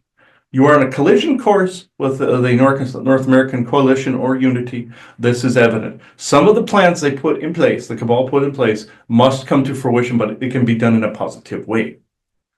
You are on a collision course with the United Earth. What does this look like? You are on a collision course with the Galactic Federation. How does this look? You have always been on a collision course with them. Always. Since antiquity. You have always been with the manipulations that took place. You've always been on a collision course with your Star Trek world and with meeting AT races. What does this look like? What they said, both groups said in that previous little recording. Do you want just one? Or do you want to hear the entire choir of what the galaxy has to offer and the dimensions have to offer? You'll find that you all have families out there. You all have people you actually love and care about out there. It was either through mind wipe, that you don't remember them, or frequency changes, where you in one frequency remember, came back, you don't remember. He compares it to the old Malcolm McDowell Fantasy Island, where his daughter comes to visit him, remembers everything on the island. She leaves, forgets everything. It's the same premise in some cases. They're not actually assaulting you with memory wipe, and some are on spaceships and such. It just depends on who, what, where, why, and how. And for whatever reason, as I said, who, what, where, why, and how. But sometimes it's frequency changes that dictate whether you remember. Like in your secret space program, it's a decoding issue because those memories came in from a different brain, from a different clone body. When you were sent back, your brain must decode and encode as that quantum entanglement from both timelines happen, or versions happen coexisting in the same space. Your oversoul is actually having two avatars at the same time. You're quantumly entangled, one then goes back, then you get more of the memories, but you may not get all of them back because it's a different brain. I must emphasize this in some cases. In some cases it's not. It's the same one. And they've suppressed it. They suppressed it with you guys, but in this, there's like this balloon with a cork in it kind of thing where it farts and you get memories out of it. But it was from a differently decoded brain. Where from a child on, of course, your brain encodes and decodes the reality as you go along. What does that brain map look like over there versus the one you are using now? This is why it hurts when you bring some of this back, because the brain is force encoding and decoding a reality that this brain never encountered in some instances, but in some it did with certain alien abductions and everything. So here's the quandary. What are you remembering? What aren't you remembering? What has been placed in your head from V2K? What has not? It's your mind and soul and everything wanting to become back to wholeness and balance. So therefore, you will get back what this mind can handle, what this brain can handle. I'm not saying all experience this way. I'm saying you guys did and several others. Others experienced it within the same temporal reality and also the same body. Yours is a mix of the two. Some are mixes of the two.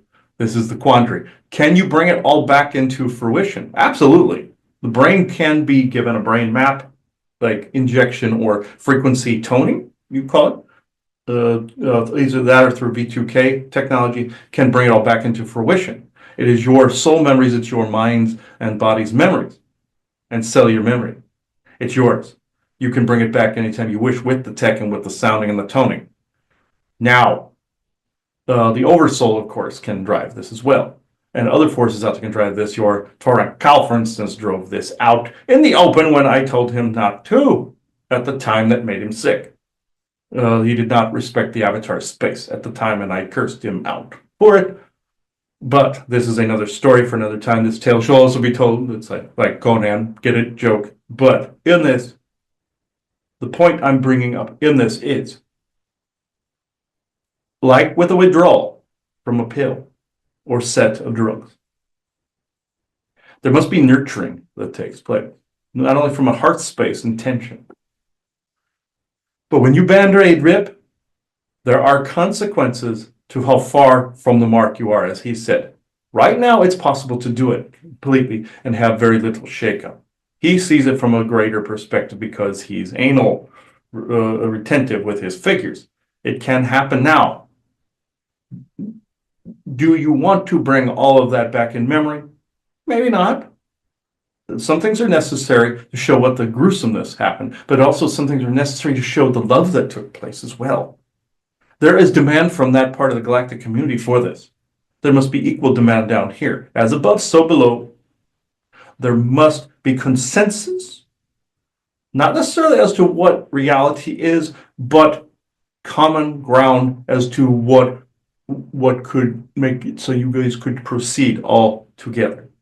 You may not agree on tactics, like with you guys in Valiant Thor with the disenfranchising and the cheese and all that horseshit, but, and with Darnkarna, she said the same thing. Agreed on all counts.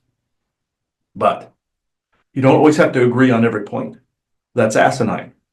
Just like with your concerns with introducing this information to the conference, you don't always have to agree. There'll be some people that do, some people that do not. They might not be as vocal or as loud on it. They'll be polite. But what I'm about to say, it will be unpopular by all involved. Agree to disagree.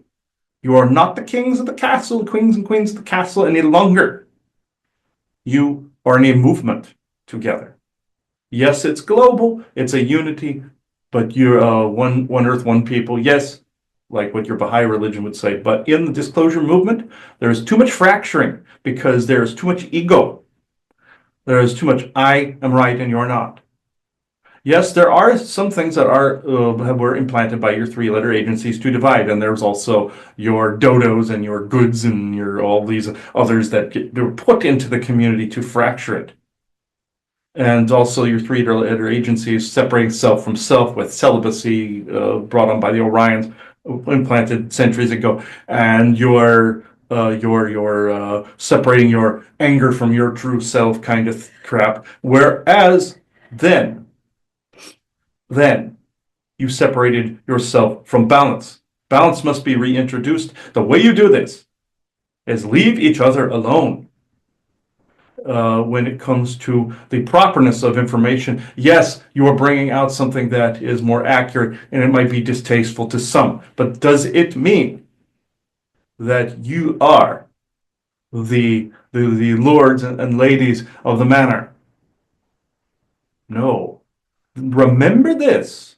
This is what happened back in the Middle Ages. Those were the lords and the ladies of the manor. And this includes the church. This includes the Vatican Library that they're trying to become the GF Library. And you can also change some of that as well. But even though the world needs a big library. At any rate, seat of knowledge, but it doesn't have to be hoarded for the have and have-nots. But remember, the have and have-nots are the lords and ladies of the manor. Do you need an all-thing or moot of counsel? Yes, you do.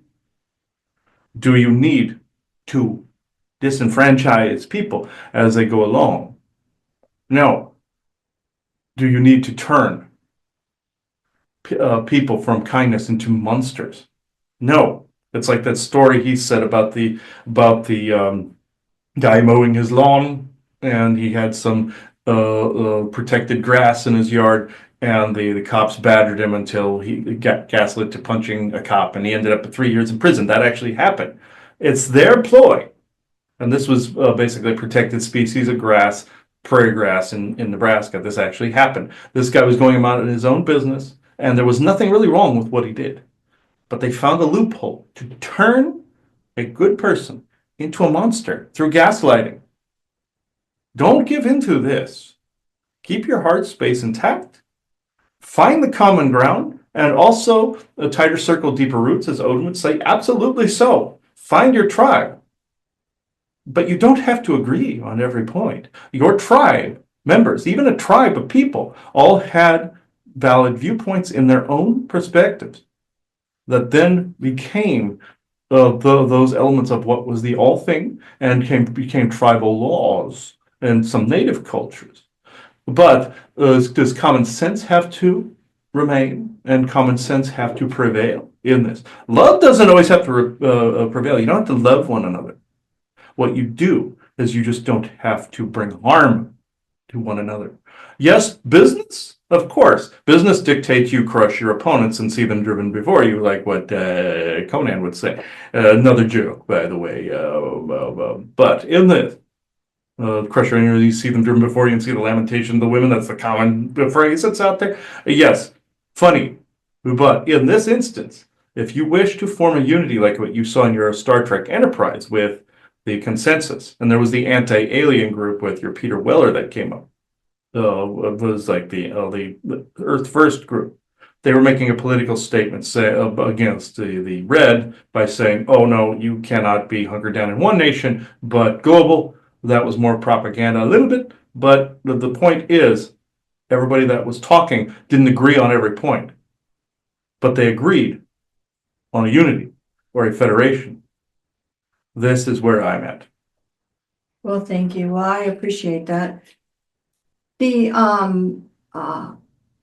information that we, again, initially did, and I, again, we kind of ended at wondering who was going to be speaking at the conference, and I think we're going to kind of be left.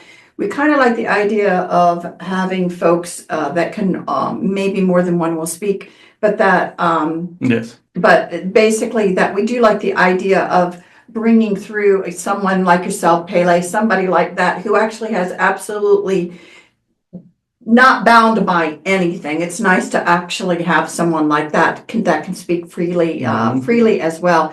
I definitely appreciate your comments on how to build a unity, because again, all that's happened over the years that I've seen for the last 20, 30 years, it's my way or the highway. They have intentionally put that as that's the way we conduct ourselves. Yes, and there is also another Enterprise scene where Archer gets back from his war with the Xindi, and the Vulcans accuse him of not being able to save a Vulcan group that was in this creepy part of space.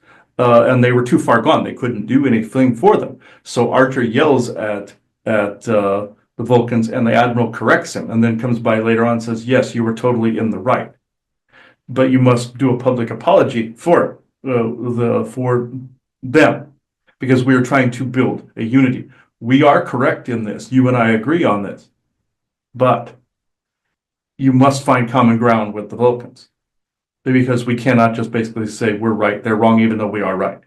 You get the understanding, yes? Yes, I do. And so, again, I think that's important. If you dig down deep, you're going to be able to find the common ground that you can all stand upon. And that's really kind of the goal with some of this right now. And then just, again, allow people to have the conversations of information that they feel they want the group to hear. And then people can discern what they want to pay attention to and what they do not want to pay attention to. And that's how a federation forms. Like, the character of Archer, he becomes the first president of Earth, United Earth, and the one that heads the Federation as well in the lore. This is what you're in a collision course towards.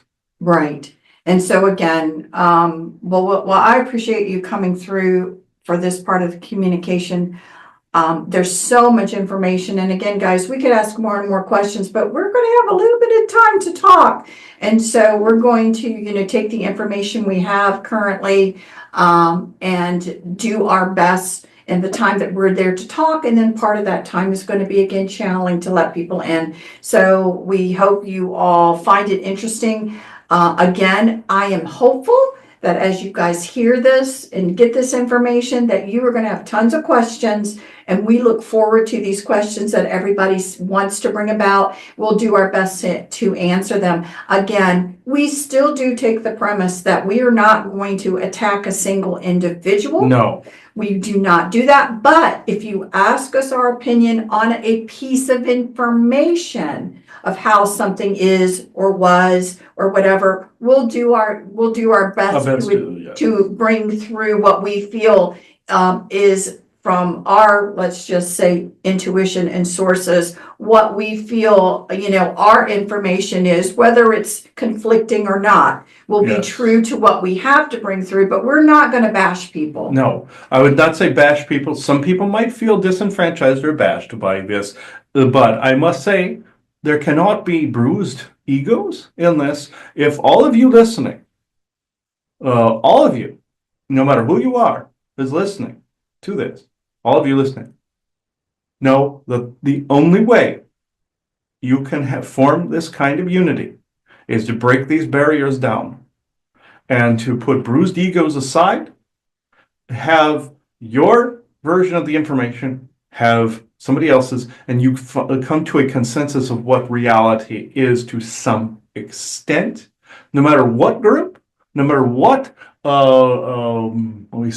different conferences that are out there, there is a unity that must be formed. Yes, it's have and have not. Also, again, the tighter circle, deeper roots. Yes, absolutely so. That circle can expand just slightly, but tighter circle, deeper roots is definitely the way to go. But it may seem contradictory, but it is not. But there are other conferences out there that stay in their own circles, and some of them have more of a programmed nature out there. This one currently that you are in is going to start to pave the way to bring it about the other direction. And some may, to quote your Transformers, one may rise, one may fall, kind of thing. This is how these physics work. Sometimes some things just need to go away, while others rise up in their place. This is not necessarily. This is more of a warrior stance in this way, but there is a psionic war going on. You must keep the good things and discard the bad. Warriors are not a bad thing. You must take a warrior type stance, but also take a unity stance as well. Guarding the gates, yes, this is what some of the others think they're doing with the constant testing and the constant validation and the constant vetting, which vetting you must do, absolutely. That's it, gatekeeping, you must do this. Even if some people are butthurt by it, you must do these things, but within the accuracy of unity, within the accuracy of the overall information. This is where we are at. The Titans will definitely be present there. This time, now, the Force people definitely will. Multiple ETs definitely will. Some you might not like. Some you may. Some you might have common ground with. And I'm not saying invite an Orions into there to mess with things. No. I am basically stating, because they already have they've said their piece enough. We've heard them 1,000 times over. It's like your white gold concordant in your Elder Scrolls or your Skyrim, where the elves are controlling both the Stormcloak and the Empire. They wish to step in, like when you saw peace talk taking place from the Greybeards. We're like the Greybeards in that situation, the wizards on the mountain kind of thing. That was depicting us. Whereas they were trying to negotiate a peace between both sides because of dragon inclusion, interference. They were talking about like the reptilians that are out there, blaming dragons for everything. But the woman that comes in, the elf that wants to say the white golden cordon can't be violated, that's the old manipulative contracts that were out there. Violate those all you want by bringing out this information. Just know, everybody listening, you must defend that unity. Yes, there are those that will be butthurt, there will be outliers. But you must defend the premise as to why you are there, what you are doing, why are you doing it, and for what purpose is all of this being done. For every word that is said, for every action that is taken, why are you there doing this? Is it just to improve business, or is it to improve the state of being for your country, for your planet, and all the worlds in between? They true unity. Business must be married to this equally. of course, while this form of it still exists, and business will always be there. When you go into Star Trek world, you'll find that there's still currency. Just like in the beginnings of your Star Trek, there is still credits they use. It doesn't mean you have to accept cashless and only cash. Both. Also, all countries that use different currencies, there could be embassies in their country that then get collated into galactic standard out there. They can have exchanges and stuff for a little while. Does not mean you have to force this, but to the communities out there, I will bullet point this. Who, what, where, why, and how. Why are you doing this? For what reasons are you doing this? People always say service to self, service to others. That's not actually a thing. Everyone is serving both to some extent, more so than others. Yes, helping yourself, then you are more inclined to be able to help others. You must decompress, heal, do all of these things. You must become whole and balanced again to be able to lead the charge. Like what was said in Enterprise with that Earth First group and the other Federation, like the others said, the other people there said, they don't speak for us, and others then point out, well, maybe you shouldn't be the voice. They're still human. That was a valid point. You must at least agree to disagree. You must at least carry this torch together at this point. This is all I will say on this. Thank you. Appreciate you coming in. So I will detach at this point. I will be there personally. I have never actually gone to one of these. Pele, briefly, possibly. But Titans generally weren't always welcome at these events. So this is changing, just saying. We are not the lepers of the group any longer. It was usually the Olympians that have been more welcome. Let's just say that. In whatever form, Zeus or Enlil or whatever, from Jesus to Michael to any of them. We are changing that for us as well. So are the forest people. They are. It's not necessarily forced inclusivity. It's just being inclusive. Difference. Not like DEI being forced, but then we are all included at the table as one voice. So, goodbye. Okay. That was actually interesting. Yes, the Titans will definitely be around then. They made it quite clear before this that they're going to be there this time.